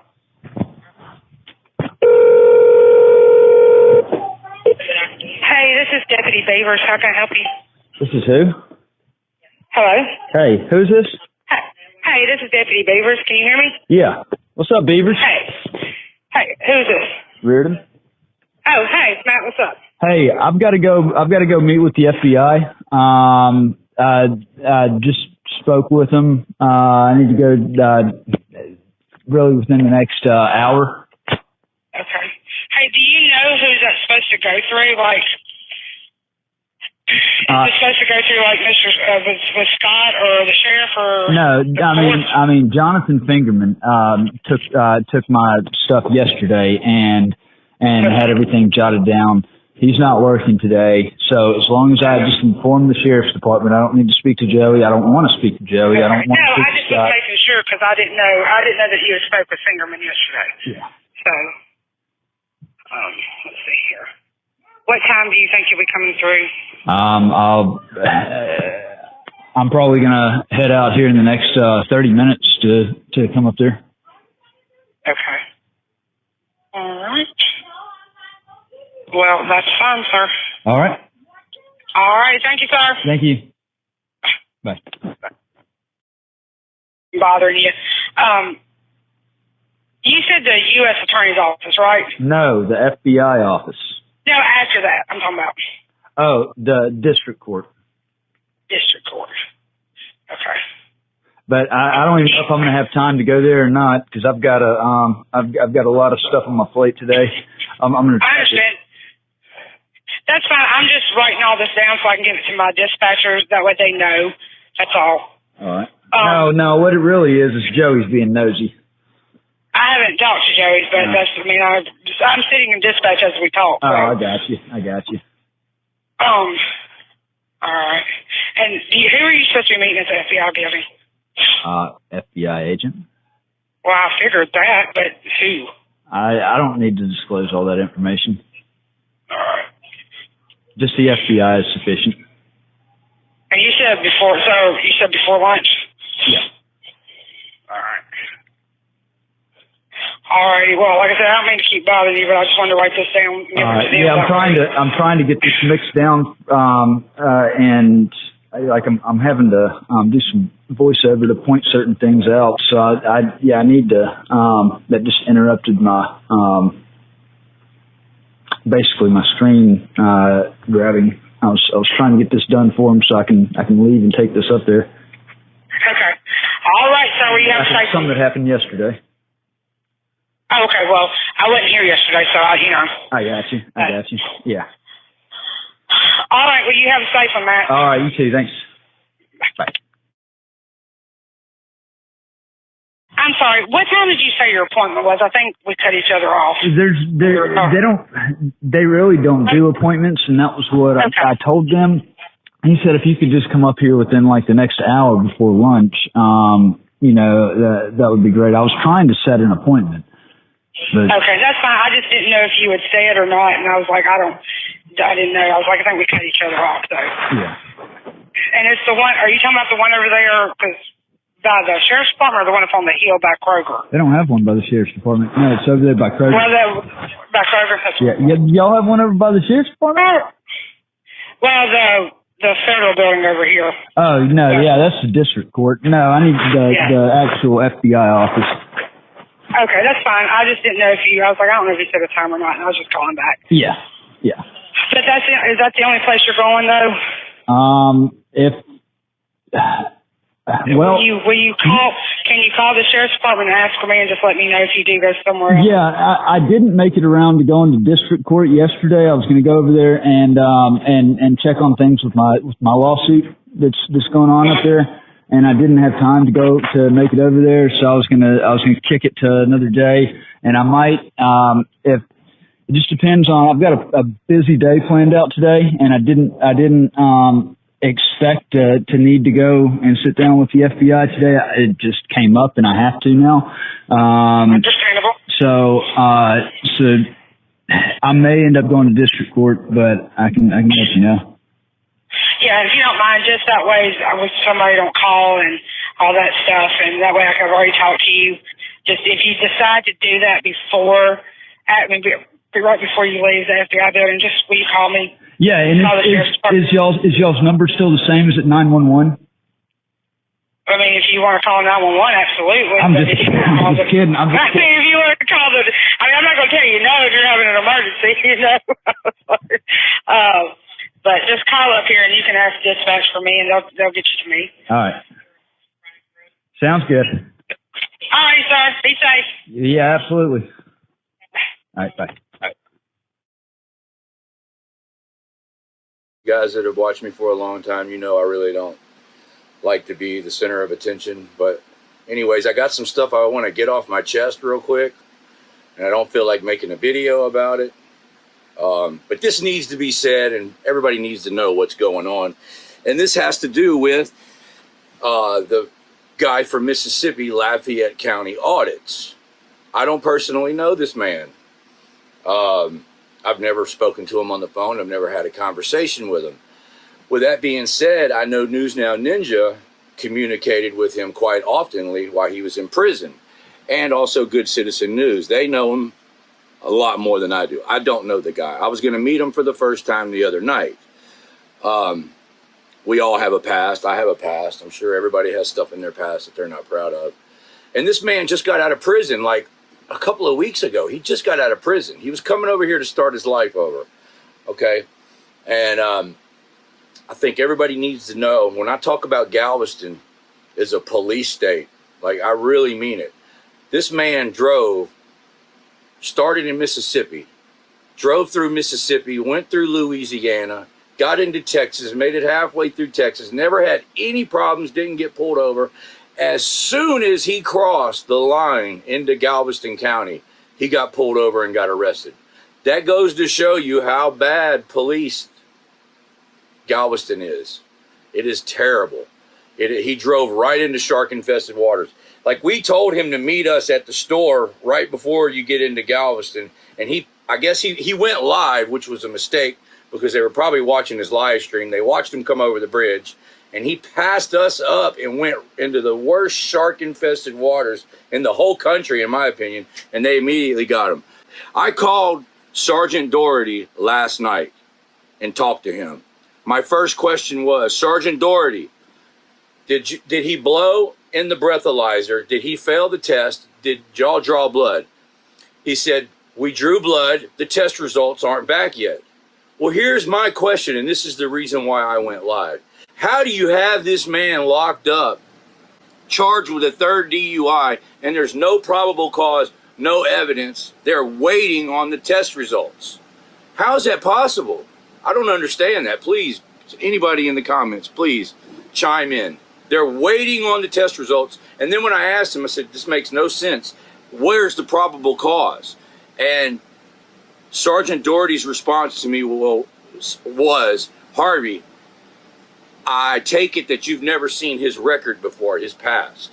That was his excuse for this man being locked up while they're waiting on the test results. His past. They locked him up because of his past. How is that possible? The only thing they have him on right now is he swerved. He went over the white line, allegedly. They pulled him over for that. They said they smelled alcohol. Everybody that was with this man swears he was not drinking. And another thing, from the get-go, when they pulled him out of the car, he kept saying, I'll blow in a breathalyzer right now. I have not been drinking. He was adamant about that. And then he put his hands out like that to be handcuffed. And so when they handcuffed him and put him in the back of the car, I said, Doherty, what is going on? What is he being detained, arrested for? And Doherty said, well, he volunteered to go and blow, and he volunteered to be put in cuffs. I said, well, if he volunteered to be put in cuffs, why is this man... I said, if he volunteered to go, why do you have him handcuffed in the back of the car? I said, take him out of the handcuffs. If he volunteered, there's no crime. At least uncuff him. Doherty said it was in their policies and procedures that anybody in the back of the police car has to be handcuffed, okay? And that sounded plausible to me. I said, okay. Well, then last night when I went live, I filmed Gainer, and he had a man in the back of his truck in the cage for over half an hour. The man was not handcuffed. The man was talking on his cell phone the whole time. So I mentioned that to Doherty last night. I said, well, you told me it was policy that they have to be in handcuffs if they're in the back of the car. Sergeant Gainer had a man in the back of his truck for a half an hour last night, and he was not handcuffed. What's going on? I said, did Gainer violate the policy? And then he started skating around the issue and deflecting, and then he started bringing up Lafayette County's past again. That's why he had to be in cuffs. I said, no, wait a minute. You said it was a policy violation the other night if they're not handcuffed. So what you're saying is Sergeant Gainer violated policy by not handcuffing this man. He would not answer it, and then he says, well, Harvey, obviously, if we've got a 5-year-old child and we need to put him in the back of the car, we're not going to put him in handcuffs. And I said, well, Doherty, you're acting like a 5-year-old. I'm calling you out on your bullshit. I'm calling you out on your lie, and you're deflecting, and you're acting like a child. And then he hung up on me. We have the whole thing recorded. You know we don't call the police department without recording everything. So He told me that the man was in jail because of his record, because of his past. The test results from the blood are not in yet. I just don't understand how they had this man locked up in the county jail under a $10,000 bond over this. Please give me your comments and your feedback. I'm going to look over my notes real quick. We got some major issues. Doing pretty well. Got 2 wrecks. Chase goes. Cop was smoking on duty. It's not supposed to be doing that. Yeah. Smells kind of like weed in here, doesn't it? Yeah. All right, let's get her done. Let's get it done. So today's been a busy day. Got everything just taken care of with the bonding agent. Prior to that, went out to the impound lot where my car was impounded to go get items of importance out of my car. While I was out there, and while I was getting the items out of my car, it was brought to my attention by the impound company that they did not have the keys to my car. Because obviously no keys, I can't get the car out of impound. So at this point, with the impound lot not being able to come up with the keys, not having the keys, it would have to fall back on the Galveston Police Department as far as where are these car keys at? Okay? This is adding insult to injury on something that was already an atrocious matter. An arrest that was completely uncalled for. That the evidence,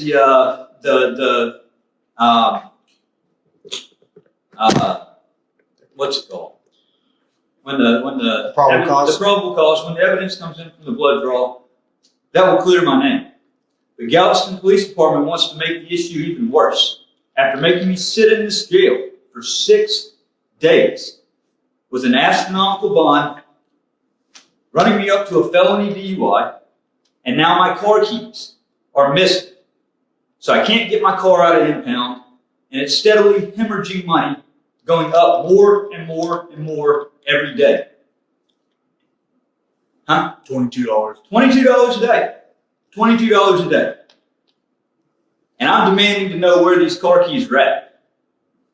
I want to know from the Galveston Police Department where these car keys are at. I want somebody to speak to me right now regarding these car keys, because this is a screwed up situation and somebody needs to answer for this. This is ridiculous. This is an issue that never should have come about in the first place. And now I want somebody to come speak to me at the Galveston Police Department and let me know where these car keys are at. Because it's very clear. I left that scene in a police vehicle. My property never included any car keys. The tow company doesn't have the keys. Therefore, process of elimination, the Galveston Police Department has the keys. And I want my keys. Can somebody get Lieutenant Miguez on the phone? Maybe Ninja could call Miguez and see if he can come out here and speak to us about it. I'm absolutely livid about this. There was no keys in the car. No keys. He looked through. Did you look through your vehicle? Yes. No keys in the vehicle. High and low, correct? High and low. That should have. The keys were in the ignition when I was arrested. The keys are not in the ignition now. Therefore, where are the keys at? I didn't pull them out of the ignition. Somebody pulled them out of the ignition. The repo company doesn't have it. Okay. Galveston Police, where are the car keys? I need some phone calls driven into the Galveston Police Department. No, we only encourage you to call if you. Well, we don't encourage calling, but we only ask you to call, or you should only call if you feel that you see something wrong, not because we're asking you to. There we go. Absolutely. Redress responsibly. Mm-hmm. But with that, redress responsibly. If you see something that's fucked up, say something about it. I mean, this is a telegram. Huh? Somebody said they're going to send them a telegram. Send them a telegram. Sure. Oh, hold on. We got a super chat. Thank you, Clear Lake Community Watch. Thank you for the $10, brother. Hey, and by the way, yes, super chats, Cash App. Look, that car is going up every day. I can't get the car out of impound right now. Right now, it's sitting at a $400 impound bill, and I can't get it out today, or at least not right now.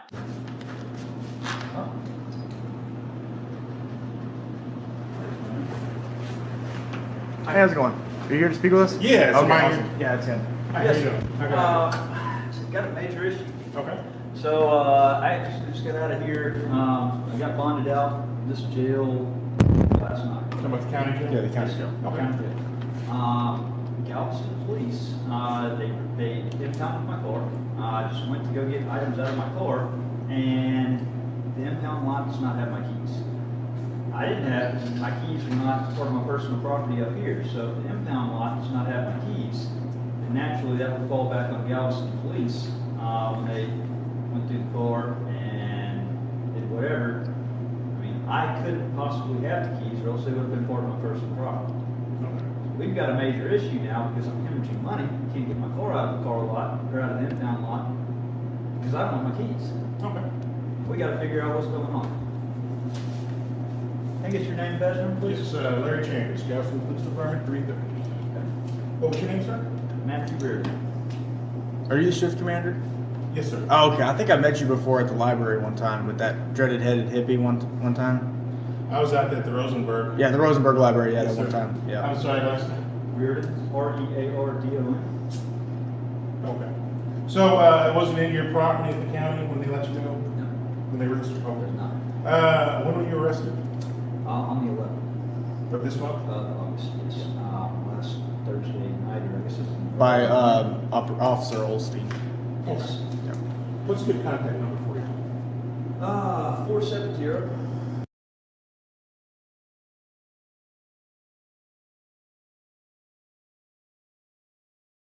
You know who arrested you? Officer Olson. So that would be at night? Yes. It was on Broadway. Was it after midnight or before? It was after. It was about 2 o'clock. I think it was about 1:30. 1:30 to 2:30. Yeah, it was close to 2 o'clock in the morning. And that would be the 11th, right? Not the 12th. It would have been. Yeah, it says on the paperwork his arrest was the 11th. Yeah. Okay. Yeah. All right, well, this officer does not work my shift, obviously. They work nights, so I can look into it and give you a call back. So, I mean, but what? Obviously, I'm not going to be able to get my car out of the impound, so Yeah. Galveston Police does have my keys. What's going to be able to be done about this as far as? The most important thing right now would be to see if you got your keys. It would be, yeah, absolutely. I'm not saying it's done, I'm just saying let me inquire so what happened. Okay. All right. Cool. So I guess, Yeah, we can figure that out I as we guess- go. Yeah, I Yep. guess I need to file a police report on missing keys. You know, whether it be, you know, at this point, the impound lot is saying that they don't have the keys, and you know, you're having to look into that as far as Galveston Police. So, if I need to fill out a police report on these missing keys, you know, because I mean, it's going to fall on one of the two parties, not me as far as why they're missing. Do I need to fill out any kind of report while I'm No, here? not right as now, far let me as- see if I can't locate it. Okay. And if I can't, then we can go from there. Awesome. Okay. Okay. All right. Thank you, sir. Appreciate it. Are they with the media or no? I'm sorry? Are they with the media? I don't know who that is. Okay. Thank you. Did y'all have any press conference today?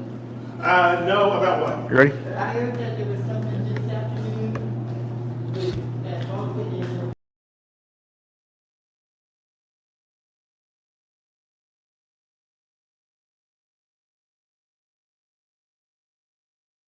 Choose not to pay the price of the car, make us pay it, and then get a lawsuit for civil rights damages.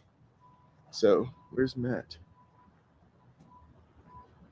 Matt! Coming? All right, I'm heading in.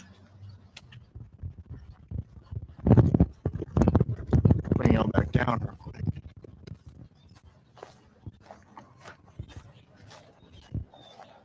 So, oh god damn, my allergies are killing me right now. Yeah, so the Galveston Police Department has had the keys the entire time. They got caught red-handed. They called Matt at I believe it was 11 o'clock last night. So, yeah, I believe it was 11 o'clock last night. Matt received a phone call, and an Officer Smith had found the keys, or located the keys. And they used some very specific language. We located the keys with the tow company. We located them with the tow company.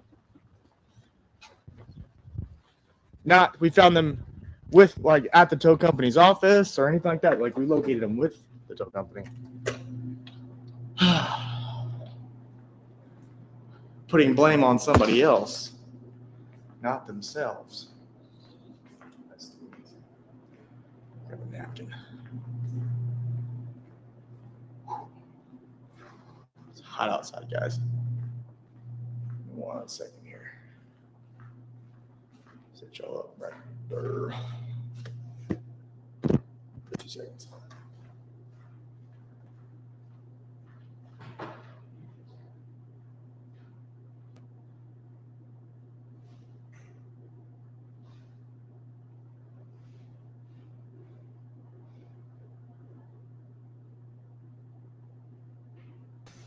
Hey, so just so y'all know, I bond out of jail August 16th.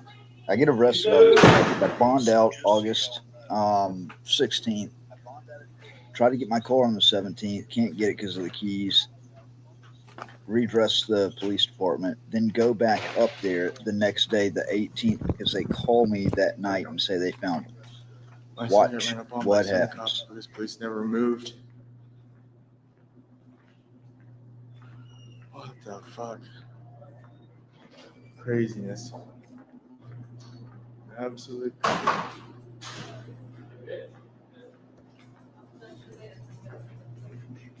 Okay.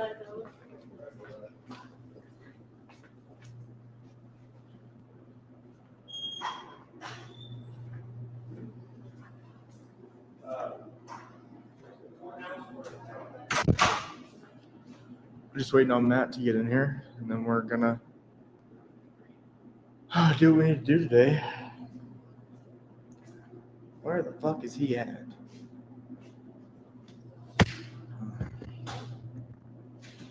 Either way, we'll keep the pressure on him. Go up a little bit higher. So,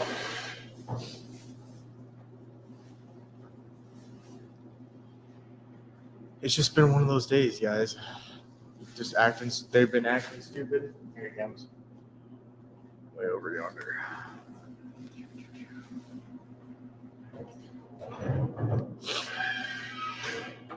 That's him right there, fellas. A victim of theft, the Galveston Police Department.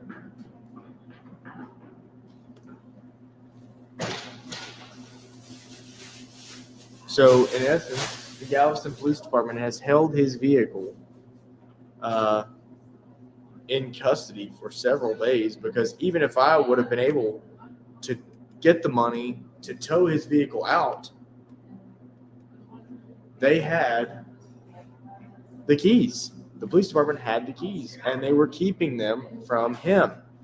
Even if I got put on there as an insured driver and been able to get the money to get the vehicle out, they had the keys.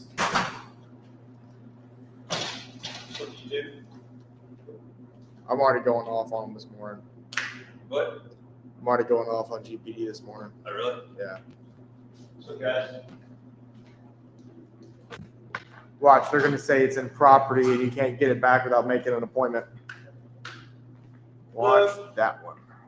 I need to speak with the highest ranking officer you have available, please. I need to speak with the highest ranking officer you have available. Okay, got it. Give me a minute. I can get a foot. Okay. Got it.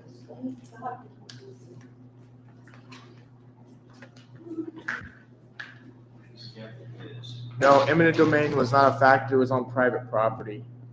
and without the consent of the property owner, they had no reason in order to tow the vehicle. That is per Galveston Police Department policy manual, guys. There's a reason we read the policy manual. Everything we need to know about the police department, how they operate, has to do with the policy manual.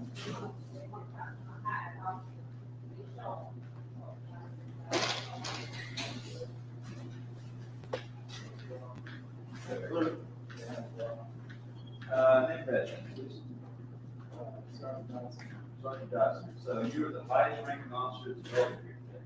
No, you don't get the highest ranking officer here today. Matthew Reardon, you have a warrant for your arrest at Lafayette County, Mississippi. Really? Yeah. Put your hand on your back, please. Thanks, sir. Take your name, drug launcher, pocket knives. Anything in pocket, anything in the box.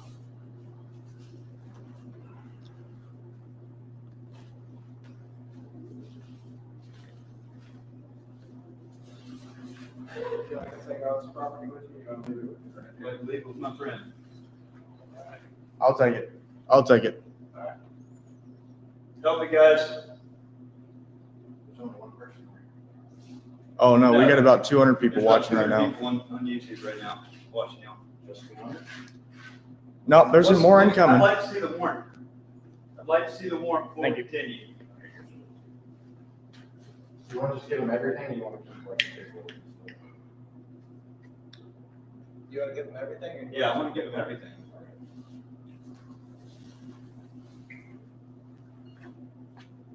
I'll take it all. Thank you. Dude, hey, what is your number two? Well, I need you to. Can I write it down and give it to Write him? it down and Yeah. give it to me? I'll write it down and give it to you. I need to see that. So were his keys just deployed to get him down here, or do y'all actually have his keys? Because we need those to get the vehicle out in town. This agency that has a warrant just called us. And, Okay, so y'all don't have the keys then? Because that's not us. We just serve the warrants. Okay. So we'll figure Cool. that out, or we'll find someone that. What's your phone number, young man? I need to see this warrant before we continue.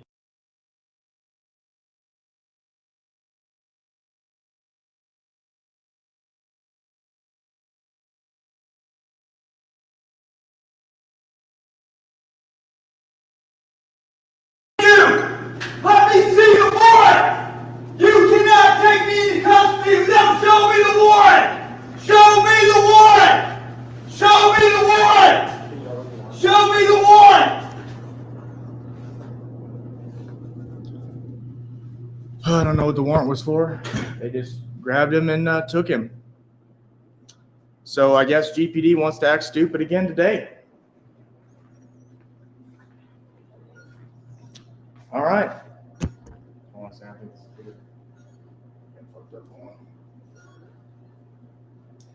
In this video here, his video here. All right, here we go again. Looks like he's going to be getting transferred, I guess, back to Lafayette County, Mississippi, for bullshit. That was the entire reason they gave him a felony warrant, was to make sure that he could not get this one done here. Oh, listen.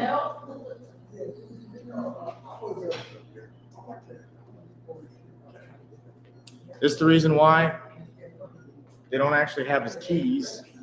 It was a ploy to get him down here. We knew exactly what was going to happen. We had a sneaky suspicion, guys, that was going to happen. We were prepared for this.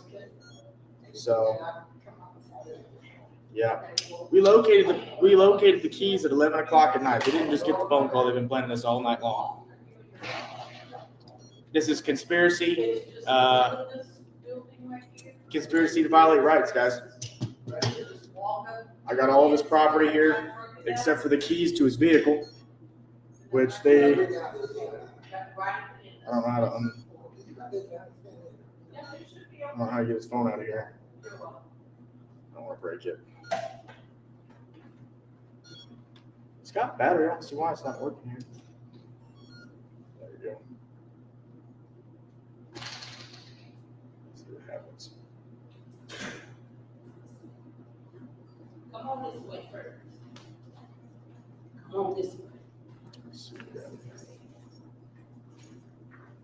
Did you see we get through? Did we get through with our stuff? Did we go through? I don't know how to get this thing undone, guys. Let's go. We'll have to figure that out later. That's no big deal. Screw it back in. Yep. Absolutely, Gator. Yep, they arrested him again.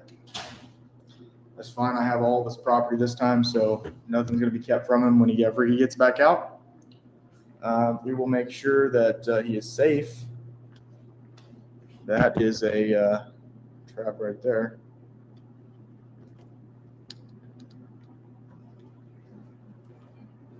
It's not even on. The fucking thing's not even on. Look at that.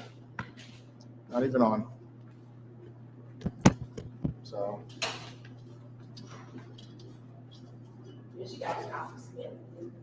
Y'all guys know what to do. You guys know what to do. Can we start dropping phone numbers? Don't call them redress unless you personally feel like it. I can't control your actions. But I can provide you with public information to redress if you want. Can we put the word out he was just rearrested, please? Can somebody get a hold of Heather Holt and all of them?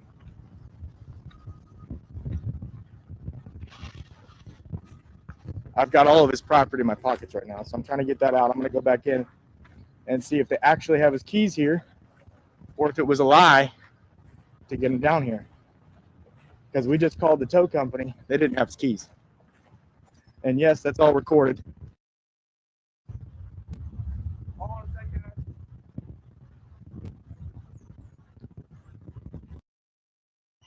We'll have to see. They wouldn't tell him what the warrant was for, what it was about.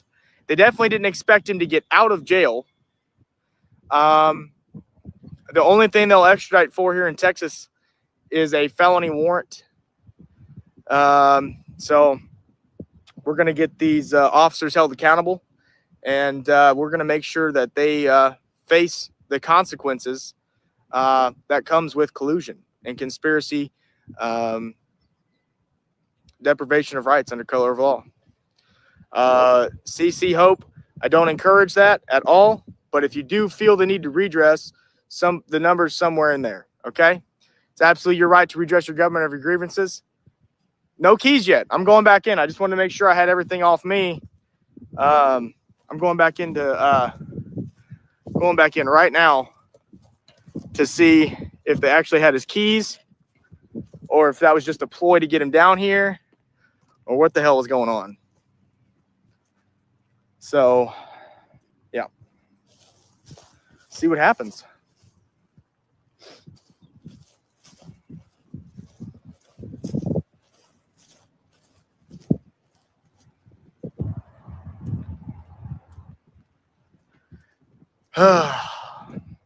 Guys, I cannot believe this happened. We just got him the fuck out. So that's why they're doing this shit. They're doing this because they can, and the people have been letting them get away with it for too fucking long. Yeah, I would, yeah. Bruce, I would head this way. I'll wait for you to get here. Hold on, I wonder if they're taking him out the back. They're probably going to walk him into the county jail. I didn't even fucking think about that. God damn it. Because they walked him out the back that way. I would assume he went straight out the back into the county jail.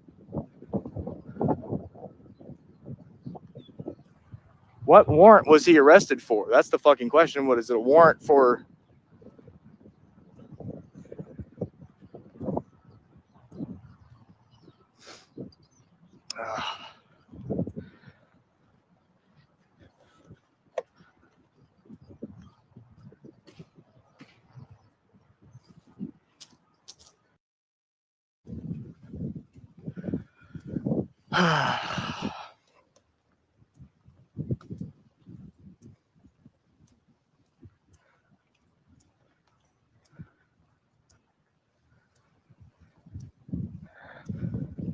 Well, everything he's got is at my place. So there's a bonus. At least he's not in possession. Possession of the police. We're Ninja, can you call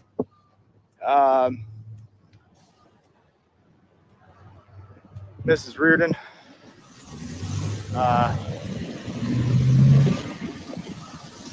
If you would, please. Yeah, Billy, it is. It's from Lafayette County, Mississippi. That's what they said. Yep. How long was he in before being released? Oh, shit. I think about a week. He got released. Six days, I believe. Like 6.5-ish. It was almost, I think it was almost a full week, wasn't it? We got him out Wednesday, I believe, right?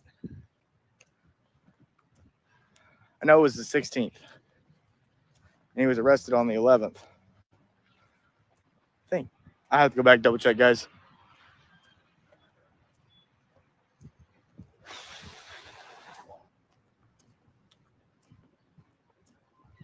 I'll keep a detailed calendar of pretty much all events that happen. Thank you. Thank you, Ninja.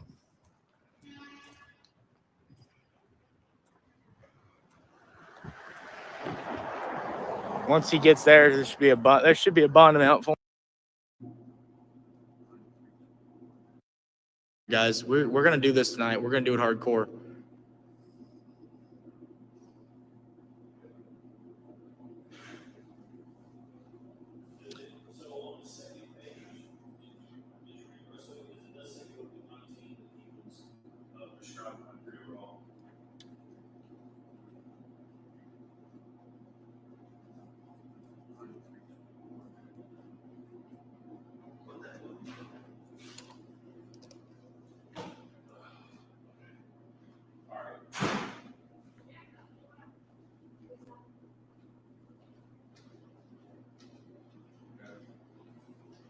Yep, Rusty, they are. So let me get the back of it. Let's see what's on the back. I don't know what it says. Let's see here.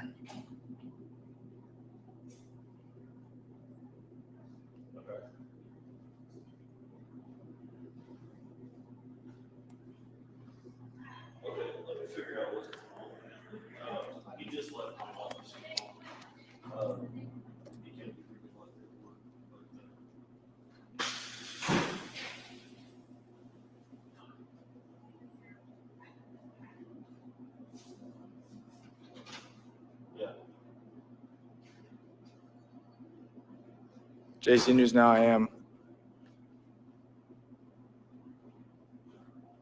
waiting right now. Hold on one second, guys. All right. Had to double check to make sure we're good.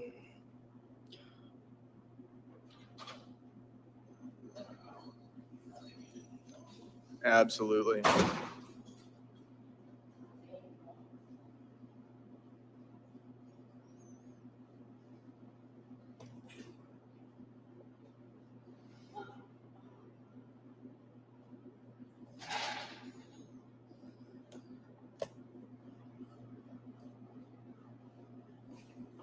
I know. I'm asking for people to come out tonight. We're going out tonight, and we're going to hold these bastards accountable. You guarantee that.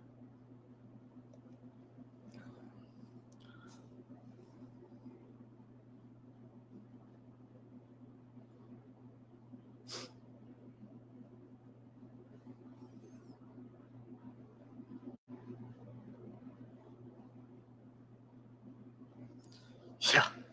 One state over is more like 3. It's 10 hours from, I believe it's 10 hours from here to the next state, I believe.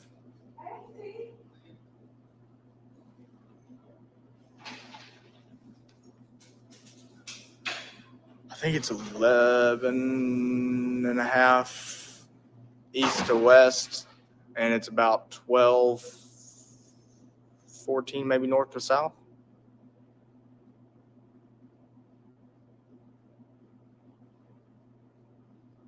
What happened, Harvey?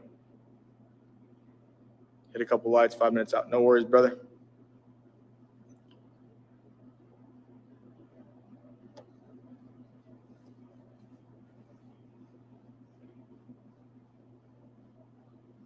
Yeah, no worries, JC. Very good. Do you have his keys?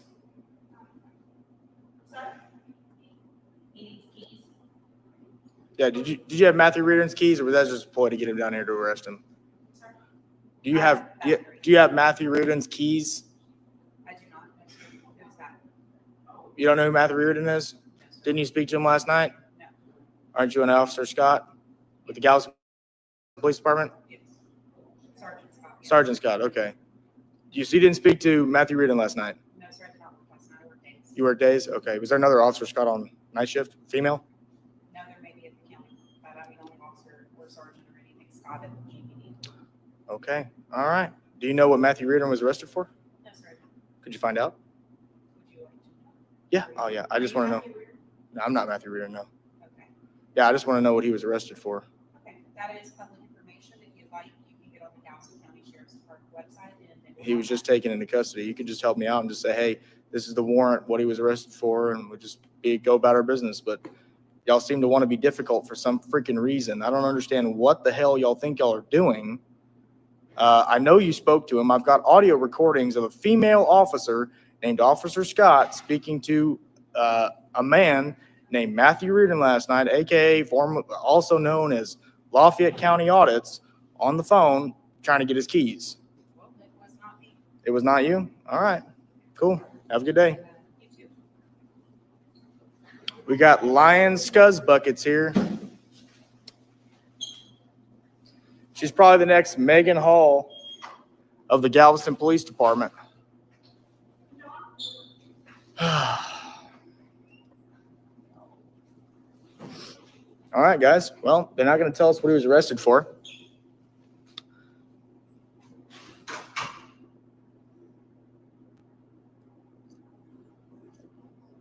Yep. Yep, that's the next Megan Hall, y'all.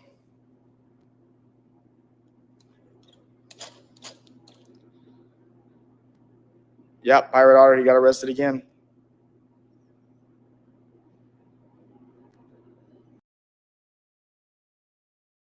Yes, there was an incident in Target. Hey, congratulations. Case dismissed. I know, that's awesome. It's been a long time coming. Yes, it has. I'm surprised it took them this long, but the DA is slow about everything. So Yeah, so I saw. I pulled the order, and I don't know if they had sent it to you. I know when we had spoken a little while ago, they were going to be entering the order. right. So I just saw that, and they're basically saying that it looked like and of course they're going to say this, but probable cause existed, but they couldn't prove up their case. Explain that. That's really just kind of their caveat for the civil thing, basically saying, hey, look, we can meet our burden on the civil level, but we can't on the criminal level. Is that basically what it's saying in a nutshell? I mean, that's a standard form. What are we going to plug in here? And what they're saying is they had a reason for an arrest, but they don't have the evidence to prove it up. If you don't have the evidence to prove it up, then you didn't have the evidence for an arrest. Like, I understand that police work is not the same as legal work. You arrest somebody and then you hand it over to the DA to prove. And the DA and the police don't always get along or communicate very well. And this is an example of a police officer doing a bad job and the DA not having anything to go on. I don't think the DA would have had anything to go on even if the officer did a good job, right? So this is a case where justice was served, and that's ultimately the DA's job. The DA is supposed to seek justice, not to win cases. I think they made the right call here. They did, because it would have, I believe it would have turned out pretty catastrophic for old Osteen. Had he I think so too. These are the people that are named in the lawsuit, and I have every intention right now to amend this. I just had to get this filed by the right amount of time. Just so you know, in the state of Texas, for malicious prosecution, there's a 1-year statute of limitations. Now, with what happened with my case, there's actually 2 different claims of malicious prosecution because I was intentionally overcharged with a felony that they knew should never have been a felony, even if I was shit-hammered drunk and driving down the road in Texas. They could have only charged me lawfully with a misdemeanor. However, they intentionally overcharged me with a felony and kept me locked up in the Galveston County Jail for almost 11 months. I think I was in there for 8 under the felony before it got dismissed, or 8 or 9 under the felony before it got dismissed. They did that so they could keep a $100,000 bond on me and also to help set the stage for what Lafayette County did. They needed me charged with a felony so that they could come in and revoke my probation, my unsupervised probation, and put me in prison for 2 years, which is what they did. So I've got the defendants named as Officer William Osteen, lying ass Osteen. You got Sergeant Jack Doherty. He is the supervisor that was on scene. Jacob McDougal. He is the RN, the nurse at UTMB Hospital that took my blood, that kept sticking me over and over and over at the hospital. There were about six law enforcement officers that forcefully held me face down on the hospital bed. While this was going on, my hands were handcuffed behind my back. That's a violation of policy and procedure right there for the hospital. I was supposed to be unhandcuffed or handcuffed in the front. We got Hobie James. Funny thing about this is one of the Facebook messenger groups that I have, Lafayette County Audit. Apparently he was on my friends list on one of my old profiles and got added to that Facebook messenger group. And so he scopes out my stuff. He's a snake. Candace Beavers, Jeff Busby. He is the circuit clerk in Lafayette County, Mississippi. Got the city of Galveston, Texas. UTMB Hospital. John Doe officers 1 to 5. John and Jane Does 1 to 6. Okay. I plan to come back and amend this and actually specify who these individuals are. Complaint for damages. We're going to go over this. This civil rights action arises under 42 U.S. Code 1983 and 1985, challenging a coordinated interstate conspiracy to deprive plaintiff Matthew Oliver Reardon of his constitutional rights through false arrest, malicious prosecution, excessive force, deliberate fabrication of evidence, and procurement of a search warrant through perjury. This case involves a systematic violation of the plaintiff's First, Fourth, and 14th Amendment rights by Texas law enforcement officers acting in concert with Mississippi officials to manufacture a felony DWI charge, despite conclusive evidence of plaintiff's sobriety and apparent retaliatory animus based on plaintiff's status as a First Amendment auditor. And you'll see why I use that, because it was something that Osteen specifically said when he came to my window. One of the first things out of his mouth. 2, on August 11, 2023, defendants orchestrated plaintiff's arrest and detention based on fabricated evidence, forced medical procedures, performed pursuant to a warrant obtained through perjury, and a deliberately false enhancement claim that transformed a misdemeanor into a felony charge. This coordinated scheme resulted in plaintiff's wrongful incarceration for approximately 11 months under a $100,000 bond, all while defendants possessed exculpatory evidence proving plaintiff's innocence and the falsity of the enhancement allegations. Number 3, central to this case is Officer Osteen's procurement of a blood draw warrant through deliberate perjury and material representations in his sworn affidavit. As established in Franks v. Delaware, when law enforcement officers make material false statements and warrant affidavits with knowledge of their falsity or reckless disregard for the truth, such warrants provide no constitutional protection, and all evidence obtained thereunder must be suppressed as fruit of the poisonous tree, under Wong Sun v. United States. Number 4, the constitutional violations. Hey, Wingspan, welcome to the live stream. Good to have you. The constitutional violations alleged herein were not isolated incidents of poor judgment.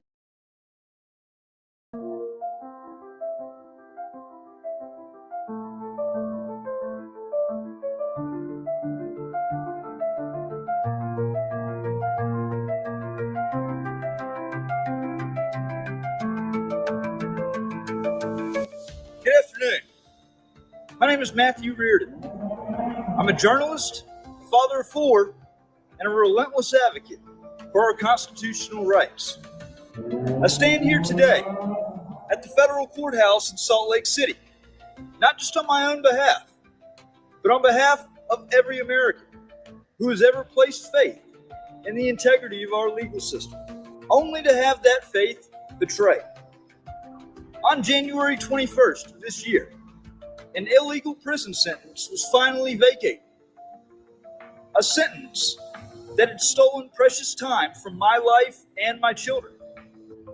Within a week, I relocated from Mississippi to Layton, Utah, looking to rebuild.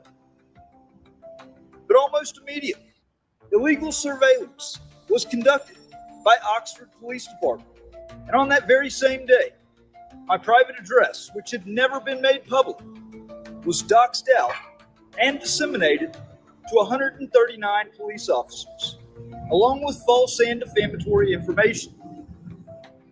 I filed a federal lawsuit on March 31st of this year to challenge this and other constitutional violations. That very day, I went to the FBI here in Salt Lake City to submit a sworn declaration, a formal statement under penalty of perjury. Instead of taking it, I was told a background check was required before I could even speak with an agent. I was reporting the situation standing outside in the visitor parking lot when I was threatened with arrest for trespassing, and my license plate was documented. Since then, I filed 2 separate motions to lift the stay on my case, a motion for recusal, because every day that this stay remains in place, the harm I suffer intensifies. But the court has not acted. The stay remains. The silence continues. And it's not just the court. The Office of the Inspector General has refused to acknowledge either of the 2 formal complaints I submitted, each one backed by evidence and urgency. Not even a case number. The FBI has ignored both of my FOIA requests, filed nearly a month ago. No acknowledgement, no tracking number, nothing. It's like I'm being swatted away by the Department of Justice, treated like an inconvenience, like a problem to be buried. And now, even the federal courthouse behind me, once hailed as the guardian of rights, seems to be joining in. What happened to the separation of powers? What happened to checks and balances? On May 2nd, I was threatened with criminal charges in Morgan County, Utah, for using my alias name, Don Matthews, on public record request submitted under Utah's GRAMA law. Why? Because my real name had already been doxed. Because 2 reckless municipalities, Layton and Oxford, abused their power and weaponized my identity. So what would any journalist do? I protected myself. And for that, they're threatening me with prosecution. How many more hits am I expected to take? How many more shocking acts of complicity and retaliation must be endured before someone says enough? And what happens if or when the federal court behind me continues to do nothing? At what point does justice delayed become justice denied? Because right now, from where I stand, this courthouse, this symbol of liberty, is beginning to look less like a temple of justice and more like a kangaroo court. I'm calling on the press. I'm calling on the public. I'm calling on every honest official and citizen who still believes in the rule of law. Look at what's happening here. Don't turn away. Demand answers. Demand accountability. Because if this can happen to me, a journalist, a Marine Corps veteran, it could happen to anyone. Thank you for being here. I will not be silenced. I will not back down, and I will not stop fighting until justice is not just a slogan, but a reality for myself and for every American who still believes in the promise of our Constitution. This is Matthew Reardon, reporting live from the Federal Courthouse in downtown Salt Lake City, Utah. We the People News.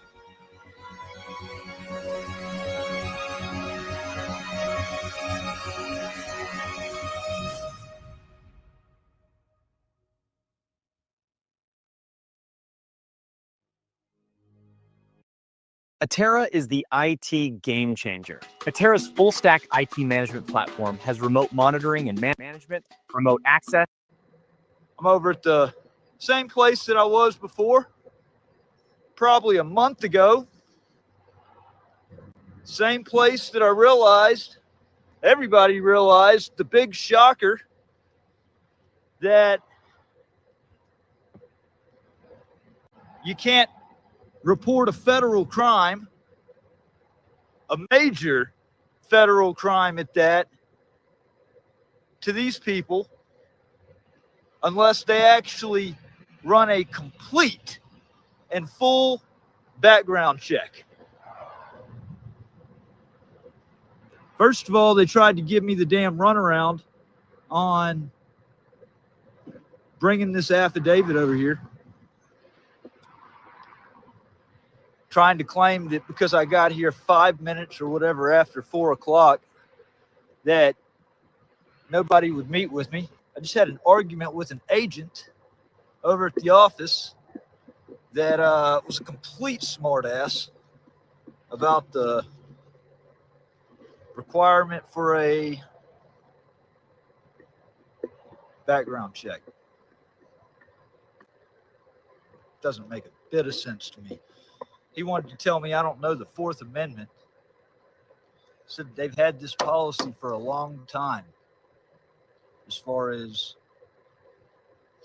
running a background check to speak to an agent. I said the Fourth Amendment's been around a lot longer than whatever your policy is. Y'all forget about that? You forget about the document called the Constitution? Clearly, these jackasses have way too much money in their budget. If they can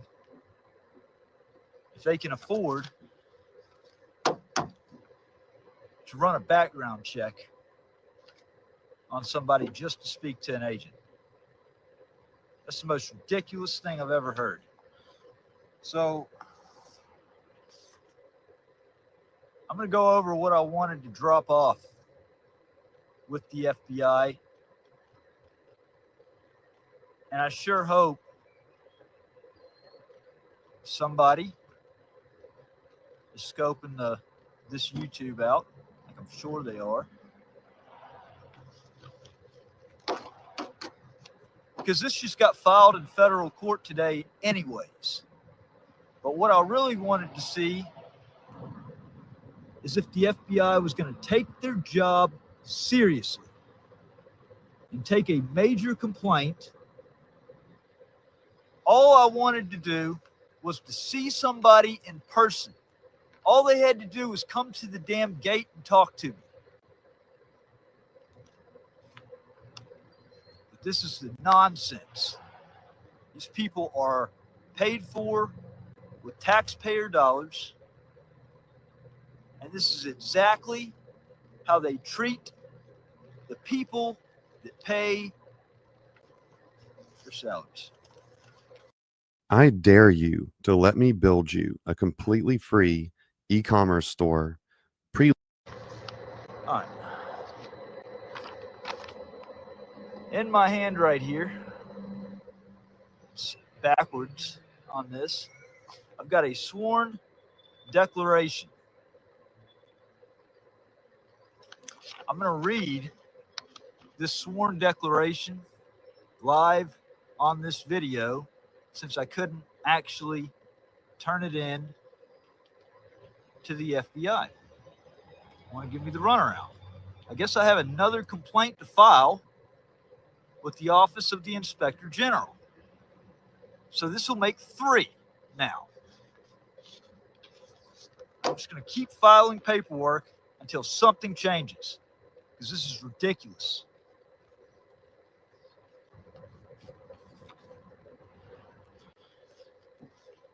I, Matthew Oliver Reardon, declare under penalty of perjury, under the laws of the United States of America, that the following is true and correct to the best of my knowledge and belief.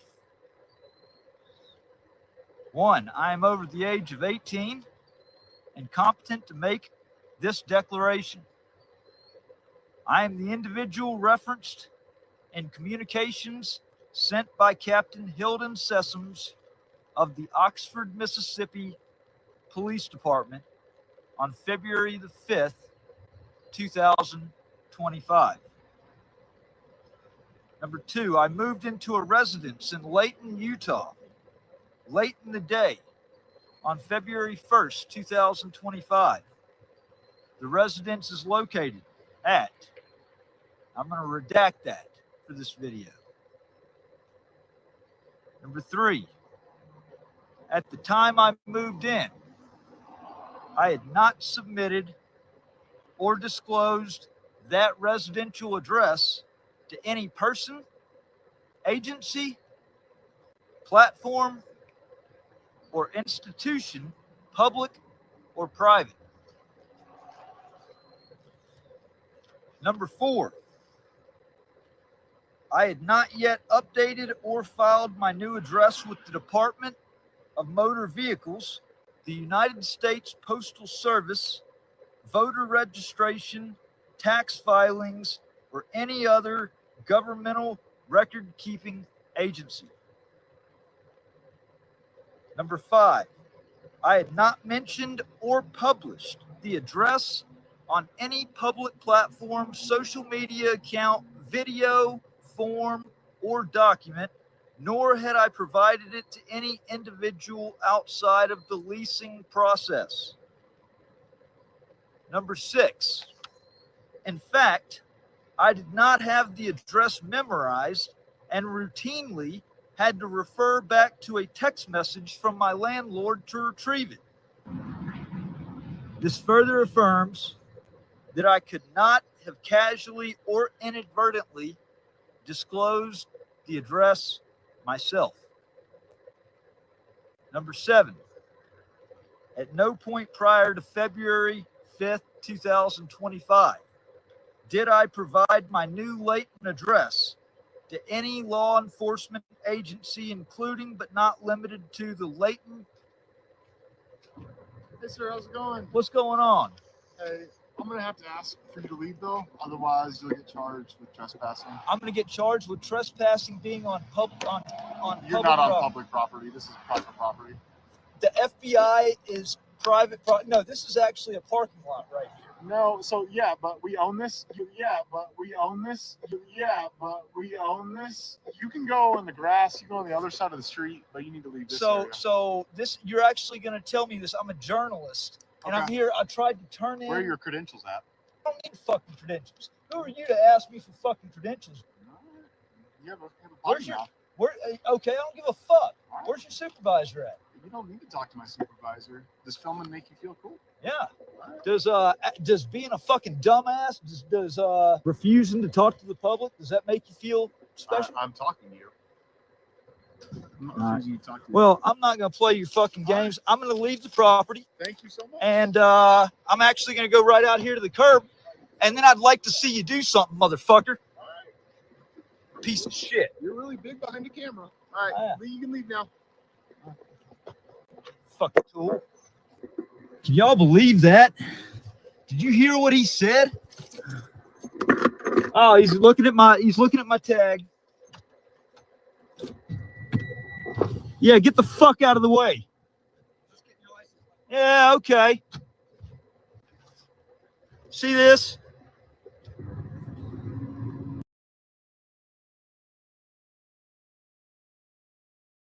Outside of the governor's mansion. I was peacefully protesting on the sidewalk.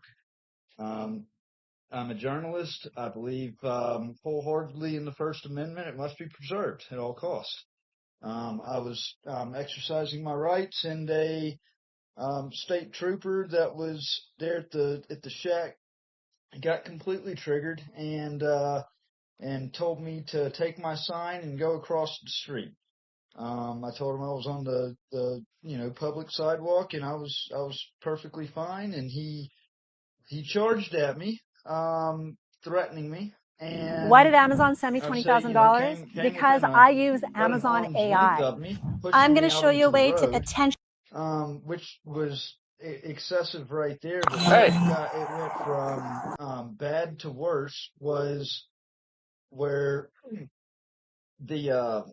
I demanded a supervisor because I wanted to make an on-site complaint. And a supervisor by the name, his last name was White, came over there, and I was explaining everything that had happened.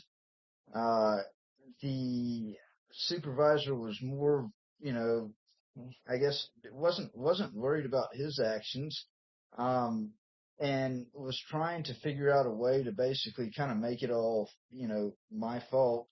But I wasn't. But once again, I mean, everything is video recorded. The state trooper that had charged at me, I guess he had put on his trooper hat and put on his gun belt, came back to the gate and told me, once again,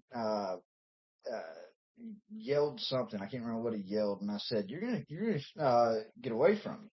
And he charged at me in the presence of his supervisor and two other troopers, and actually assaulted me this time. Swung, hit me. I blocked it with my arm. I had a gimbal with a camera. It knocked the camera off of the gimbal to the ground, and he stepped on it. The supervisor came running up and said, and told him to de-escalate, and the other troopers were telling him the same thing, to de-escalate, and I started, demanding that charges be filed on him, because a trooper can't just assault. They're supposed to have a level of what's the word I'm looking for? They're supposed to have a certain level of I can't even my brain's not working today. But yeah, so I was demanding, because it was open, it was on camera. This wasn't something that, I've been assaulted before where law enforcement said, we can't do anything because we didn't actually witness it. It didn't happen in our presence. But that couldn't be said here. This actually happened in the presence of his supervisor and two other uniformed officers. And just me saying alone that I wanted charges filed on him for that, triggered him again, and he busted through all of them like a linebacker in a football game, trying to get to me a third time, just because I was simply saying that I wanted charges filed on the guy. I kept demanding for him to be identified. I wanted name and badge number, and they refused to give me any identification, which I think personally falls under obstruction of justice, because here I'm wanting charges filed on him, and they're concealing his identity. He not only did he not identify, but his supervisor and his fellow troopers concealed his identity. And I feel like, not only does that fall under, I could take this the state route, but I believe wholeheartedly that this is something that needs to be looked into by the feds. I think that this is something that falls 100% under 18 U.S. Code 242, and even quite likely 18 U.S. Code 241. I don't think the state it will take this seriously, and I think that's evident by the governor's position on everything. The governor has refused to address anything. It happened outside of his mansion.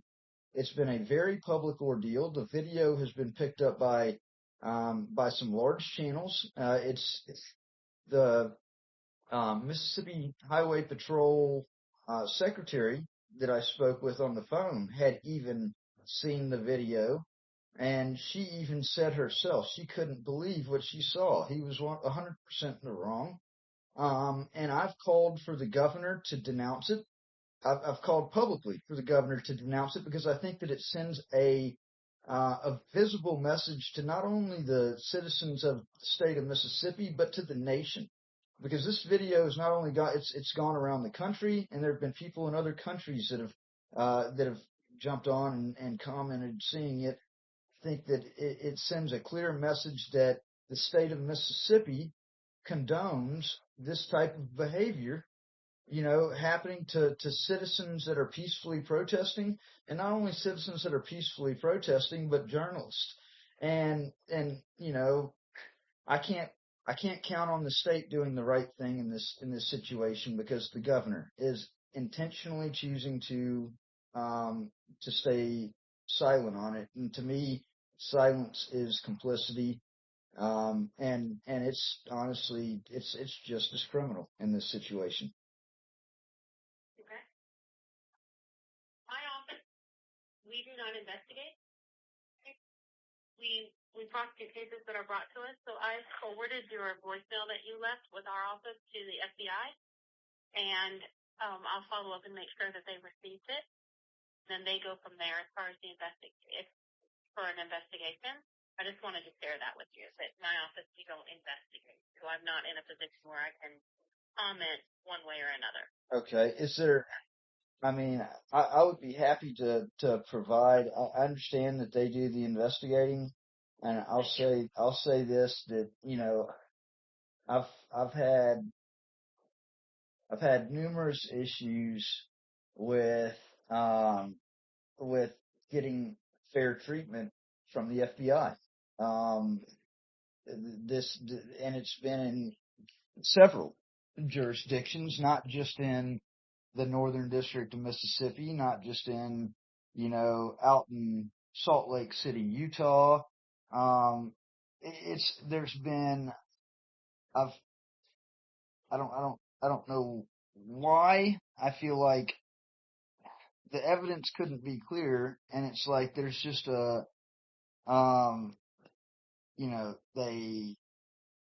they hear my name, and it's just, they immediately will not give anything a fair look.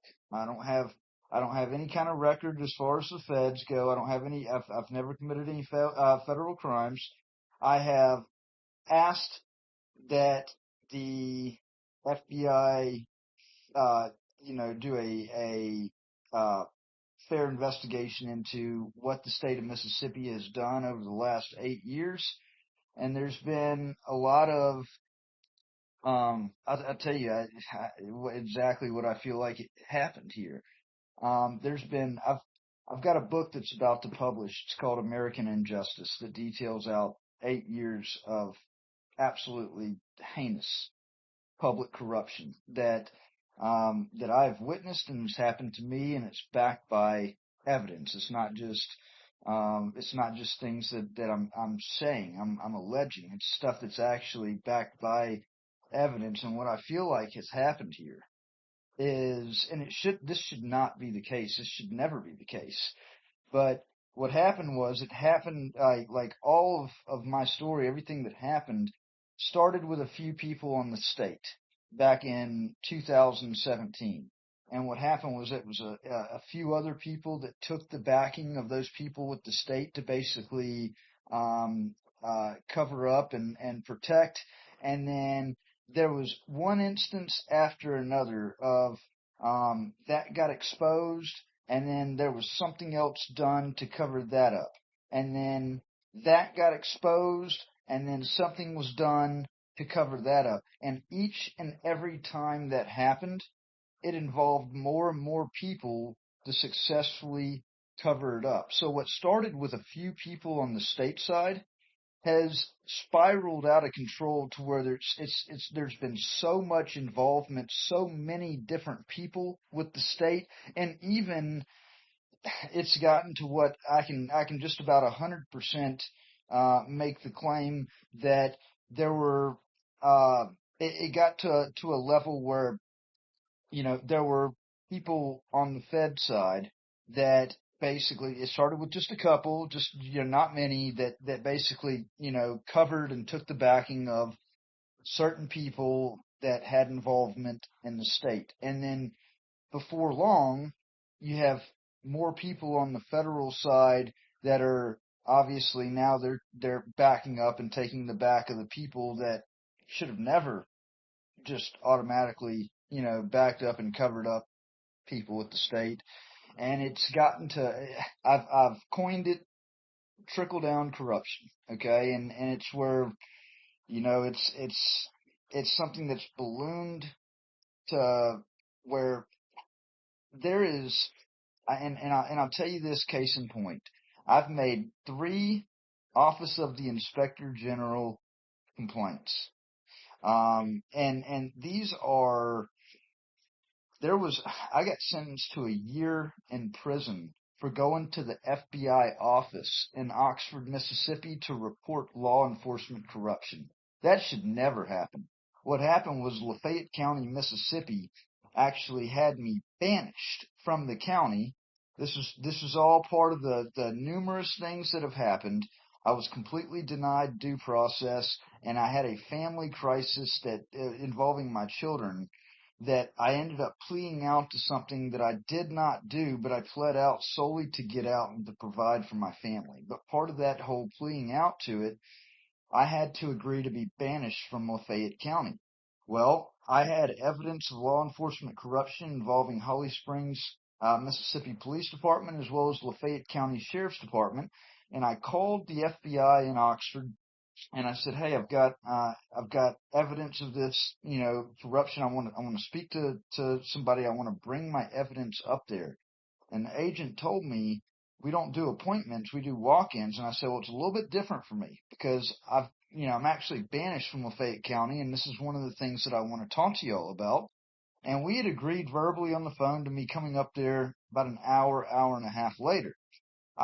So before I went up there, I called the sheriff's department and I spoke to a sheriff's deputy named Candace Beavers, and I recorded the phone call and I told her verbatim everything that I had discussed. Well, I didn't tell her what it was about, but I said that I needed to go to the FBI office and that in the next hour and a half. I go up there. Nobody at the FBI came out and met with me. I sat in the lobby for, about 2 hours waiting for somebody to come out. Well, days later, I'm abruptly taken into custody by Lafayette County. They violated my probation, and actually gave me a year in prison for violating the banishment clause by going to the FBI office. This is all in court transcripts, okay? So I didn't have the call recordings with me to actually show this in court. So I served a year in prison for going to the FBI to report law enforcement corruption.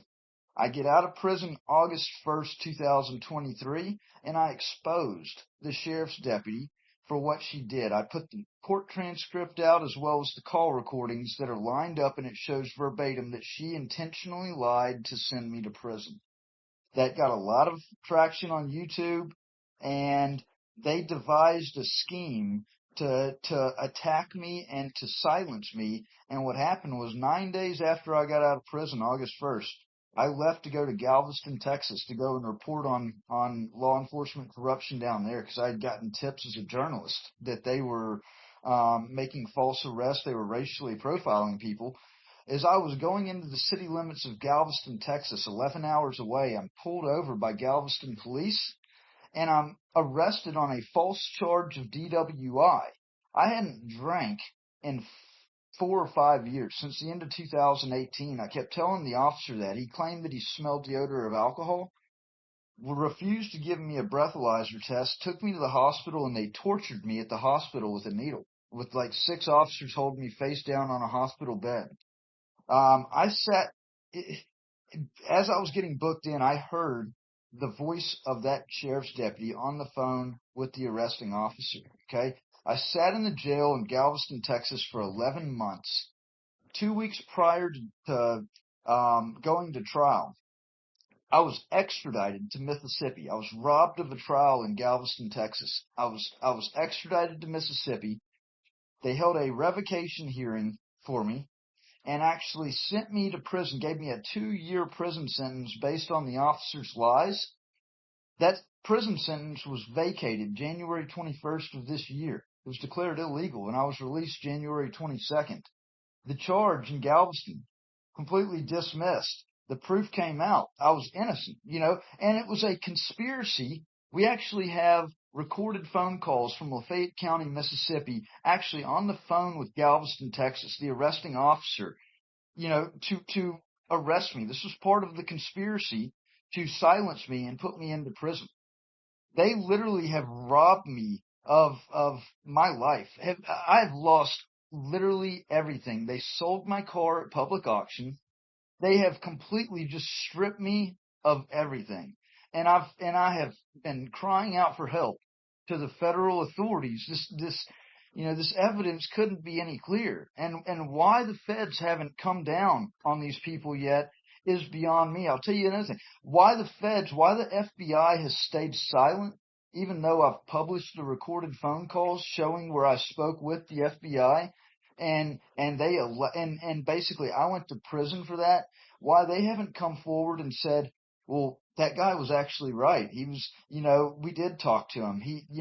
What happened in him getting sent to prison, was wrong. Somebody should have come forward and spoken up on that.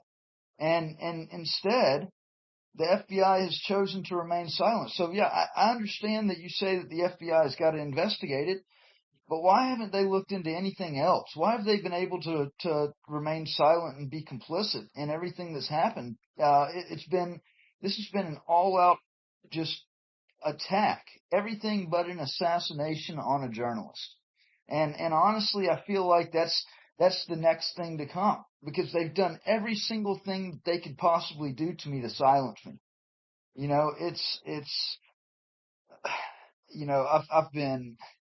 I've been 5150'd as part of a cover-up. I was sent to a state hospital. They tried to say that I was crazy whenever I made the claim that I found records altered, court records altered, but I published the proof of that, and it's on my website. And they came in and they tried to say that I was paranoid and delusional, and that I would go out in public recording. But I'm a journalist, and that's a key function of my job. I've never had any kind of diagnosis, been on any kind of medication, but yet they have put me in a state hospital trying to say that I was not taking medication, not seeking medical help, going out in public places recording, paranoid and delusional, but none of that stuff applied. And, these people have completely, it's very dangerous.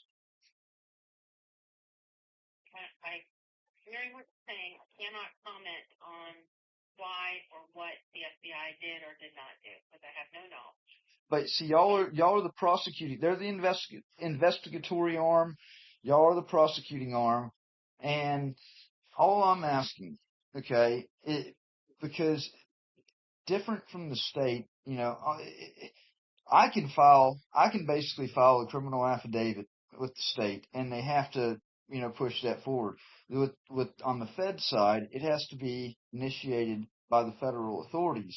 And all I'm saying is, I would like to send the proof that I have, the videos that I have, and I have every reason to not be trusting of the FBI because of everything else that has happened, the fact that they've stayed silent.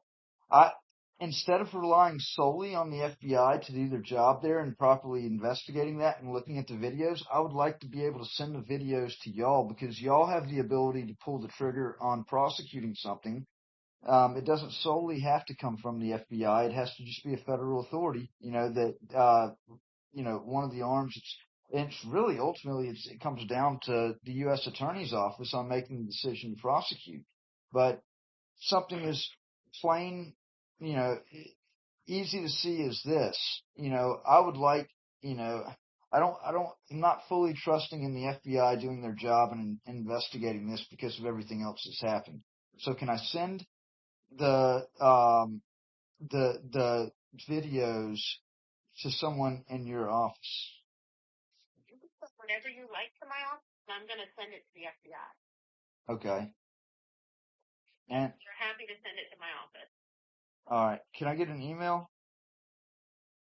Sure. Erin, ERIN .Chalk, CHALK @USDOJ.gov. CHALK That's correct. at US what? DOJ.gov. Okay. Yeah, and my website is WTPnews.org. And that's got honestly the stuff that I discussed with you on the phone is all there on the homepage of that website. Okay. Yeah. I just hope that something's done about this time, because I mean this enough is. And all I can tell you is receive it. The FBI to take a look at it. Well, I mean, Handle everything. but I know you say you can't promise anything, but I mean, if it's just blatantly clear, and if like One way or another. right, but what if I were to do the same thing to them? Because if I were to do the same thing, I would be prosecuted. And it's not fair for it to be allowed to happen to me and for me not be allowed to do it to them. Do you understand what I'm saying? Like that's the message that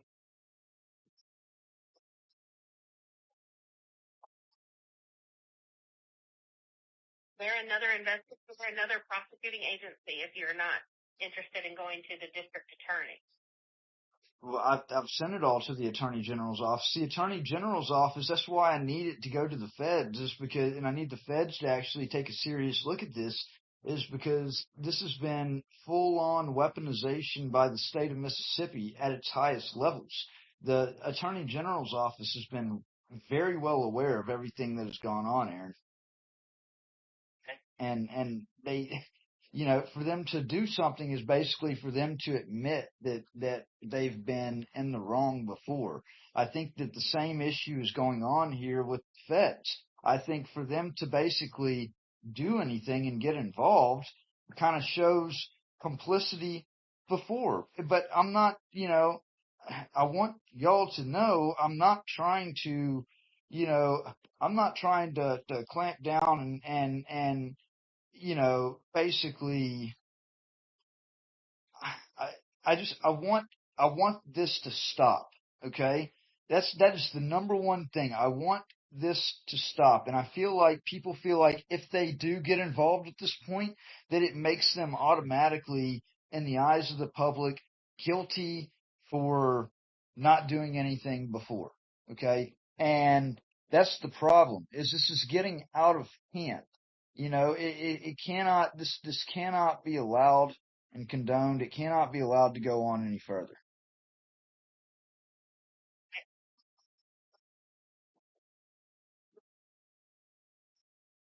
Sounds good.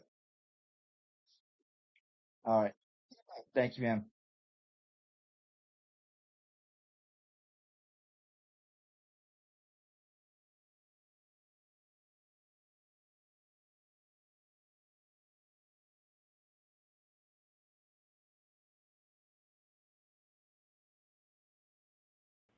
Attorney General's office. Yes.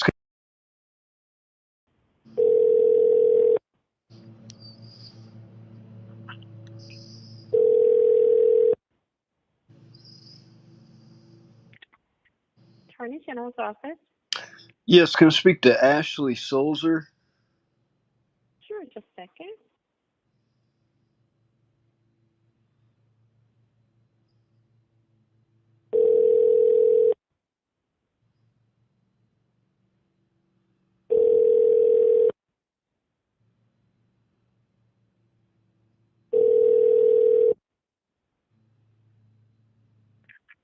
Criminal Appeals Division. This is Ashley. Hey, is this Ashley Sulzer? Yes, this is. Ashley, this is Matthew Reardon. I'm calling about this appeal in the Court of Appeals 2024-CP-00839. 839. Okay. What do you need to know about it? What is y'all's intention? Y'all never filed an appellee's brief. And there was notice sent out on June 10th by the Supreme Court clerk about the failure to file an appellee's brief. And Right. Yeah, that was sent to. That was not our office. well, but I sent my appellant's brief to y'all's office and and to all parties. Here's the thing: Lafayette County, they have known that this whole ordeal was sham. Like I have screamed it since the beginning. I was completely denied all aspects of due process. It was a mock kangaroo hearing or proceeding, and it combined with everything else, it has completely screwed my life up to pieces. In fact, I cannot get any job now.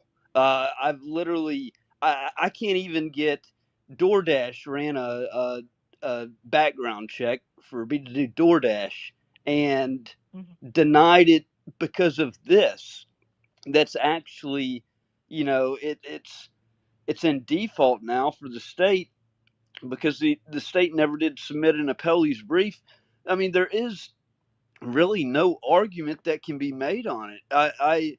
They're doing this to literally close every single door of opportunity just to screw with me. And I would like to know, is the state gonna officially just throw in the towel on this? I cannot get employment because of everything Lafayette County has done. Well, it's our position that the Mississippi Attorney General's office does not represent the state in this appeal. It is the Mr. Chain, and the court is aware of that too, and that's why they sent him the deficiency notice. So we're not representing the state, so we're not going to file a brief on behalf of the state. Well, but I've gone to the Attorney General's office countless times about this public corruption that's going on in Lafayette County, and the fact that the Attorney General's office hasn't done anything about it just shows a whole lot of complicity with the Attorney General's office. I mean, I've talked to the Public Integrity. I can't answer that. I've talked to the Public Integrity Division I don't know how many times. On top of that, there's a more recent issue that my ex has double dipped on child support, has committed fraud, has has perjured herself on an affidavit, and the Attorney General's office, because I'm the victim in it all, has refused to do anything. Lynn Fitch is just, I don't know what Lynn Fitch's issue is, but anything in regards to me, they have intentionally chosen to stand down. And, this is there is a duty that the Attorney General's office has here in regards to this compounded public corruption that's going on as long as it has. And I mean, that's the thing. When something really bad happens, everybody's going to point the finger because, I've been crying out for help for all this time and nobody wants to do anything. Well, you said you've detailed all of this with like you've sent, your grievances to the Attorney General's office? I've done it for 6 years. I mean, Lynn Fitch is very well aware of it, but has refused. Like it couldn't be clearer. It could not be clearer on all this. It's completely weaponized. What these it's beyond criminal. What these people have done. Well, do you have evidence of that? I've got evidence galore. I've got evidence galore. You couldn't have more evidence than I've had, and that's the thing. That's what's so frustrating is I've turned this stuff over. I've literally it could not be clear on all this. I'm an investigative journalist. I've been literally just attacked for my journalism. Have you told other state officials about this? I mean, other state officials. I've told everybody that I haven't been silent about it at all. I've been everything but silent. Hmm. Well, I can't speak to all that, but just for our purposes, we're not representing the state in this appeal. So Well, you could. what's the state going to do about everything? Well, we're not. I mean, we're. What do you mean about everything?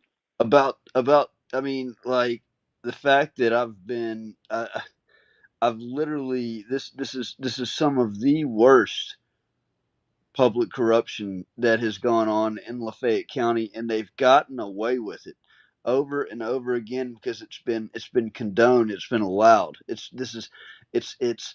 I mean, I've got right now I've got about a 95-page RICO complaint that details out everything, that details out the public officials, that details everything out in complete detail, and it's steadily getting added to. But I mean, like I don't know, like when is the state going to actually do its job and step in and do something about all this? Well, I can't answer that because I don't handle that part. But I mean, you could just keep trying. I don't know what else to tell you. Just keep trying. So I just I don't know what keep trying means. I mean, like I don't know what else I have to do to get somebody's attention. Like this is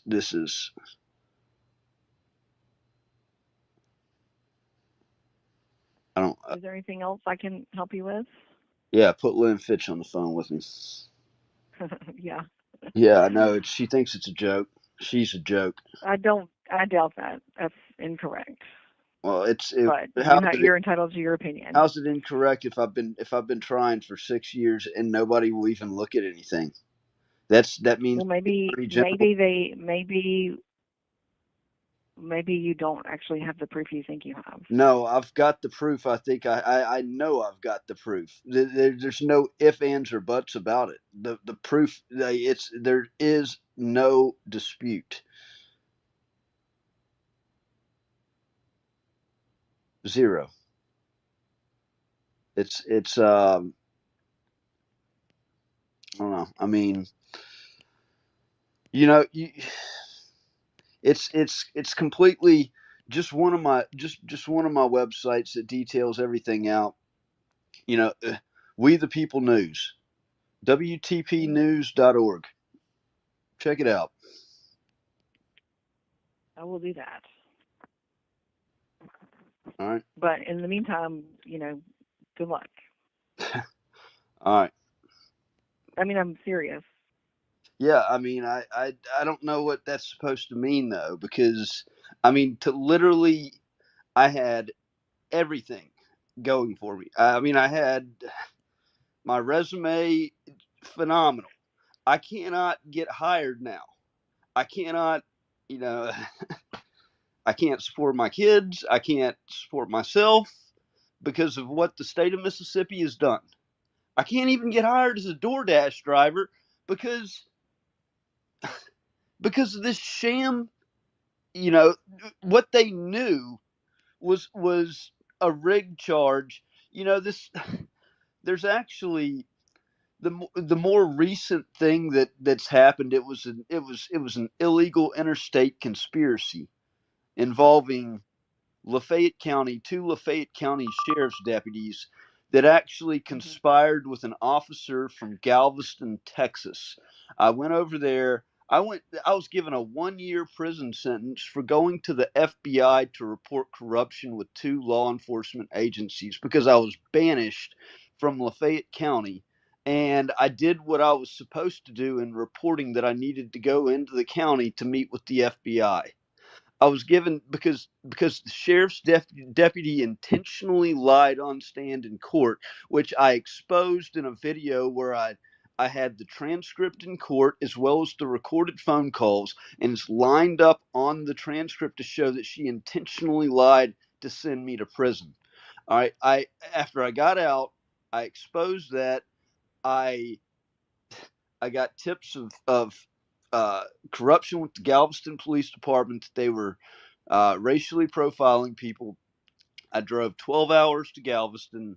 As soon as I come into the city limits of Galveston, I get pulled over. I was given it was a false DWI. The officer claimed he smelled alcohol. I hadn't drank in 4 or 5 years, and I kept demanding a breathalyzer. It wasn't even about that. All it was about was I was on unsupervised probation from a previous rigged, conspired upon act by Lafayette County, and they used that to silence me because I exposed that deputy. They simply had me charged with a DWI over in Galveston, knowing that I would never be convicted of it, but they did that because the burden of proof is much less on a probation revocation hearing. And they did that to hold me in jail in Galveston for 11 months, extradite me to Mississippi 2 weeks before I had trial, so I got robbed of a trial, and then given a 2-year prison sentence in Mississippi because the officer over in Galveston lied, and it was proven that he lied on stand in court, but it didn't change the fact that I was sent off to prison. And that sentence was vacated January 21st of this year, and I was released from prison January 22nd because it was declared unlawful.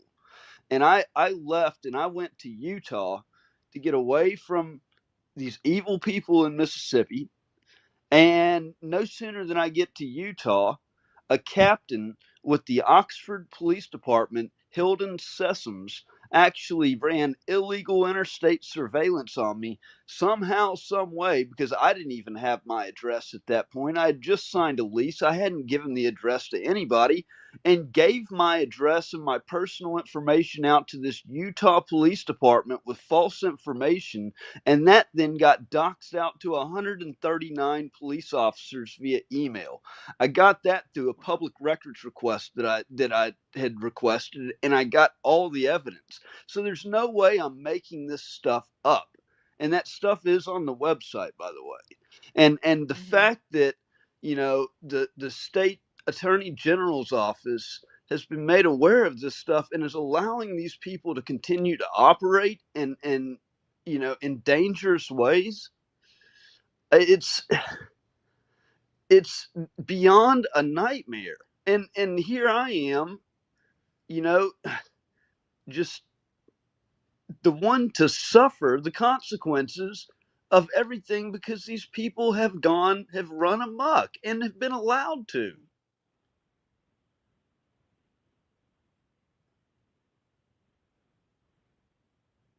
And I want accountability.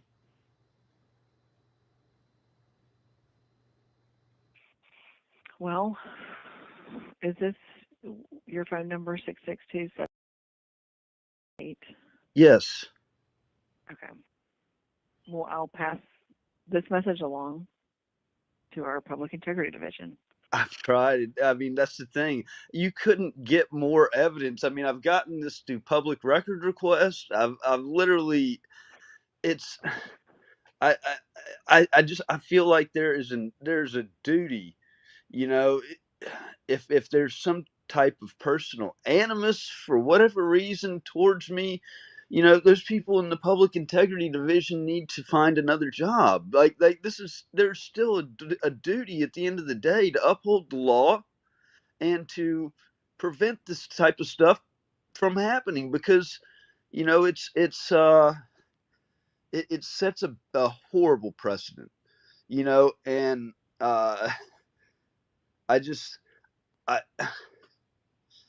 I can't do anything now. I can't do anything to generate money because of what these people have done. And I mean, I'm out of options. Well, like I said, I will pass this information along and tell them to check out your website. I got a lot more than that website, but Okay. But that's about all I'm able to do at this point. okay. Okay. All right. All right. Take care. Thank you. Bye. The call was 3 days ago, on the 24th of June. It's now June 27th, Friday night, going into another weekend. Guess what? No phone call. Nothing from the Public Integrity Division of the Mississippi Attorney General's office. At this point, it's gotten beyond criminally negligent. Now, this video wasn't made to go after Ashley, and I'd certainly appreciate her answering the phone and taking that amount of time to speak with me. Because certain things needed to be addressed, and this needed to be done so that, once again, I didn't know about it, could be taken off the table. So the question is, what the hell is wrong with the Public Integrity Division for the Mississippi Attorney General's office? This has been a common ploy. How much is this person, or are these people in this office getting paid with taxpayer dollars to be openly assisting with the weaponization of your tax dollars against a journalist?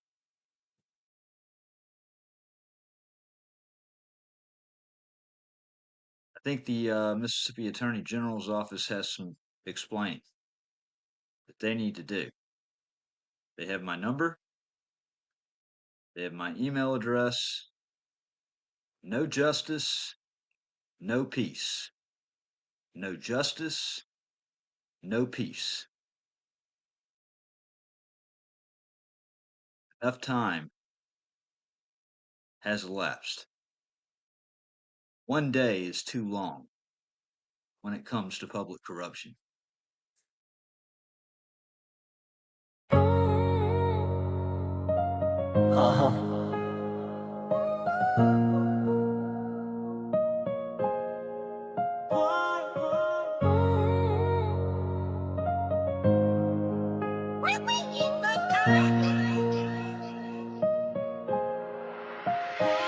They broke the chains, but I walked out free. Every scar they carved just empowered me. 2017, Lafayette's chokehold grip. Sheriff's badge turned to a power trip. Mississippi flag in my righteous hand. Public sidewalk where free citizens stand. Timmy Pruitt rolled up with manufactured rage. No permit, lies wrapped me in a cage. Asked for his badge number, exercise my right. They cuffed me up in broad Mississippi daylight. Video went viral, whole county shook. They fired back with a felony book. False stalking charge, legal masquerade. All to indemnify the mess they made. 2018, November's bitter frost. Lizzie Crowder weaponized what mattered most. Filed false rape, turned love to a courtroom game. 2 years grinding through manufactured shame. 2020 she pled out, escaped the cell. Paid her fine while my world went to hell. Support for Lydia suddenly flipped and betrayed. 4 years lost, no father-daughter serenade. No bedtime stories, no calls relayed. Just silence where our laughter used to cascade. December 2021, the storm returned. Alcorns ripped while Lafayette bridges burned. Joey East crew Snatch me ice cold, no evaluation, no facts, no lawful hold. Tupelo's walls, padded bed confinement. North Miss meds clouding my mental alignment. February 22, they came once more. Alcorn's fabrications walked through the door. Newborn son in the ER sacred light. They cuffed me up, stole that holy night. 7 days in solitary's concrete cave. Then East Miss Pharmaceuticals to enslave. June 2020, 22, walk through the hall. Oxford City standing dignified and tall. Camera rolling, made a clerk request. Public records, constitutional quest. But they twisted it, spun their narrative line. Mayor claimed fear to blur the constitutional line. Dusted off that restraining order from 17. Weaponized fresh for a felony scene. Charged with stalking for walking through City Hall. For asking questions, for standing up tall. October 22, I fought the machine again. Marched the FBI, laid truth before federal men. Oxford office, evidence carefully laid. But Beavers and Kilpatrick sharpened their blade. November 1st, revoke my parole. November 3rd, they swallowed me whole. Kilpatrick campaign, riding on my back. Used my persecution to advance her political track. Prison walls, months carved in stone. Paid the price, stood defiant alone. August 23, Galveston, suffocating heat. Journalist on assignment, working the street. Allstein's traffic stop, perfectly staged night. False default, we are charged, no sobriety test in sight. 11 months buried, holding my breath. Extradited back to face judicial death. July 24, kangaroo court show. 2-year sentence with zero proof to show. But January 25, post-conviction win. January 22nd, I walk free again. February 1st, Utah's deceptive call. Latent ground, but predatory eyes on all. Sesams reached across state lines, spinning webs with defamatory signs. Rich and spread poison wide. Roaring 39 names caught in their slanderous tide. Orrington blocked, Grammar's light. Layton City officials dimmed constitutional sight. March 28th, I dialed that phone. City Hall reception, cold as stone. March 31st, faced federal walls. Salt Lake City, where justice calls. They demanded ID, background inspection. I said no. Constitutional protection took my plates. Circle my car, still went live, raised awareness far. But the cruelest wound that still remains. Crowder's war, these invisible chains. Lydia's voice, 4 years stolen away. No good night hugs, no Father's Day. Mother and daughter separated by lies. While I break through these court-constructed skies. Filed lawsuits, align the names. Sesams, McCutcheon, their corruption games. Arrington Shield, Layton's wall. Oxford's influence, spanning it all. For Lydia's future, for truth's bright flame. For everything stolen, for clearing my name. This is the anthem, the reckoning beat. Stripped to silence, back on my feet. This ain't over, this is the ascension. Next verse I drop breaks through that dimension. From Lafayette's mud to Galveston's bars, to Layton's walls and federal scar. Yes, I'm the voice they try to silence through fear, but I'm amplified now, crystal clear.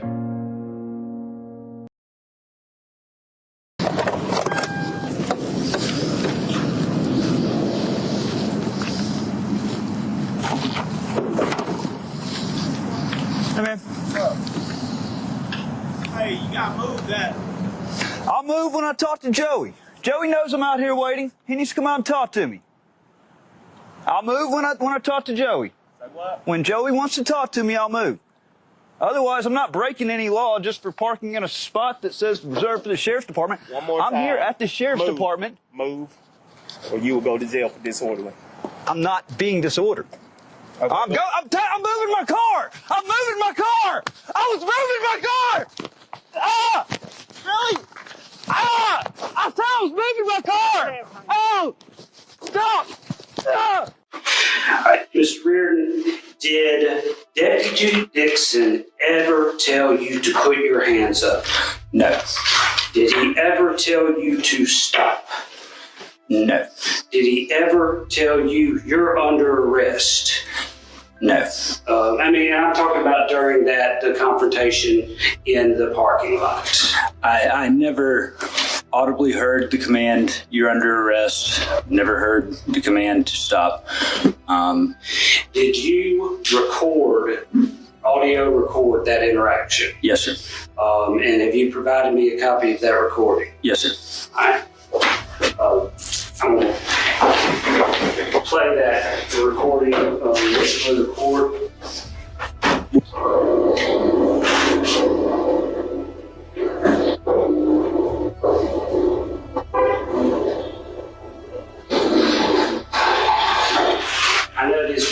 background noises and stuff. But Mr. Reardon, you recognize that as a recording you took of leading up to the events on December 28th, 2020? Yes, sir. And that honk was Deputy Tidwell locking his car after he got out.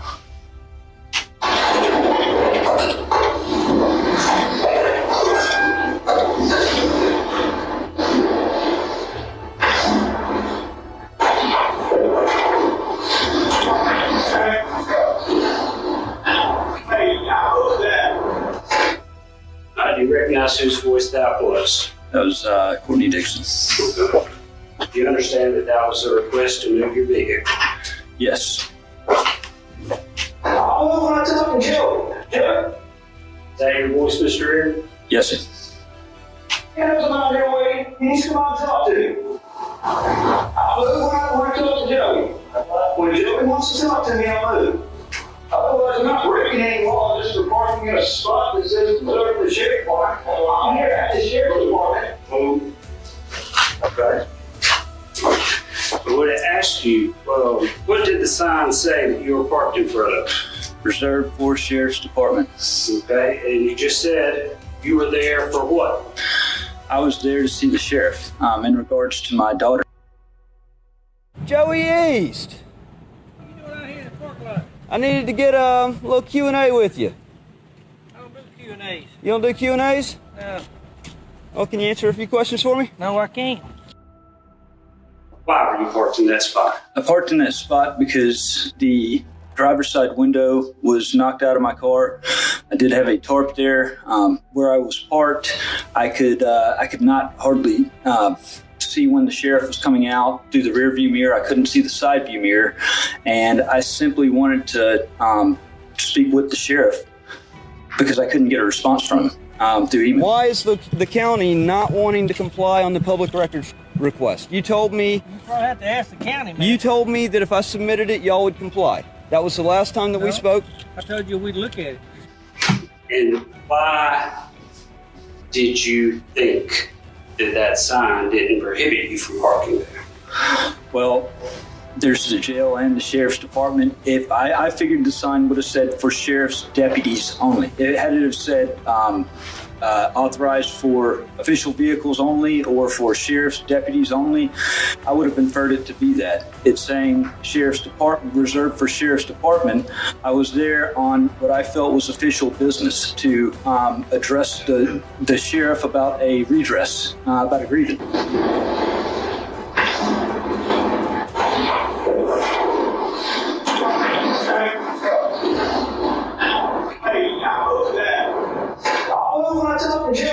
Joey comes on your way, he needs to come out and talk to you. I'll move when I talk to Joey. When Joey wants to talk to me, I'll move. Otherwise, I'm not breaking any law just for parking in a spot that says reserved for the sheriff's department. I'm here at the sheriff's department. Move. So you go to this one. I'm not being disorderly. I'm moving my car. I'm moving my car. I'm moving my car.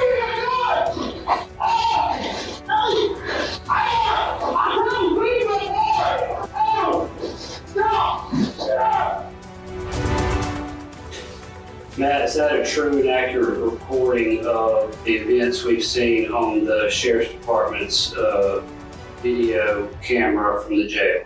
Yes, sir.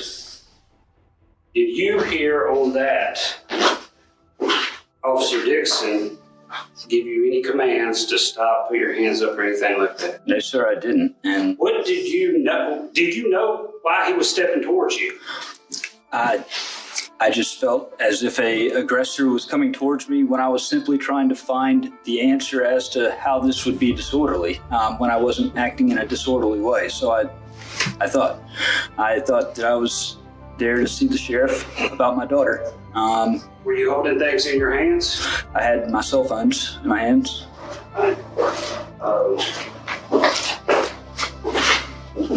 Listen to it one more time to see if we can. I want to talk to Joey. When Joey wants to talk to me, I'll move. Otherwise, I'm not breaking any law just for parking in a spot that says reserved for the sheriff's department. I'm here at the sheriff's department. Move. So you go to this one. I'm not being disorderly. I'm moving my car. I'm moving my car. I'm moving my car. In the report of Mr. Have you read Mr. Dixon's report? I have. In there, he says that you said, in quotes, no, no, no, 3 times. That's correct. Did you say that? No, sir. Does that recording confirm that you didn't say those things? Yes, sir. In his report, it says, or in Tidwell's report, it says Deputy Dixon told Reardon to place his hands behind his back. Did you hear that on your recording? Not one time. Did you edit that recording? No, sir. Sheriff, is this really the position you're going to take? Why won't you even answer that? Look, hey, y'all will not respond to anything. Any email, any public records request, anything. I want to know why. I am holding our county officials accountable for this. You know I was framed. We've already had that discussion, Joey. There's been some mention of some emails you would send to Joey. Just tell the court what you were trying to get a hold of. I'm sorry, I'm being very informal, Sheriff East. Tell the judge what you're trying to get at, Sheriff East. Well, for approximately 12 months, the 12 months leading up to that, the mother of my minor child, who was 6 at the time, I had not seen her in 12 months.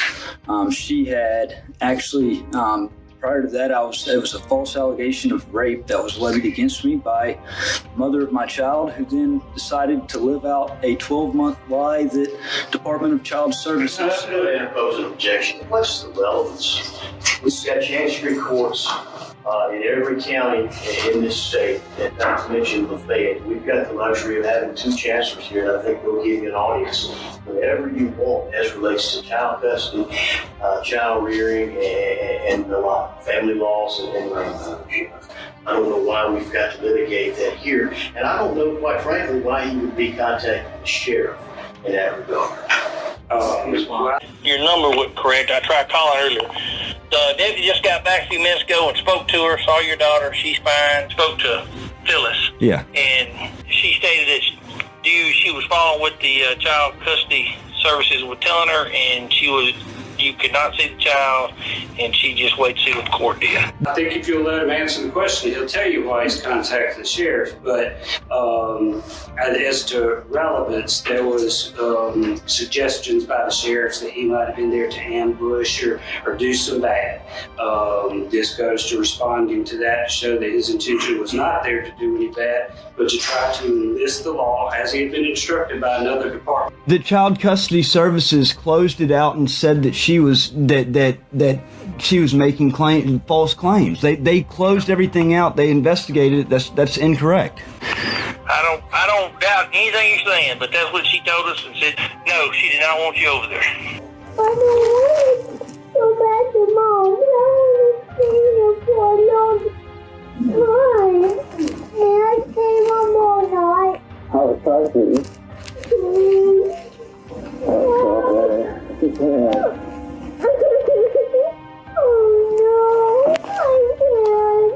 Stop listening to you. You won't listen. But I miss you. I don't know when I can go home. Because you couldn't come over here for a year. That, but to try to enlist the law as he had been instructed by another department of the state to do in order to obtain some visitation rights. I'm going to sustain as far as I don't want to go too far down a rabbit hole of explaining any wrongdoing or what he feels, what is the reason for the issues. I'm fine with hearing why he was there. Because it's important for you to know that here lately over the last year, one of our fundamental rights as Americans, freedom of speech, has come under attack big time. Big time. And you know what?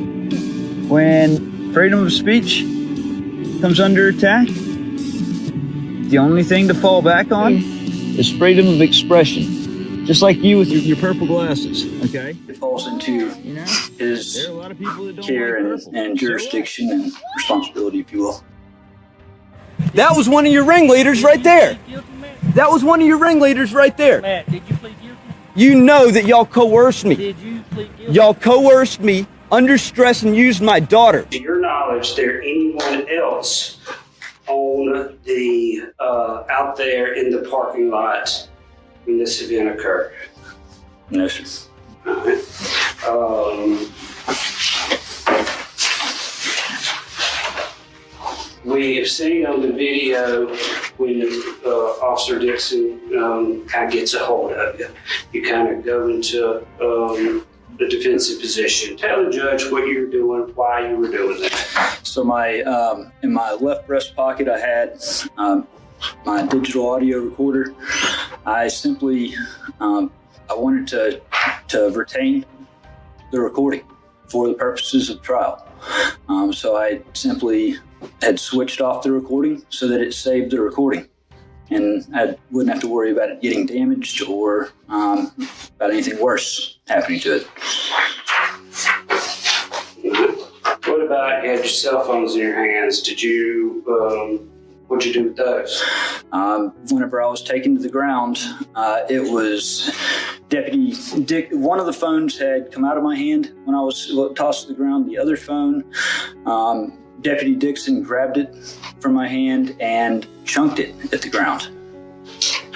Did when the recording ends there that we just listened to, that was because you manually turned it off? Yes, sir. All right, so you're in your chest working on your recorder? Yes, sir. I just do my breast pocket. I just flip the switch to turn off the recorder. That's the way it saves the recording. That day, did you send him emails while you're sitting in the parking lot? Yes, sir. You want the court to see those emails? I would like the court to see those emails. I think they're very relevant.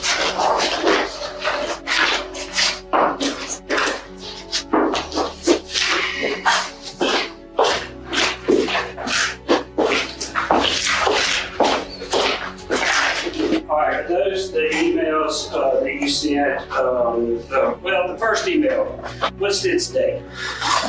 It was Sunday, the 27th of December, and is that the day before this incident? Subject criminal conspiracy.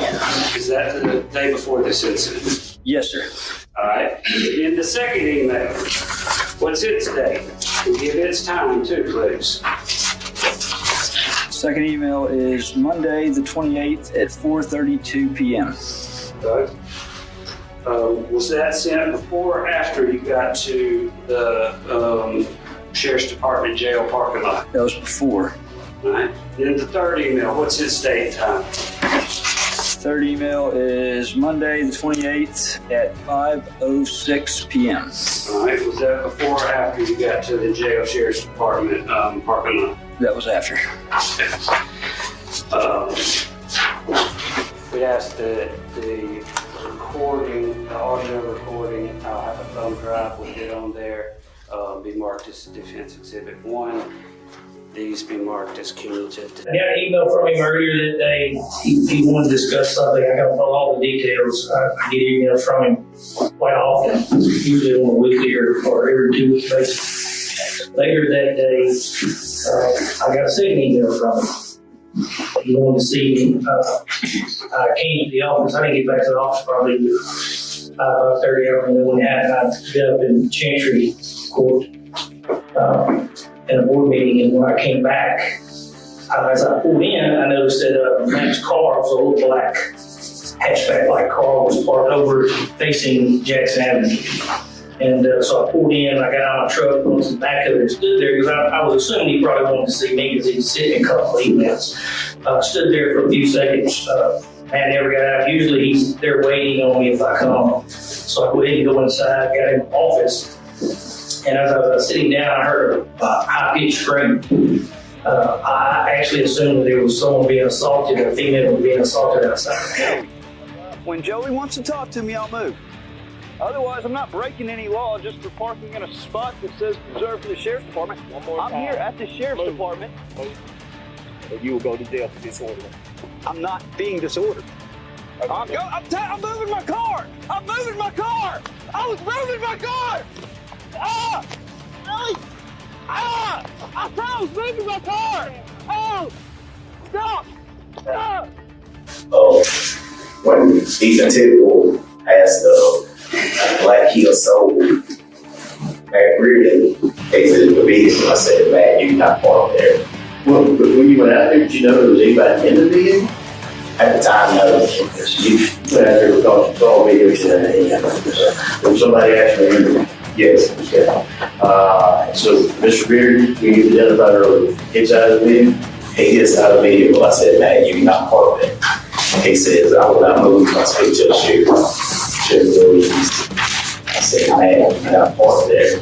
He said, once again, after giving him another command, I said, I'll tell you one last time, move the vehicle because this is a designated area with jurisdictions. He said, I will not talk to us speaker. I will not move my speak to my sheriff or east. I said, put your hands behind your back. You're going to be on the rest of this one from the well. He began to run away, chanting that he needs to speak to the sheriff or things of that nature. And he was screaming it loudly as I gave chase behind him. Deputy Ethan Tidwell gave chase also. He was running sideways, so it wasn't like a long chase, but it was short. And I restrained him, took him down, and as we were trying to place him in cuffs, he was in like a fetal position, down on his knees, and so Ethan Tidwell got on his legs to hold his legs because I was kicking and screaming. Well, I tried to get my hands from under his chest because he was tight. He had his arms like he was very tense. So as I was reaching under him, I stuck up my nose. I had scratches on my nose trying to get my hands from under him from the patient. We finally got him in cuffs. I had to remove his cell phone and things up in his hand. I don't know if he had two or he may have had two cell phones. I had to remove them from his hands before we placed them in cuffs.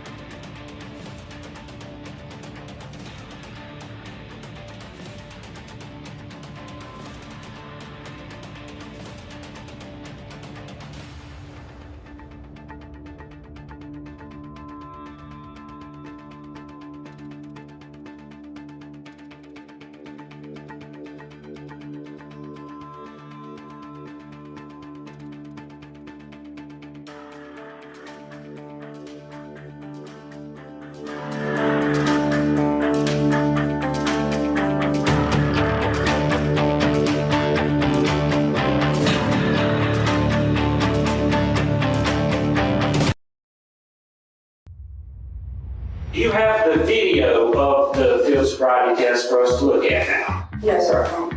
Okay, well, why not? I don't, at that time I didn't have a body camera, nor does my patrol car have dash cam. What about Sally Port cameras? We got cameras in the Sally Port, let's look at that. I don't have that. You don't have it? I can tell you, I've asked for it. I've asked for it 100 times. Do you know why that camera would not have been working that night? Yes, sir, I don't. Was there anything covering the camera? I can't answer that. I didn't look at it or You weren't paying attention to the cameras. Did you assume that they were on? Yes, sir. Where are the cameras in the Sally Port? I know there's cameras there, but I can't tell you where they're at. He had asked to speak to a lawyer, didn't he? Correct. I told him once I finished speaking with him. Good. Okay, you gave him that option to speak to a lawyer? Yes, sir, I did. Once I finished speaking to him, absolutely. Would that mean after the field sobriety test? When I got done speaking, correct. Okay. So he was not entitled to ask a lawyer about making that voluntary decision. You said it was voluntary. Correct. And you said, did he cooperate? Your response was not at first. Yeah. Were you talking about his, where you were going to conduct the test? Correct. Okay. It wasn't not cooperating with, no, I'm not going to be subject to this. It was, I want to do them here. At first, he didn't want to do the test, and I explained to him that based off his admission of telling me that he had smoked marijuana, that I wanted to make sure that he was all right to drive. Sure. And then once I explained all that to him, he was fine with doing the test, but he didn't want to be transported anywhere. You wanted to do them there at the scene? Yes, sir. Okay. but you made the decision to go to the Sally Port. Yes, sir, I did. All right. And did you radio in that you were taking a possible subject to the Sally Port? Yes, sir, I did. Did you let Mr. Weirden's wife drive the car from the scene? I believe that she both said that she could. I never spoke with her. Did you know who Matt Reardon was when you first encountered him? I've never, no, sir, I did not. I've never met him. I've heard of him, but I've never met him. That's right. And did you know him by reputation? Just of stuff that's happened in the past, what happened, I think, on the square in 2016. Sure. Yeah. Okay. Now, described to the court, you say he was unable, there's no description of how he did not maintain his balance during the instruction phase. So, in the instruction phase, there's two clues that we look for, and that is unable to maintain balance and starts too soon. Right. He breaks, I put him in the position. I tell him to go ahead and put his left foot on the line, put his right foot heel to toe to keep his arms down by his side, and he breaks that stance. Okay, so he broke his stance. Yes, sir, that's considered unable to maintain balance. Okay, so even if somebody just decides I'm going to stand here instead of standing in this uncomfortable position, then maybe not a balance issue, but if they break their stance, it's counted as a failure to maintain balance. Correct. And can you describe the mode in which, or the way he failed to perform the turn part of it? Yes, sir. I demonstrate to him how to do the turn, and I explain to him the small series of steps to take. Mr. Reardon did like an about-face military turn. And do you physically demonstrate that? Yes, sir, I did.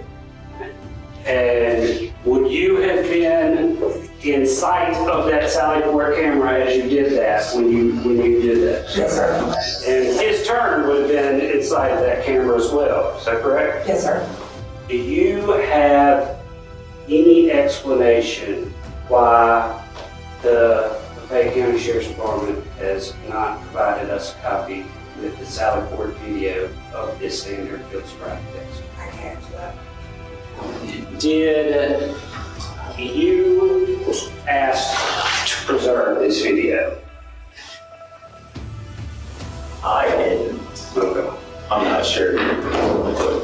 Did you ask to preserve the interior videos that would have proof of those things you talked about inside? No, I did not.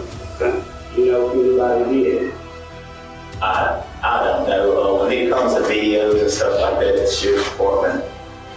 My rank doesn't require me to mess with any video at the Sheriff's Department.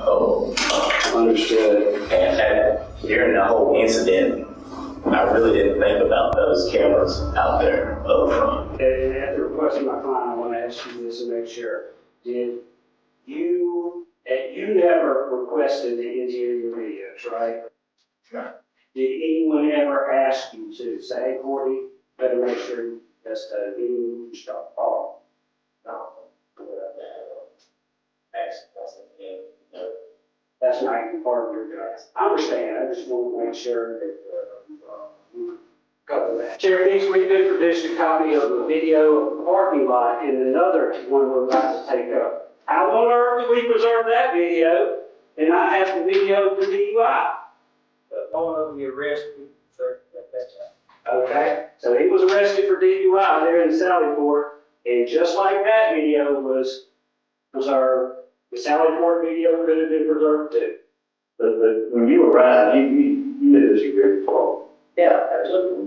Knew that one. I mean, you said you kind of waited to see me from was that? I didn't go to his car, I stood at the back of my truck. I was assuming he was there for me. He wanted to talk to me about something. So I stood at the back of my truck and they faced his car, looked at him, and he wasn't there. So I only assumption I got in, maybe he's already inside. So I went in, go inside, got in the office. And as I was sitting down, I heard a high-pitched scream. I actually assumed that it was someone being assaulted, a female was being assaulted outside. Because we started the safe side. During those times with that, have you ever been, intimidated that he was going to hurt you or anything like that? Or basically, did you expect him to try to jump in that parking lot that day when you saw his vehicle? What I have found about Matt Reardon is he's unpredictable, and he seems to be getting worse as time goes on. He seems to be believing, in my opinion, a conspiracy theory that only he believes. So I would take that as a threat. I do not think he's a stable person, anyone that has pled guilty to a crime and believes that it was orchestrated does not make good sense to me. Yeah, I think he's a threat. I think he's a threat to anybody that disagrees with him. But at this point in time, what happened that day was he was standing in the corner of his car talking to Courtney and wouldn't move his car. Is that right? No, sir, that particular day he came looking for me. Right. He was talking. He came looking to the sheriff to address him because of whatever agitation he was at that time. So, yeah, I would think he would be a threat. I'm prepared for that threat if it happened. He wasn't arrested for threatening the sheriff. He was arrested because he did not leave when he was asked to for disorderly conduct, disobeying a direct order from a law enforcement officer, which also goes to show someone's ability not to comply and not a mental status. Most people leave when they're asked to leave or move. Why were you parked in that spot? I parked in that spot because the driver's side window was knocked out of my car. I did have a tarp there. Where I was parked, I could not hardly see when the sheriff was coming out through the rear view mirror. I couldn't see the side view mirror, and I simply wanted to speak with the sheriff because I couldn't get a response from him through email. And why did you think that sign didn't prohibit you from parking?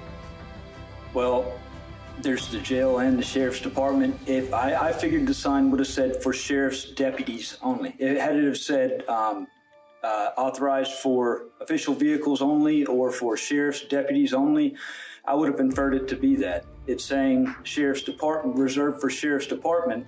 I was there on what I felt was official business to address the sheriff about a redress, about a grievance.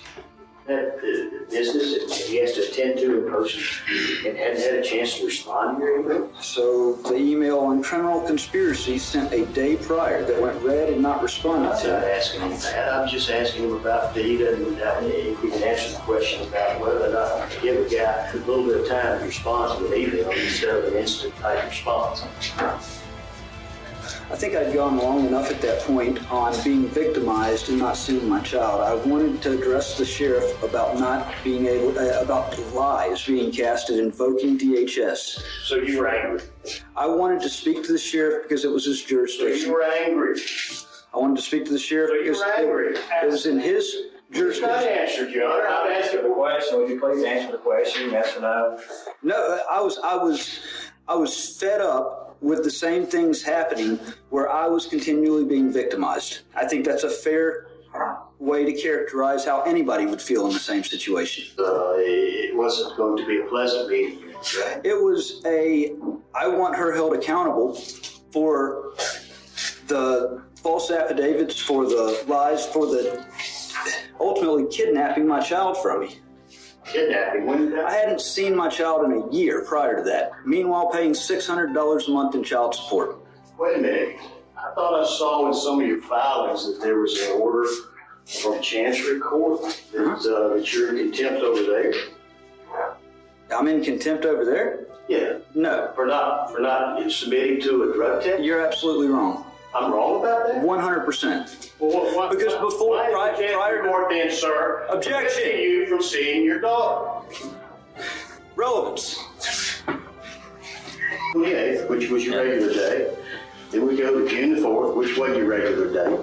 Then June 11th. That's 2 weeks later. So, right? Do you not see the inconsistency here? You don't get to ask the question. I'm asking you a question.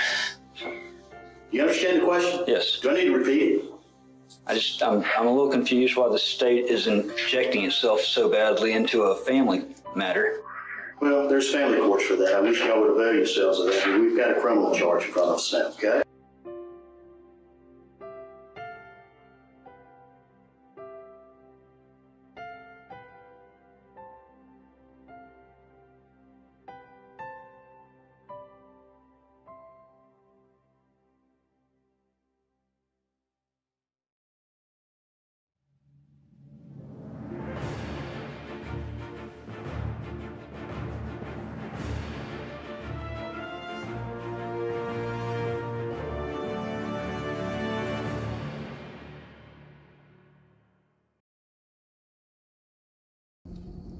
You have reached the Salt Lake City Division of the Federal Bureau of Investigation.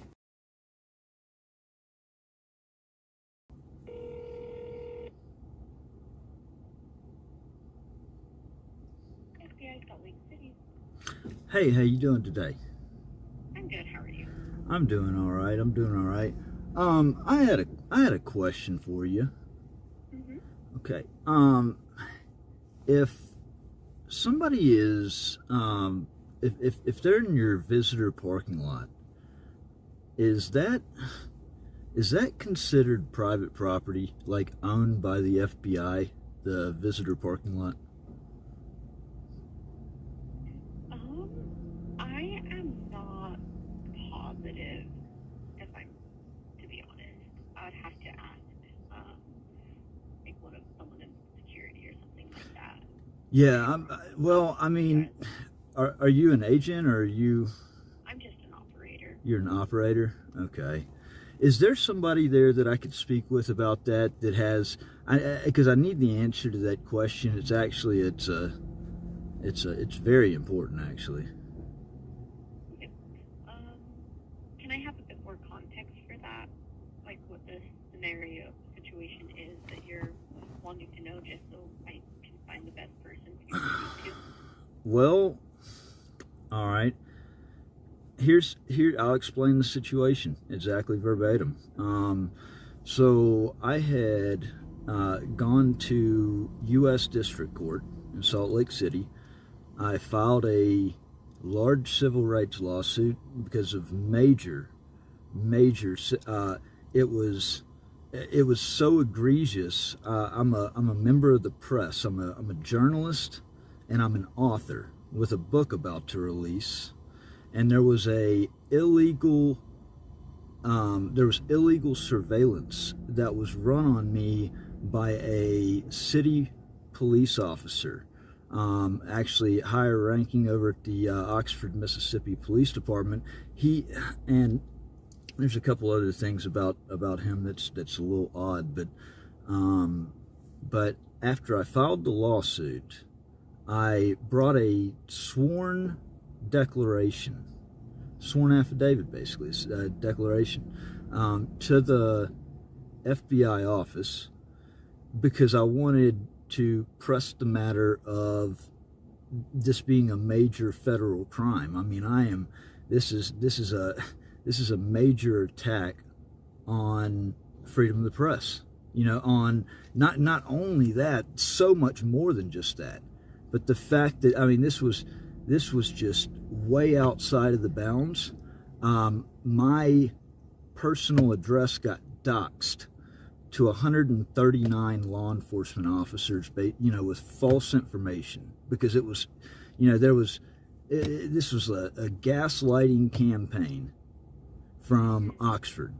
And it just so happens that officer went through the FBI, National Academy. And what was so odd about Monday is all I wanted to do was just turn in my sworn declaration, and I couldn't. It blows my mind that here it is, a sworn declaration that's already filed in court, and the FBI won't even come and take it out of my hands, and it doesn't even accuse them of anything. And so what does that make me think when, I was coming up there just simply to turn in that declaration, to show my intent right there. But then the matter's made worse, and this is why I asked you about the parking lot, is when the agents wouldn't come out, basically they were requiring a background check, and I stood on my Fourth Amendment grounds of a victim of a crime shouldn't have to be forced to basically give up their Fourth Amendment right to have a full background check run on them. It's about principle. So I was working on a story as a journalist. Once again, this gets back into freedom of the press and of course, all the other civil liberties like freedom of speech, freedom to assemble, the right to petition the government for redress. I was in the parking lot reading this declaration that the FBI refused to come out and get from me, When I'm on like number 7 of it, 2 FBI agents walk out of the guard shack and come up to me, and without making any other conversation or saying anything else, they threaten me. I'm threatened with arrest. He said, I'm just going to tell you one time that you need to leave, or you're going to be charged with trespassing. And I said, I'm a journalist. Like this right here is publicly accessible. Okay, I was not at the gate or past the gate. This was the visitor parking lot. I had every right to be there. I know the answer to this question. That's why I was, but I wanted to actually see if somebody would just, state the obvious that, that's a visitor parking lot, and I was there for a lawful purpose. The FBI would not take a complaint, and then they threatened me with arrest for trespassing on public property when I was there, basically, in exercise of all 4 of the 5 protections of the First Amendment. Then to make matters worse, an agent goes around to the back of my car and jots down my tag number. And I told him to get the fuck out of the way. And he said, no, I was just getting your tag number. It's on video. It's so outrageous. So I need to, at this point, it's that big of a deal because, just how out there this whole thing has gotten, that I expect to actually talk to somebody on this, like now, because it's that, I think that should be common sense. I know there's somebody in there, y'all may not have a field agent open, but I guarantee you there's a supervisor in there that I can speak to about this issue. Okay, yeah. So I can go ahead and see if our, I believe one of our on-call agents should be available. So I can, all right, I'll just put you on a brief hold, and I'll go ahead and reach out to one of our agents and see if someone can speak with you right now. Okay. Well, ma'am, it might be better if I just speak to a supervisor. That's probably, honestly, yeah, please don't put me in touch with an agent. That's not gonna, I don't see that being very productive at all. I really don't. I need to speak to a supervisor at this point, because no agent could satisfy me with what they did to me on Monday. It's gotta come from a supervisor. Okay. I will see what I can do for you. Again, I'm not sure if any of our supervisory agents would be available, but I'll. Well, this is actually, if they're not available, this is actually a pretty serious issue that somebody needs to make themselves available for. And again, I understand, so I'll put you on a brief hold, and I will and I'll for sure be able to get someone to speak to you right now. Okay. So I'll just put you on a brief hold, and then, yeah, I'll get back to you as quick as I can. All right.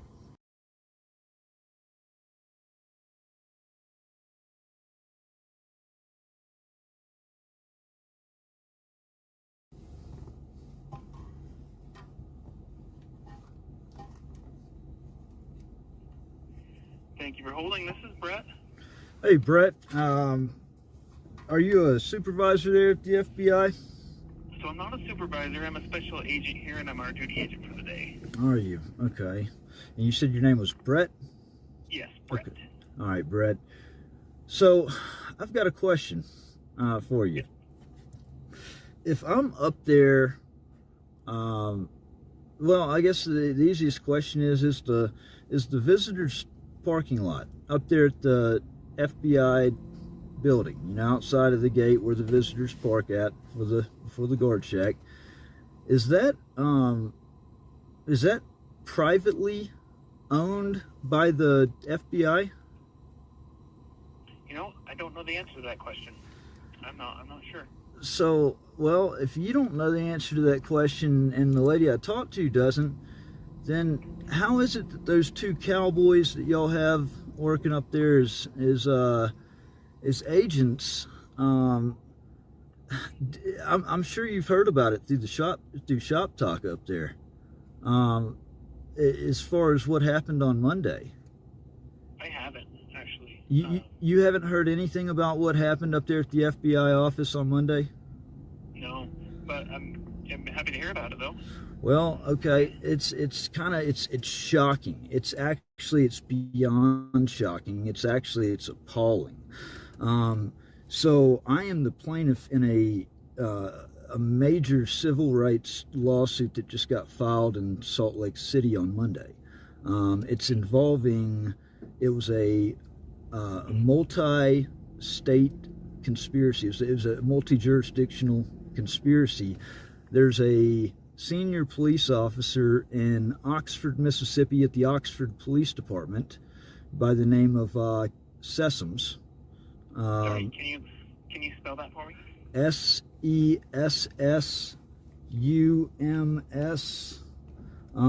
I've got I've got the whole article on my news site, but I'm sure the thing is, what happened Monday is just, it's got me so confused, and I'm hoping that you might be able to, you're probably not going to be able to shed any light on it, but this, so what happened was I filed this lawsuit because I found out that this police officer in Oxford, Mississippi was running an illegal surveillance campaign on me.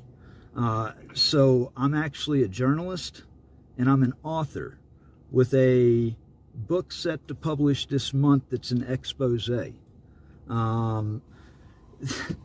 Oxford and Lafayette County they've committed some of the worst of crimes. I was actually illegal. I was sentenced to prison for a year. I was given a 1-year sentence for I'm banished from Lafayette County and Oxford because of part of a witch hunt charge that they put against me. I called the FBI on October 28th, 2022. The FBI office in Oxford, it was around 10:45 in the morning, and I spoke to an agent, and I told him, I said, I've got evidence of law enforcement corruption involving the Holly Springs Police Department as well as the Lafayette County Sheriff's Department, and I'd like to have a time to come up there and meet with an agent. And he said, well, we don't do appointments, we do walk-ins. And I said, and keep this in mind, I was recording the phone call because, obviously, like when you hear how crazy this is, no wonder, okay? So me and him work out, basically, I'm going to come up there an hour and a half later.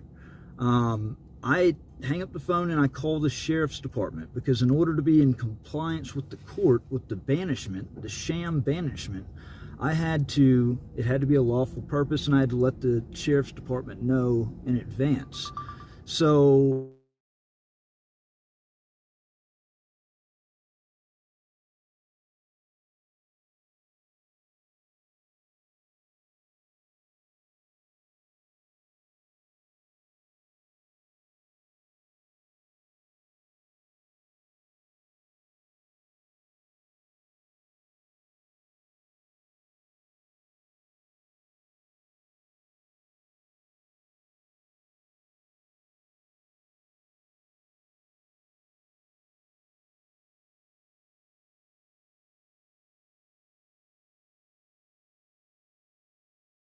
a half later. Well, so when I go up to the FBI office, no agent would come out and meet with me. I wanted to save myself, from wasting gas and driving all the way in, plus, having to go through the hoops of that, calling and getting permission to go into Oxford, which is crazy. So nobody met with me, and then 3 days later, I think it's 3 days later, I was driving home from a city hall meeting, and I got pulled over and taken into custody for a probation revocation hearing, where it was alleged that I came to Oxford to the FBI office without a lawful purpose and without an appointment or without permission. But that's 100% a lie, and the call recordings show that to the T. I'll be happy to you know, send anything and everything. I've literally got it all. But I ended up getting, the FBI decided they were going to stay silent on the matter. I'd love to know, like, what, when it's that blatantly clear. I mean, the least that you could do is come out and say, well, yeah, you know, he talked to one of our guys, and yeah, the guy got screwed over. Yeah, this deputy completely lied and sent him to prison. But it gets worse than that. So after I cleared that 1-year sentence, because I didn't have the call recordings on me to even show in court, and the judge wouldn't continue it.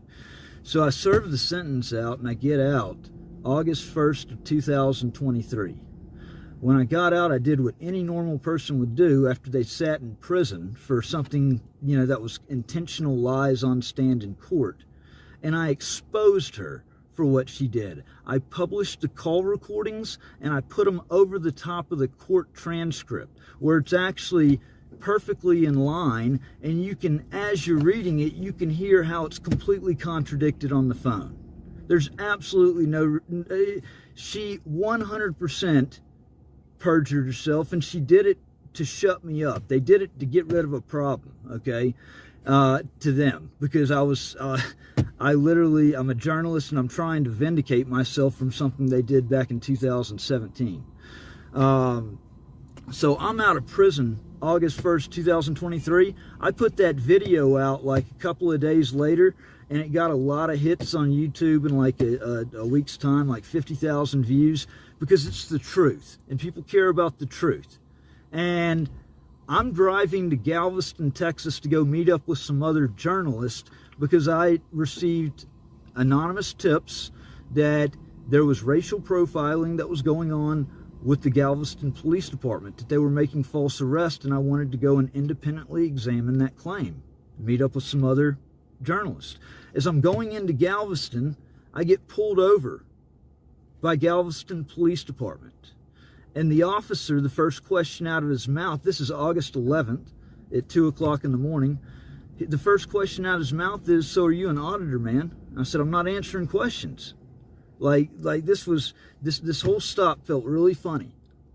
He then gets mad, and he said, "Well, have you been drinking tonight? I smell alcohol."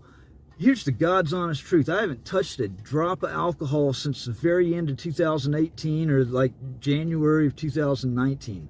I told the officer that. He kept wanting to force a field sobriety test, and I said, "Give me a breathalyzer." He wouldn't give me a breathalyzer.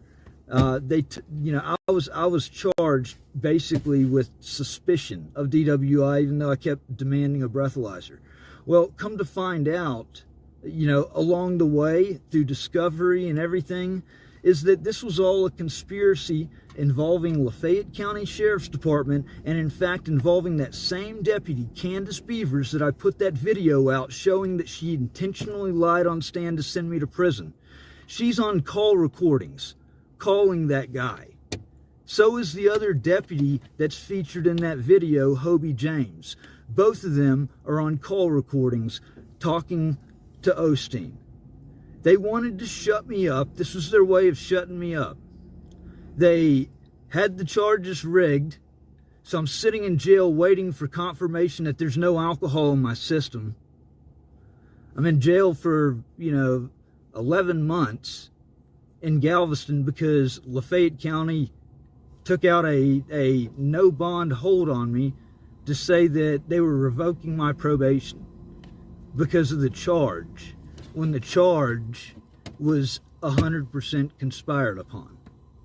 And they sentenced me, Lafayette County extradited me from Galveston 2 weeks before I was going to go to trial and prove my innocence. They dismissed the felony charge, and they recharged it as a misdemeanor 2 weeks before I could even go and prove my innocence. I get extradited to Lafayette County.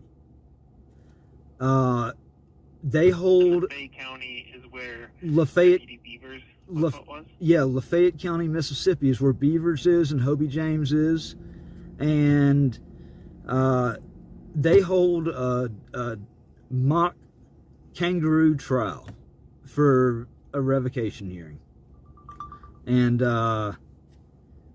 they have this officer in Galveston. His name is Osteen, William Osteen. They have him testify over Zoom, and he tells nothing but lies. He actually, it's on the court transcript. They asked if there was alcohol in my system, and he said there was alcohol, in my system. The toxicology report shows there was 0 alcohol. He, on his affidavit to do a blood draw, he claimed that my eyes were dilated or so, but at the revocation hearing, he saw that my eyes were pinpoint, my pupils were pinpoint. Okay, there were complete lies told, so that the burden of proof at revocation hearings is so low. It's not like trial. That was their plan. Hold me as long as possible in Galveston, extradite me before I get a trial, and then hold a revocation hearing because the burden of proof is so low, and use an officer's lies. And so I get sentenced to 2 years in prison on July 18th, 2024. in Lafayette County. In Lafayette County. And You said 18th of 24. It was July 18th, 2024. Okay. And the DA, there's some funny business going on there, man. It's the assistant DA that wrote up the petition to revoke my probation. His name was Stephen Jubera. He coincidentally, the day that I got extradited from Galveston, he got fired or was forced to resign. And what was weird about it is it was because of Steve Jubera's fabrications, putting fictitious information in the petition to revoke my probation, that the governor of Mississippi actually, rubber stamped a governor's warrant, authenticating documents under Mississippi law that were not authenticated. It was, he signed off on this warrant saying that these, that the papers that were provided to him for the governor's warrant were authenticated under Mississippi law, but there was, everything was incorrect and false and completely made up, fictitious. And I pointed that out in court. The case number is completely made up. It's not what the case number associated over in Galveston. It was they had the charge wrong. They had the case number wrong. They said that I was on probation for possession of a controlled substance, but I've never been charged or convicted with possession of a controlled substance. So the whole thing was, but that's honestly, that's just peas in this whole thing. I don't really care about that whole ordeal now. The fact is, my sentence was vacated because it was declared unlawful, because they knew all along that even if, which the results showed there was no alcohol in my system, but even if I got shit hammered drunk and I was driving the roads of Galveston and got a DWI over there, it couldn't unless I crashed into somebody, unless I caused damage, it couldn't lawfully have been considered a third or more DWI, which is a felony. And that's what they needed in Lafayette County. They knew that a misdemeanor charge would be treated as a technical violation for the purposes of a probation revocation hearing. They needed a felony to be committed, because a felony being committed when it comes to revocation hearings, they can actually go wherever on how long to put them in prison. Okay, and the maximum by law, even if I committed the crime of DWI, the maximum by law that they could have ever revoked my probation for was 120 days. But they gave me 2 years. And I had a Innocence Project attorney with MacArthur Justice Center that took my case on and filed the post-conviction relief, and it got vacated on January 21st of this year. I was released from prison January 22nd of this year. Because of Lafayette County's nonsense, my wife and kids, all my kids, live in Lafayette County. So I get out of prison, something that 100% is a sham. It's 100% a conspiracy. I've lost everything. And then I can't even,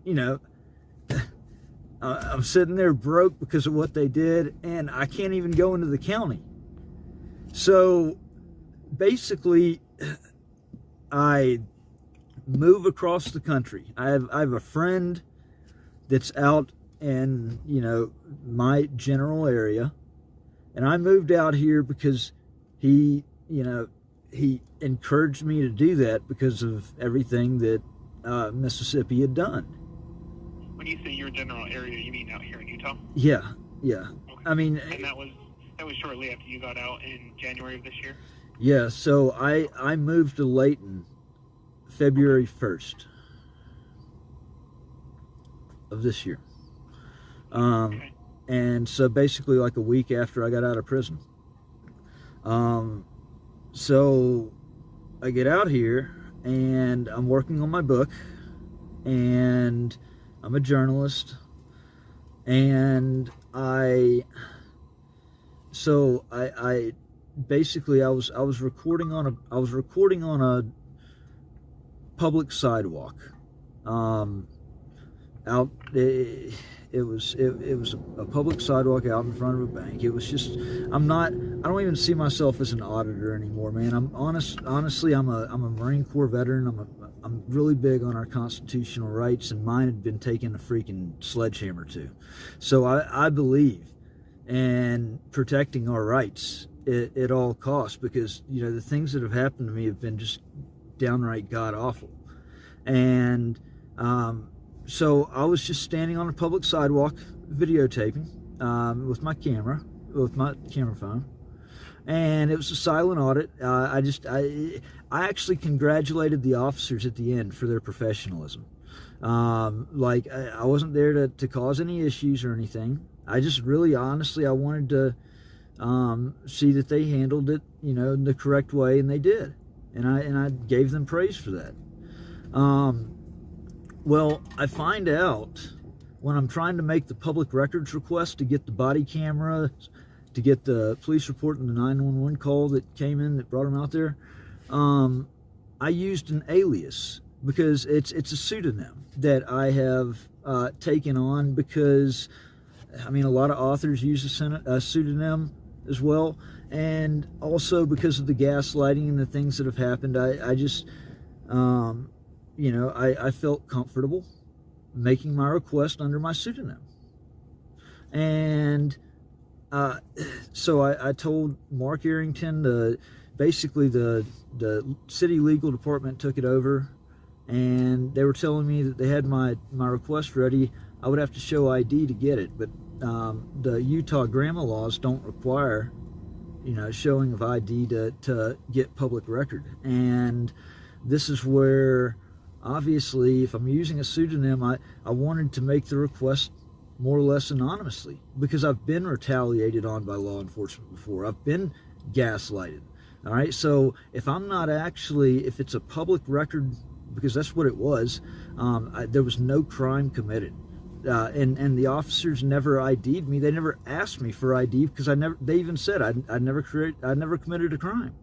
So, you know, I'm not identified in the report, but the body cams, you know, you clearly tell it's me.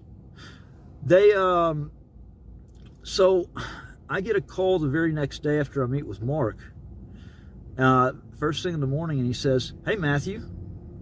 And I was like, "What?" He said, "Hey, Matthew." I said, "Why are you calling me Matthew?" I kept, like, over and over, whenever you'd say something else, like when you call me something else, my name's Don. It's Don Matthews, okay? It's not, no, he said, "No, your name is Matthew Reardon. You're from Lafayette County. You had to deal with Galveston, yada, yada, yada, yada, yada." And I was like, whoa, okay? So how does he get all that information if all I've given him is Don Matthews? Well, I know the answer to that question. It's the same sons of bitches that have done this to me before. So I request public record to get... Can I stop you for 1 second? Yeah. I missed a part there. Who was this that called you that you were talking to? So this is Mark Arrington. He's actually a defendant in the lawsuit that I just filed on Monday. It's Reardon versus City of Layton, ETL. The suit is against the Layton Police Department, one of their lieutenants, the Oxford, Mississippi Police Department, this rogue captain that... So here's where it got... Okay, so this is what you got to know right here with everything that happened. So I found out through the public record request, and I had to put in a notice of intent to sue just to basically get it, okay? And they still didn't comply with it, and so I had to file suit because of how you know, absolutely sickening all this was. But I find out they give me the emails that have to do with my name, and sure enough, Captain Hildon Sessoms, Hildon. So he sends an email to the Layton. This is the captain from Layton? This is the captain from... No, this is the captain from Oxford Police Department, Hildon Sessoms. Okay. Sends an email to the Layton, I guess probably the Layton supervisors at the Layton Police Department. There's like 4 that it's addressed to. And what he says in it is... actually, I've got it right here. So he says, he sends this on Wednesday, February 5th at 8:09 a.m. I didn't move into my place until the nighttime of the 1st, and that's when my plane got here, and I didn't sign the lease, I think, until like the next day or the day after. Well, on February 5th, Wednesday, Hildon Sessoms sends an email to 4 individuals at the police department saying, "Good morning, my name is Hildon Sessoms, and I am a captain with the Oxford, Mississippi Police Department and a graduate of the FBI National Academy. I'm reaching out regarding someone your department recently encountered. Matthew Oliver Reardon, date of birth 3/24/1987, is a former Oxford resident, a convicted felon, and a persistent issue for our department. It appears he is now moved to your city. We discovered a YouTube video in which he conducted a First Amendment audit at Zion's Bank in Layton. Given his history with us and in Texas, I wanted to share some background information.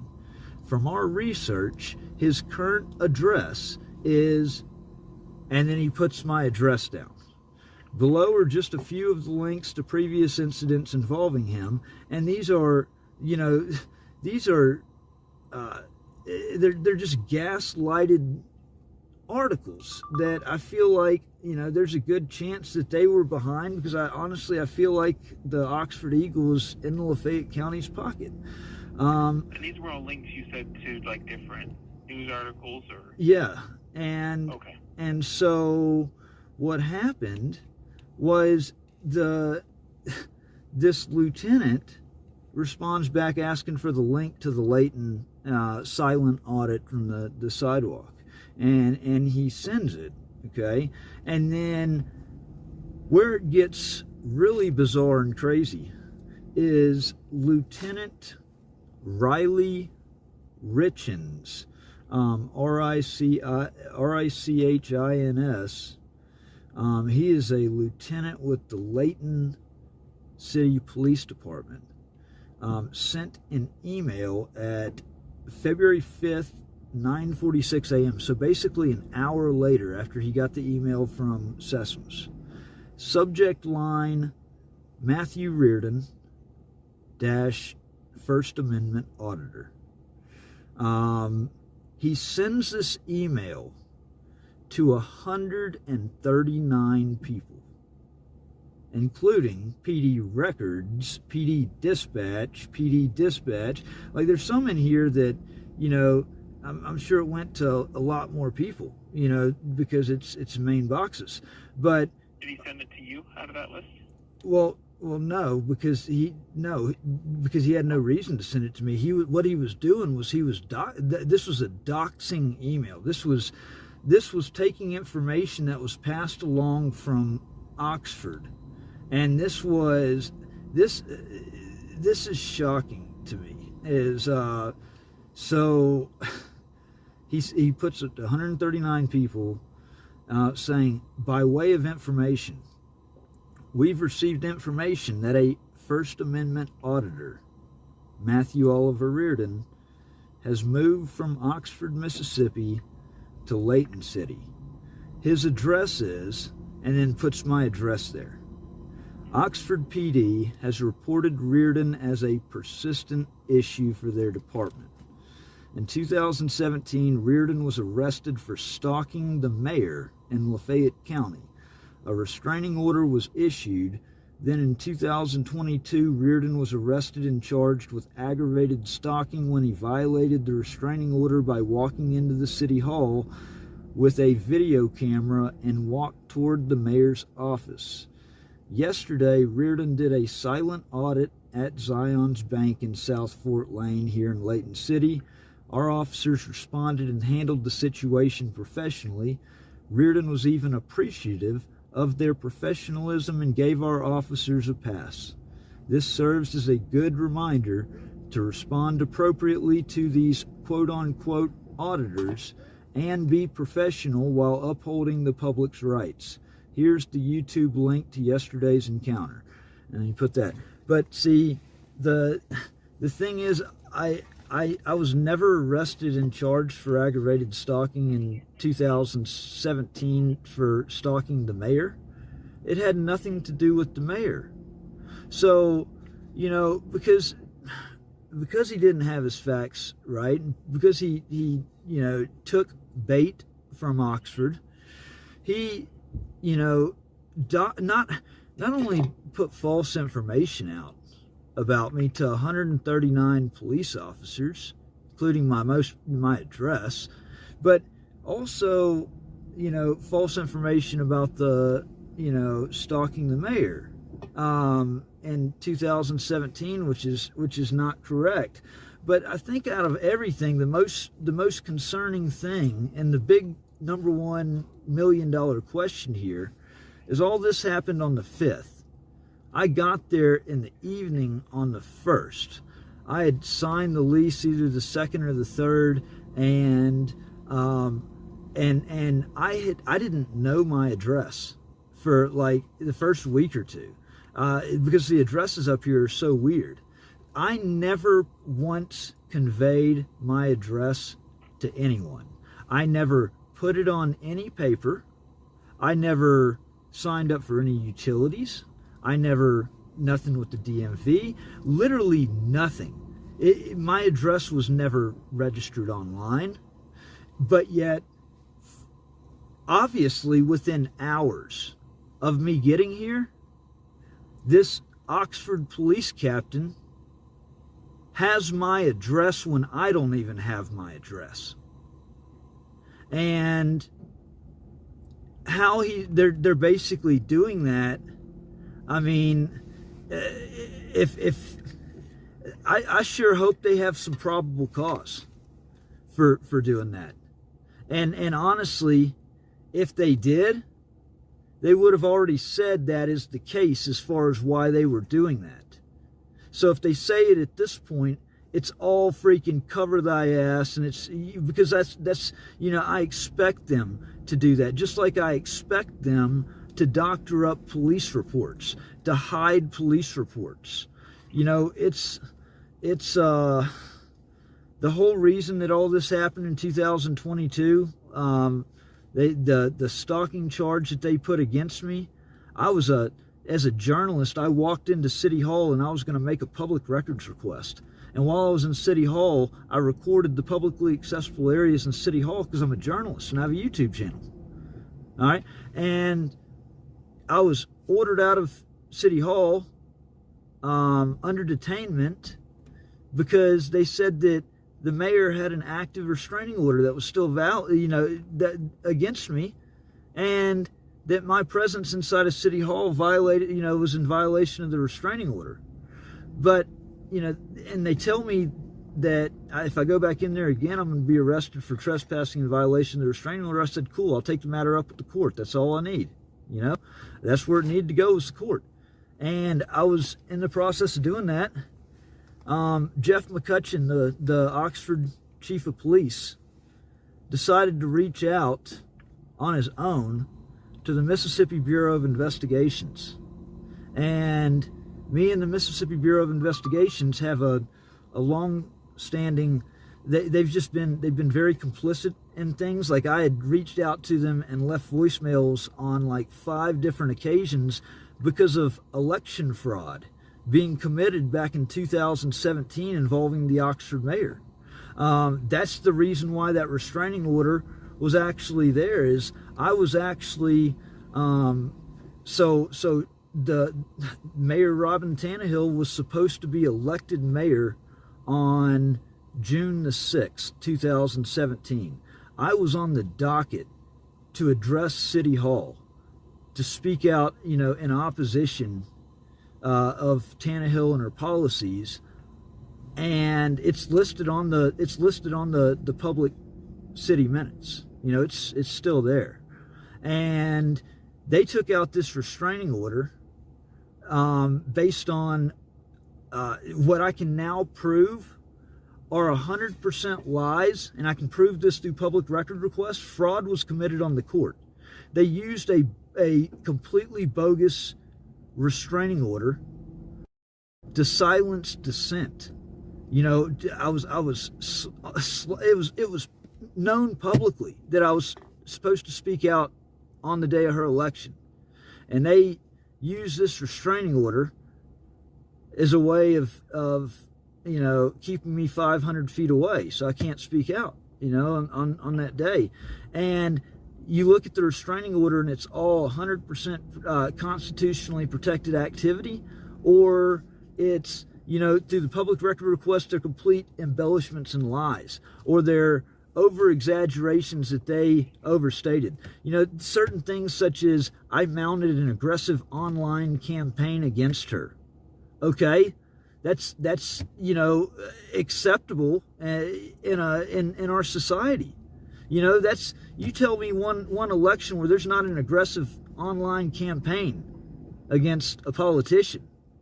That's you can't criminalize that. That's And then she says that I went to the City Hall Board of Aldermen meeting with a gun on my hip, and I pointed at her. I pointed at all the city council, or all the aldermen members, and called them cultural Marxists for going against the vote of the people. They took the state flag of Mississippi down on city property while they were taking state-funded tax dollars from the state. The majority of the taxpayers voted for that flag the last time they held a vote, and I think it sets a bad precedent for a city to go against to take it on themselves on a matter where there was a vote. That opens the door to a lot worse issues. And so, my thing was never about the stars and bars or anything. It was just simply about the integrity of a vote. And they they literally went to all means to shut me up, to ruin my life. I was literally, all that came about because, and honestly, the start of my story, and this is where my book that's going, it's right now tentatively scheduled to publish on the 15th of this month. Everything starts May 1st, 2017, when I was unlawfully arrested by a sheriff's deputy in Lafayette County, standing on a public sidewalk holding the state flag of Mississippi. Literally, he pulls up and asks me if I had a permit to be there, and I said I had the First Amendment. And he said I had to have a permit to be there or else, by the county, or else he was going to take me to jail for disorderly conduct. And, you know, this is where it's so ironic because of the stuff that happened Monday with those two agents. You know, the fact that here we go, we return once again to a piece of public ground, and I'm threatened with arrest, and here all I'm trying to do is report a crime. I've got a sworn declaration, and these, you know, nobody will take it. And it's like they're shooing me away like a fly. But I know that, you know, the Justice for All Act, that I have rights as a victim. It may just be filed as a civil claim right now, but I'm trying to bring it as a criminal. You know, these are major federal crimes that are being committed by these people. This deputy arrested me for asking him what his badge number was. All right. The video went viral. They had to put him on administrative leave, and that's when the plan got hatched to basically indemnify themselves and get rid of their problem. So they hit me with this, you know, aggravated stalking charge on May 26, 2017. May 22nd was when I was served that restraining order by the Tannehills. Okay? Did you say May 20, what was the day of the day? May, say those dates again for me. Yeah, so May 22nd, 2017, I was on the way. So, all right, actually, so I just skipped over a crucial little part right there that's not going to make sense unless I tell you this. So, I spoke out and was told to leave at City Hall May 16th. May 19th, I go to the bar. It's a little piano bar called Frank and Marley's that was owned by a husband and wife named Todd and Ashley Lynch. And Todd Lynch didn't really have issues with me, but Ashley did, because she saw me as a pushy salesman from whenever I was working with a company before. And long story short, because I was trying to engage her in conversation, smooth over issues in the past, she grabbed my already paid for chicken wings and threw them in the trash can and wouldn't give me a refund. So I called for a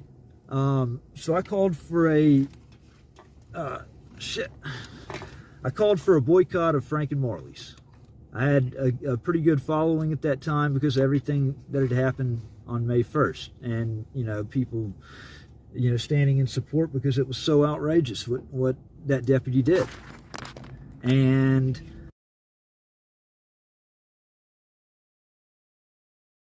admitted that it was from the Lafayette County Sheriff's Department. And so I knew it had to have been Joey East. You know, Joey has had this long vendetta against me. I never had it out for him until I figured out that he was behind everything just about that had happened to me. Like, for the longest time, I was actually going, you know, whenever I'd see him, I thought that, you know, I'd carry on a conversation with him. I didn't know that he was basically cutting my legs out from underneath me, you know, like me not knowing. But he was. You know, he was behind giving this information to Communicare, to Rachel Alcorn, to commit me. And so I filed a formal grievance against Communicare's executive director, and I served it on the judge's chambers that rubber stamped the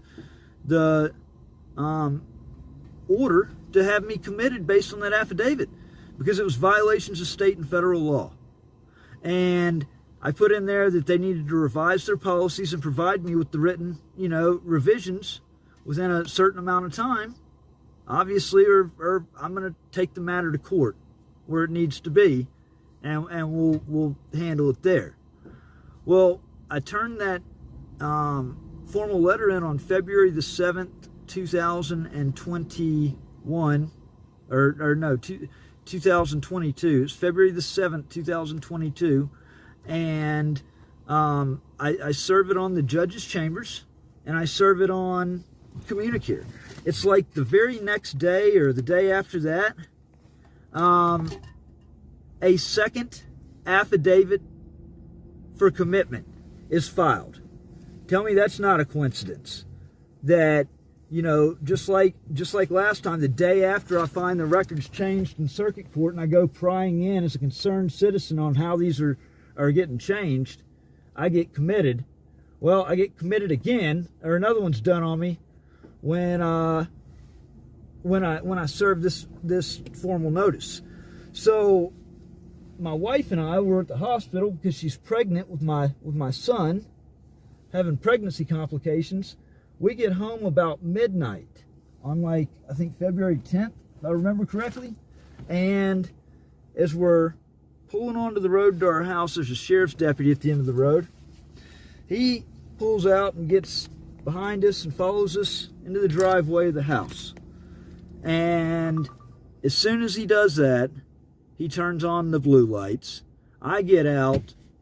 I'm pitching a fit because, you know, like, once again, well, especially when he told me that he was there to take me into custody because they filed another affidavit to commit me. All of that ended up leading. I was held in jail for 7 days before they boxed me up and sent me 2.5 hours south to the East Mississippi State Hospital in Meridian. And the day that they did that, because of all the stress of everything, what just happened with the commitment, her being, you know, pregnant, she went into preterm labor. She gave birth to my son at 25 weeks. He weighed 2 pounds and some change. His lungs never fully developed. He actually is still on a feeding tube. He's 3 years old now. Still has a feeding tube coming out of his stomach. These people have taken this so far that, I mean, it is, somebody has got to do something about it. It's caused me so many damages. It's literally ruined my life, and it can't ever be fixed. I can't get a job. Every job that runs a background check on me because of the sham charges that Lafayette County put on me, they'll extend an offer to me and then they'll withdraw it when they run a background check. And I've taken so much, and I'm not taking any more. And that's why, like, when those agents did that on Monday, they have no idea what all I've been through. And then, you know, it was like throwing gas on the fire, man. I want some help. I'm basically, I'm getting just kicked around. You know, people are wielding power in ways that they shouldn't. And it's, I mean, what's to protect anybody else from that kind of same stuff happening? If I'm a Marine Corps veteran and I swore a lifelong oath to protect and defend our Constitution, if that's happening to me, then, I mean, look how it would be so much easier for it to happen to anybody else. It's Dawn, correct? No, Dawn is my pseudonym. But I can call you Dawn? Yeah, Dawn's fine. Yeah, it's yeah. Dawn, do you mind if I ask you what your real name is? Yeah, I've already told you on the call. I mean, at this point, there's no need in playing the evading game. I did it only. It's Matthew Reardon, man. Matthew Reardon. Yeah. Well, like I've been taking some notes going through. I think like multiple few things in your life have been connected. You know, because it's your life. You've been going through this since 2017 till now, right? But there's multiple aspects here to everything you've kind of gone through, and I think you'd agree with that. Whether it's Lafayette County, whether it's in Texas, whether it was. Well, but the common denominator here, though, that I need you to look at, is it's all. So, I mean, it's Oxford. Lafayette County is on call recordings calling Galveston. Now I can prove that Oxford, which is in Lafayette County, and where the sheriff came from, I never had any issues with Oxford for them to call me a persistent issue. I've only had one run-in with and it wasn't even, that big of a deal. I've not been a persistent issue to the Oxford Police Department, so I 100% believe that this came probably from the Sheriff's Department, and it was because they know that the truth is coming out about what happened with Galveston, and they didn't want it to blow up in their face a second time. They needed somebody else to take the fall if it did, if it did come to light, which it did, and right now the heat is on the Oxford Police Department because obviously they 100% ran illegal surveillance. I mean, can you see it as anything else whenever I'd only been here for 3 days and hadn't written my address on anything? And you can't just, y'all investigate federal crimes. They cannot just run, my address and basically pass my address out for no reason. Can they? I don't know the reasonings behind and kind of everything you've gone over, so I don't want to make a statement saying yay or nay, right? But I'm hearing what your frustration with everything. If you just arrived and you're feeling doxxed already, like you've shared with me, like I can understand that, and that's kind of why I've been taking all these notes, and I wanted to put this in detail for you. I want to know. I mean, here's where my head is at on all of this.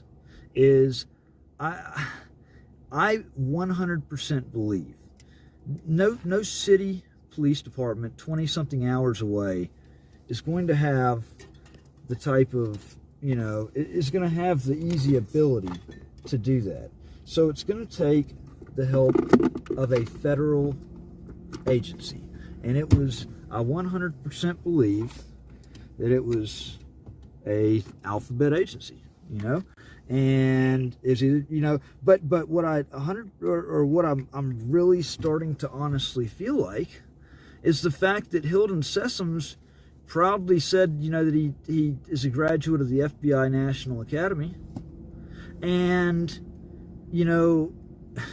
this is I'm down here in y'all's jurisdiction, and then he has my address, but there's no way that my address wasn't entered anywhere. So the process of elimination there would, kind of almost point right to y'all's office. Yeah, it's hard to say how. That's depending on the dates and how that address was obtained. Yeah. So I want to find out, especially because it's now in court, so it's gonna become a matter of discovery. Is that I was meaning to ask you if that was from the court. You went over earlier a couple emails of that, specifically that email that had your address and information to send out to 139 employees. Did you obtain that through the discovery process, or how did you get that information? I got that information through the Utah GRAMA Act, basically the Public Records Act. It's kind of like FOIA. And at this point, basically things hadn't progressed to the point where it was an active, legal situation on the table. So they ended up turning that over, and yes, so it's now their exhibits in the lawsuit. I've got this sworn declaration that I tried to turn into the FBI. It really, it's filed in civil, it's filed in district court, in the civil claim. But I wanted to bring it over there and give it to somebody. I mean, I would really love to just, I need to hear that. Well, we don't even have to have the discussion or the debate about the background checks, because I mean, obviously, I feel very strongly about that, and that's not going to change. But what I do think that at the very bare minimum deserve to know, deserve to have this answer, is on when it comes to somebody submitting a criminal complaint or making a criminal complaint that has a sworn declaration, a sworn affidavit, okay, it carries a lot of weight. And I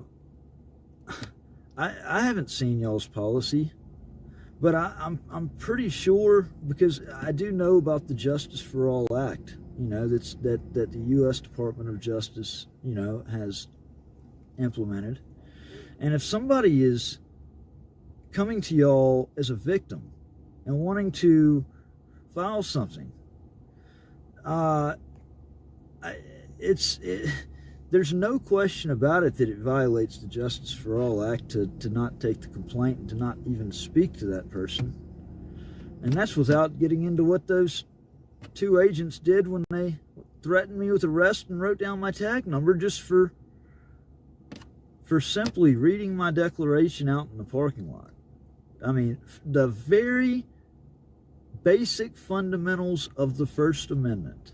There's no, there is no gray area. There's no, that one, and that's honestly, I want to hear you say that, because as a federal special agent, okay, federal law enforcement officer, you also took an oath to protect, to uphold and defend the Constitution. And how do you do that if you don't know what those rights are? And so the First Amendment covers 5 elements there.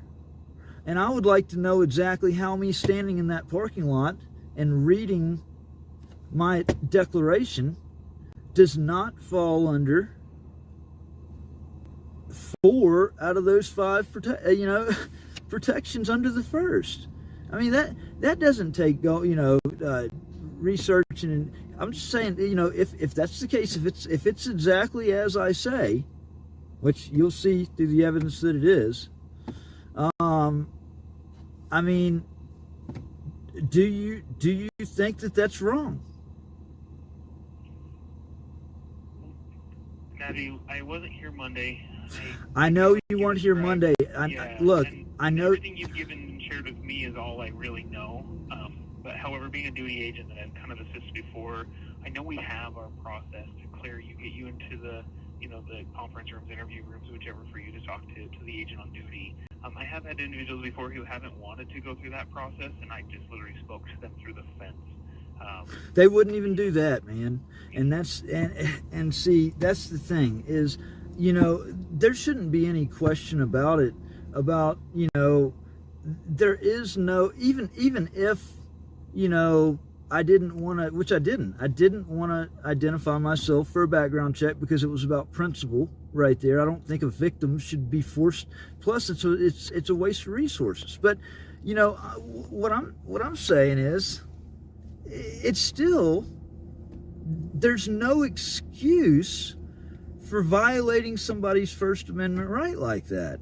And I need, like, I appreciate you being so helpful and attentive to this, and but if I can't hear you on this phone say that is wrong, because I mean, like I said, just like me, you also swore that oath, and defending the Constitution is paramount, first and foremost. So, based on what I've told you, if that is the case, you should be able to automatically know, or else that's kind of a problem to, you know, to uphold that oath and make sure that others' rights are being upheld and are not being violated. It's kind of hard to do if you can't even say that you know, what I said was wrong. Because that's, I mean, there is no, you can't get any more crystal clear than that. I mean, I'm a member of the press, okay? I was engaging in freedom of speech and reading my declaration on a live stream. And then, you know, I was peacefully assembled. I wasn't, you know, I wasn't causing a ruckus or anything. I was peacefully assembled, and I was petitioning our government for a redress of grievances. The FBI wouldn't take my sworn declaration, you know, and so I decided that what I was going to do is, and I had already, I said up front, if y'all don't take it, this is what I'm going to have to do, you know. I just, you know, I'm well within my rights, and I was petitioning the government for a redress of grievances, because this is not right that I can't turn this in. So I guess I gotta, you know. Yeah, definitely don't want you jumping the fence. So good choice to not do that. No, I didn't say anything about jumping the fence. Yeah. No, I didn't say that. No, I said. No, I know, Matthew. I Oh know. yeah. So, and this is kind of where I understand your situation, where you're coming from, but I don't have all the facts that I understand, so I don't want to make a statement on that, because no, you know, that wouldn't be right for me to jump to a conclusion. I'm not, but no, I'm not asking. I'm saying, if I'm not asking you to make a call on my particular case, but I'm saying that let's take the situation as a hypothetical, and let's say that somebody was out on that parking lot. And so this way it gets it away completely from that.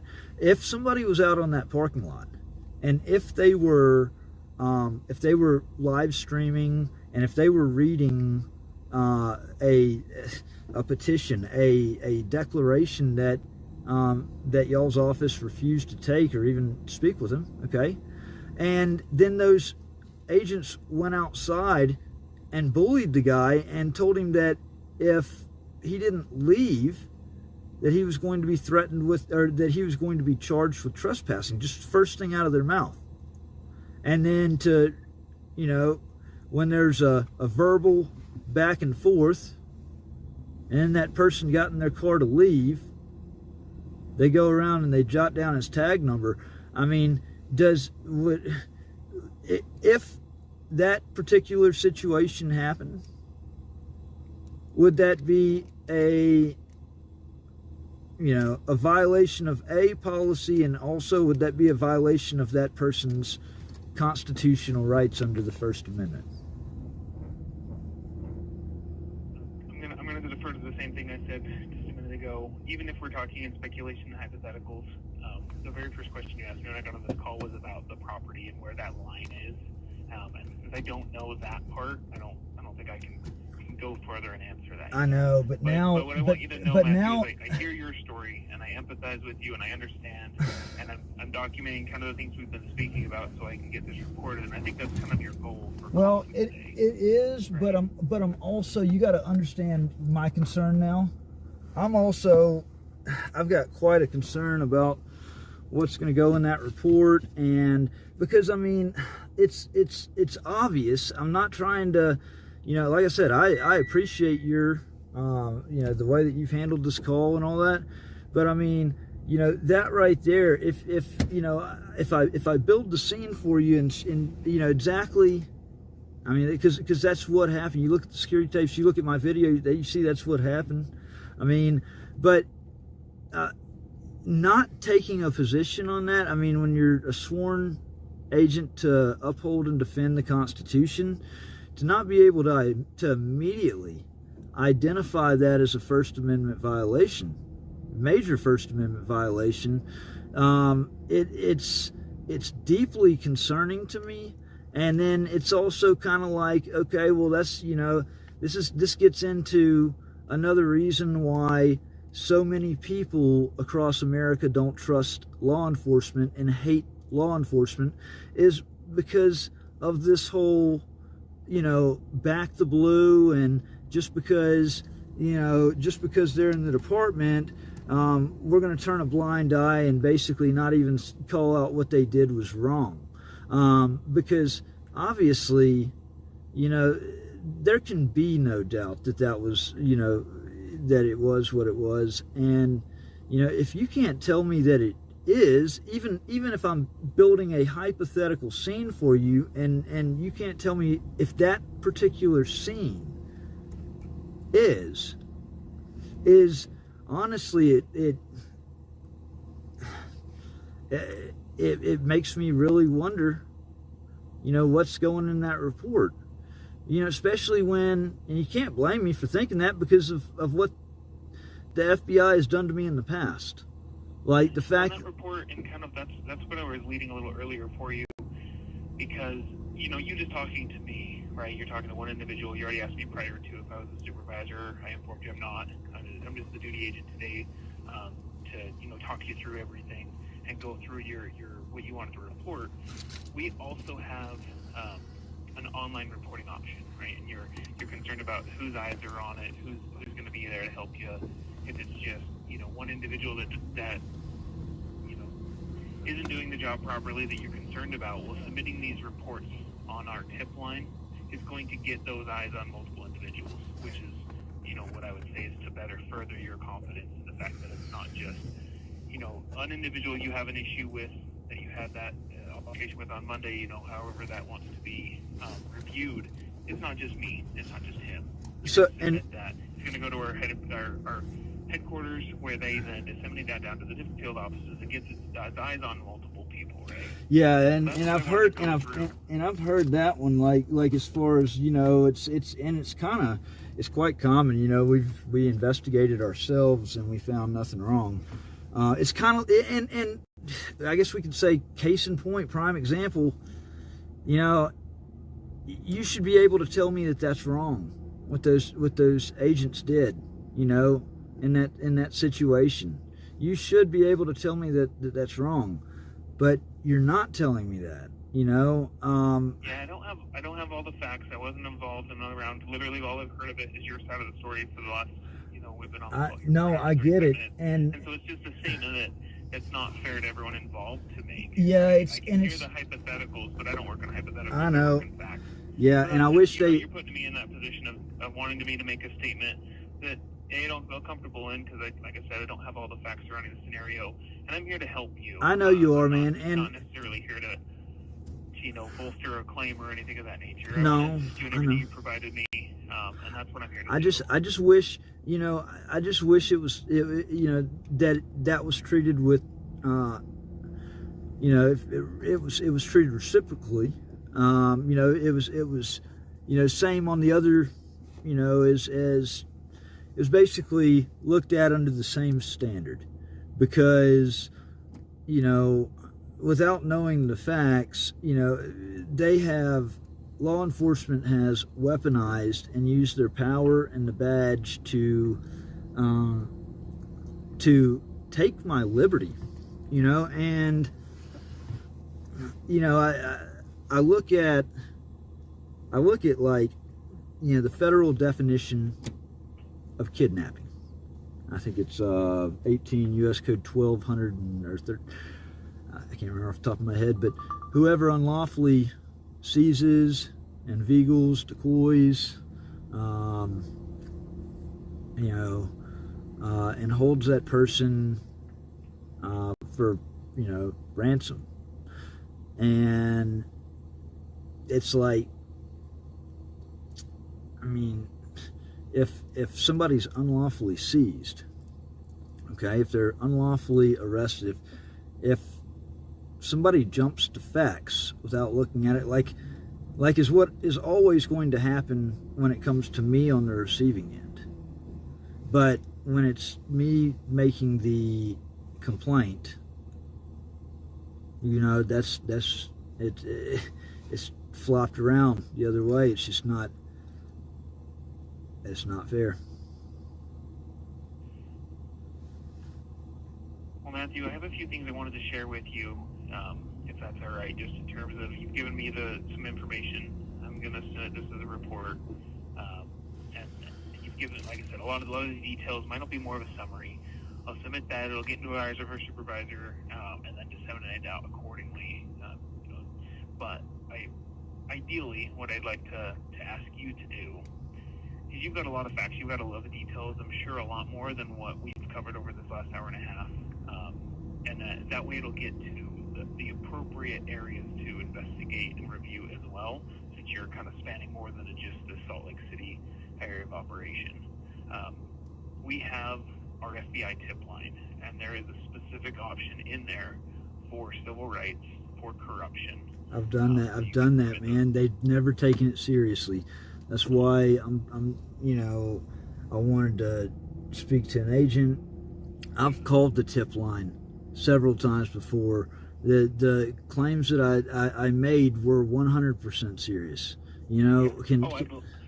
I absolutely believe you in that. And then it's just something I just wanted to give you another tool, right? Because I'm going to submit this for review. It's going to go. I'm just going to send the supervisors here, and they're going to, assign it to an agent to do a little preliminary research, and that's just kind of where that stumbles across is depending or not. Like I said, if you've got this over from 2017, I believe, is one of the first notated aspects we reviewed and talked about. There's going to be a lot of details there, and a lot more details gives us a lot more to follow up on, a lot more to review, and that's where I was pointing you to that tip. Oh, the book will be the freaking Holy Grail. Like it literally, it's got everything. It's got the entire story of everything that happened going back to 2017.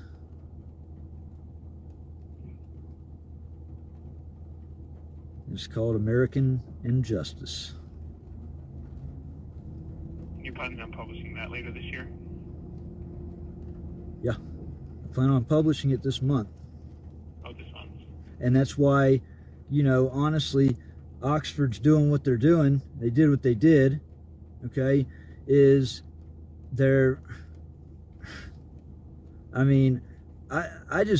my life, literally, a wrecking ball was taken to it. I was forcefully separated from my kids. Just like literally robbed me of everything. I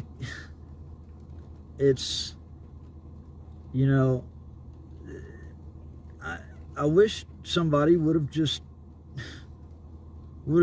taken it seriously a long time ago, when I kept going to people and kept going to people and kept going to people. But even to this day, I'm having to, that shouldn't have, none of that shit should have happened. Sessoms shouldn't have even gotten my address. He shouldn't have even been looking into me in the first place. I don't even know Sessoms, okay? But none of that had to happen. The doxed email, like, why are you making such a big deal about? First of all, I'm not a First Amendment auditor. I'm a journalist. I did that one silent audit on the sidewalk outside of Layton Bank, but that was it. That was just because, I thought that was actually I'd seen that seen many people do that, and honestly, as far as First Amendment goes, that's probably the most respectful way. It's not actually sitting there and having an argument with somebody or anything. It's just to see how they handle it. But that was the one and only one that I did, and they marked me as a First Amendment auditor. They say that I was arrested for stalking the mayor in 2017, and they put my address out. You shouldn't, it's almost like, all right, that's drawing a bullseye on somebody's back. Hey, it's First Amendment auditor. This guy, right here, here's his address. What sense does that make?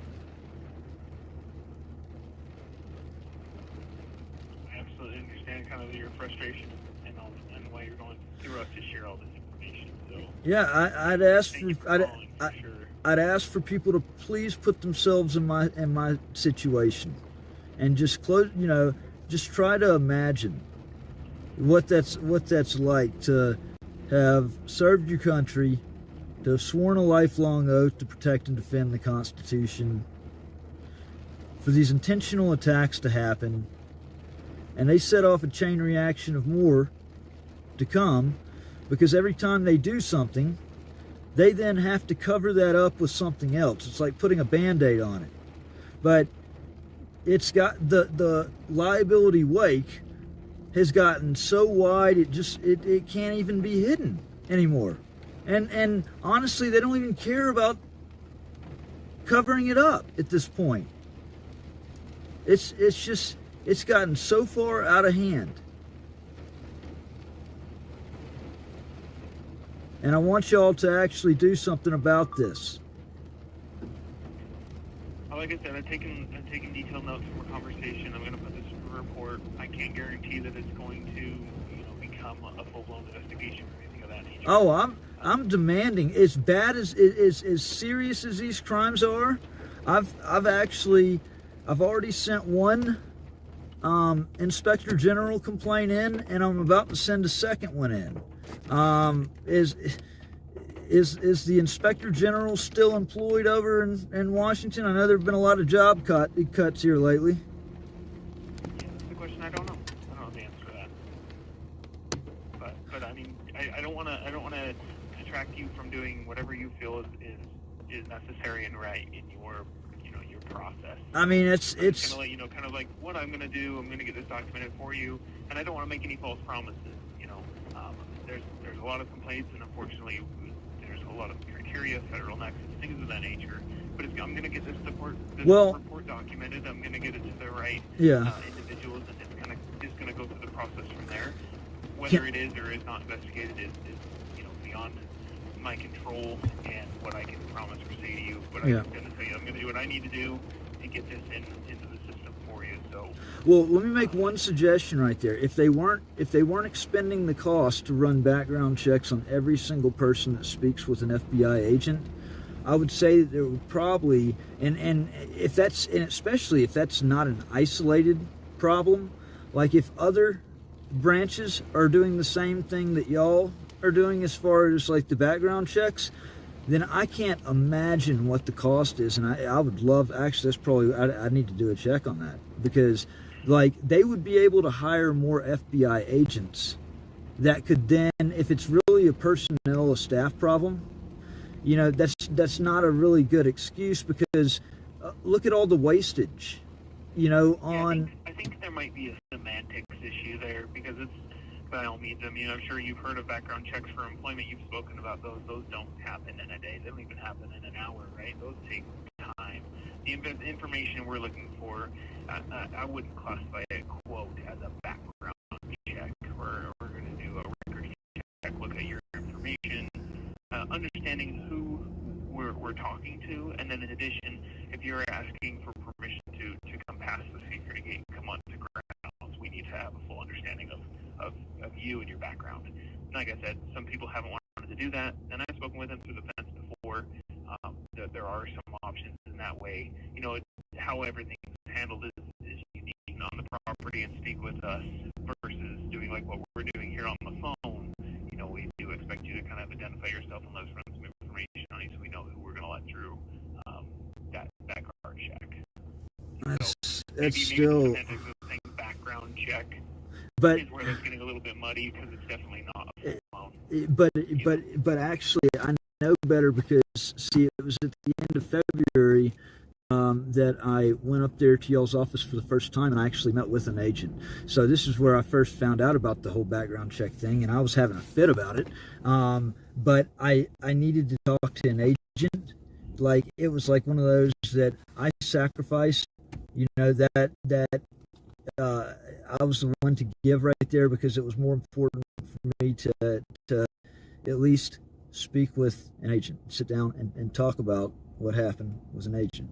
And so I did, and he did, and his hand, he had a stack of paper, and it was all on me. And it was, you know, the background checks that I get for employment, you know, things are probably a tenth of the size or smaller of what he had. So I know, like, that would be, a background check would be about something, you know, like the employer. Like, it's not going to be that long, but I mean, the guy had in his hand actually was a pretty big stack of paper, and honestly, it made me think that, okay, I guess I need to FOIA and see what's on file, because that's shouldn't be all that. I mean, I've never been a threat to anybody. This has been gaslighted lies. But coming from an individual stance who's coming to meet you for the first time, they don't know that. And given that we're in law enforcement, right, it's not just we're a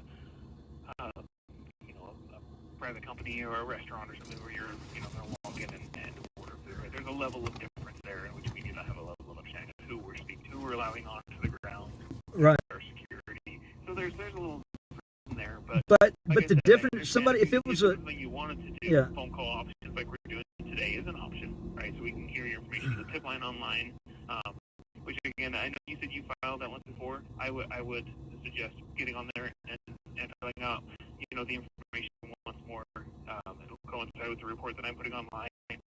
You'll be able to put in a lot more details than, you know, just what we reviewed today. Mm-hmm. Just kind of doing anything that you need to do to kind of progress your, you know, your situation. Well, but if it was a private business, that's the thing. They would have the right to basically, you know, the fact that y'all are, y'all work for the public. I mean, y'all are public employees. Okay, that actually, it should be the opposite right there, because, I mean, if y'all, I mean, so y'all can come to us and ask for ID, or when you make contact, you want ID. That's how law enforcement is in general. But, you know, I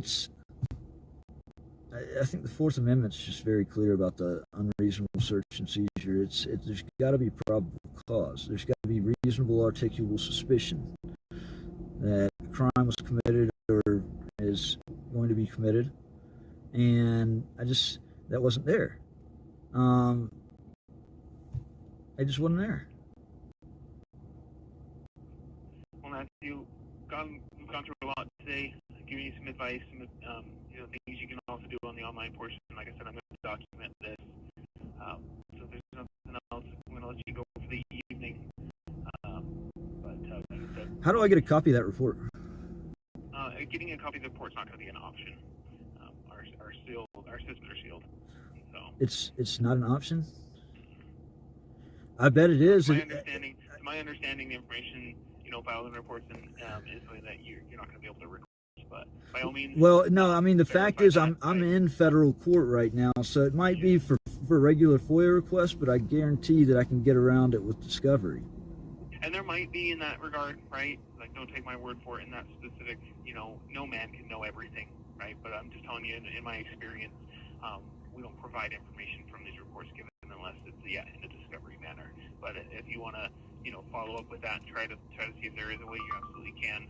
Obviously, it'll take me some time to put the report in. It's not just going to be a 5-minute thing, but so nobody can ever request like what's written on them on the reports. I mean, what if things were getting written in reports that were not the case, or what if you know, I mean, we see what happened with Lafayette County. I don't want to go down a rabbit hole there and play the what if game. Because it's a valid question, though, man. No, I totally understand, but that's the thing is I'm going to tell you right now with our situation, right? I have been, you know, diligent listening to you, going through everything, you know, being very curious, and you've been very polite in sharing all of your information. So I want to thank you for that. But you know, I don't have an answer to that question, and so I don't want to continue talking about that. that regard because I'm not going to be able to give you any further answer than what I've already given you. But I can tell you that everything that you've told me is kind of what I've detailed, right? And I've given some summary of notes, and I'm going to type it up and do a report for you as an advocate, right, for you to go over what you were wanting to the complaint you're wanting to file. And so that's what I'm going to do. I hope so, man, because man, I would really feel a lot better and actually know that you actually looked at things from a fair perspective like that. If you could just take a hypothetical situation that I gave you earlier and tell me that it's wrong. But if you can't tell me that it's wrong, then, I mean, I've got serious trust issues here. Like I said, and everyone has their own experiences through life, and so I'm not going to just say you should trust me and go from there, right? It's not what I'm, but also kind of what I was going from you is I don't work in hypotheticals. We work in facts and circumstances. There's the facts of the situation, and so if you take the facts, you give me a hypothetical, right? yeah. It's not going to be, unfortunately. I'm just saying, if somebody's just standing on your lot, like, is that private property or not? Like, if they're not inside of the gate, like, that's not even the person. Like, you asked me that at the very beginning, and I truly don't know.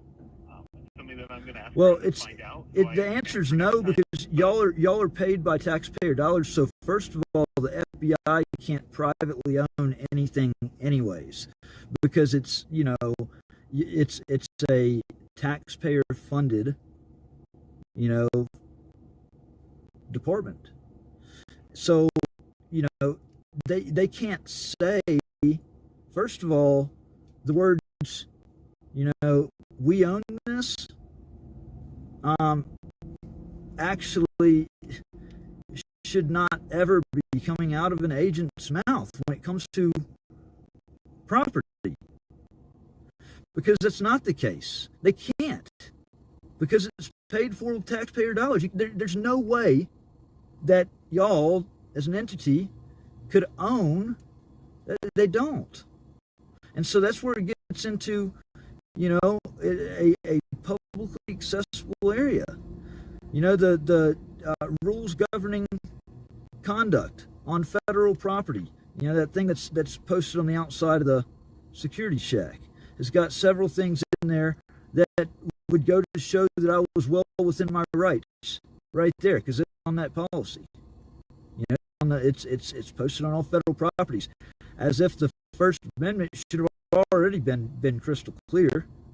But then you got the conduct on federal property that's publicly posted, and being a member of the press, for newsworthy purposes, I was reading a declaration,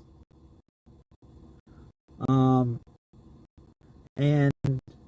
then whenever I reiterated that I was a member of the press, he wanted to ask me about a press pass. Where's your press pass at? You don't have to have a press pass. Most press passes are printed up. Like, press passes aren't. It's press passes aren't anything. The Supreme Court identifies a member of the press as anybody that gathers news content and disseminates the content out to the public. That's what identifies them as press in the eyes of the Supreme Court. So I think there should be, obviously, I can't make y'all's calls inside of there, but I sure think that there needs to be there needs to be some training held on certain things, because that's bad. That's not even. There's not even a. You can't. There's not even a possibly. That's bad. I mean, and it should be easy to come out and say, yeah, that's not right. I don't support that. That's in violation of rights. Like I said, Matthew, I heard your side of the story, and I have no reason to not believe you, but I don't have all the facts and circumstances, and I don't play hypotheticals. So again, I don't want to make a statement on that. You've asked me a few questions that I've answered in terms of, that I don't have the answer. Yeah, I've never. lied to the FBI. I mean, look at what happened to Michael Flynn. You know, I'm not. In fact, that's the interesting thing that I've said for the last few years. If you honestly think that I committed the state's bullshit sham charge back in May of 2017, where I couldn't possibly have committed it, okay? For me to have truly been guilty of the state's sham fictitious charge would have made it that I was guilty of lying to the FBI. So I was demanding to get indicted for lying to the FBI because, the truth deserves its day in court. And if they actually did indict me for lying to the FBI on telling the truth, the federal government claims that they have a 99% win rate. Well, it's not going to be in that column that day, I can assure you that. I'll be in that 1% that I have nothing to lie about when it comes to that. But yet nobody's taken me serious, and nobody's tried to charge me with lying to the FBI. So I mean, like, where is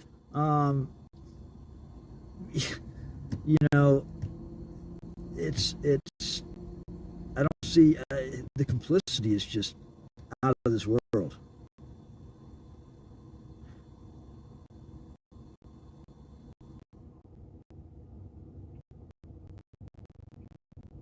All right, I'll let you go, man. We're right at 2 hours, so. Today. Yep. I'll get that all documented for you. All right. Have a great rest of your weekend, Matthew. Thank you. You too. Bye-bye. Bye-bye.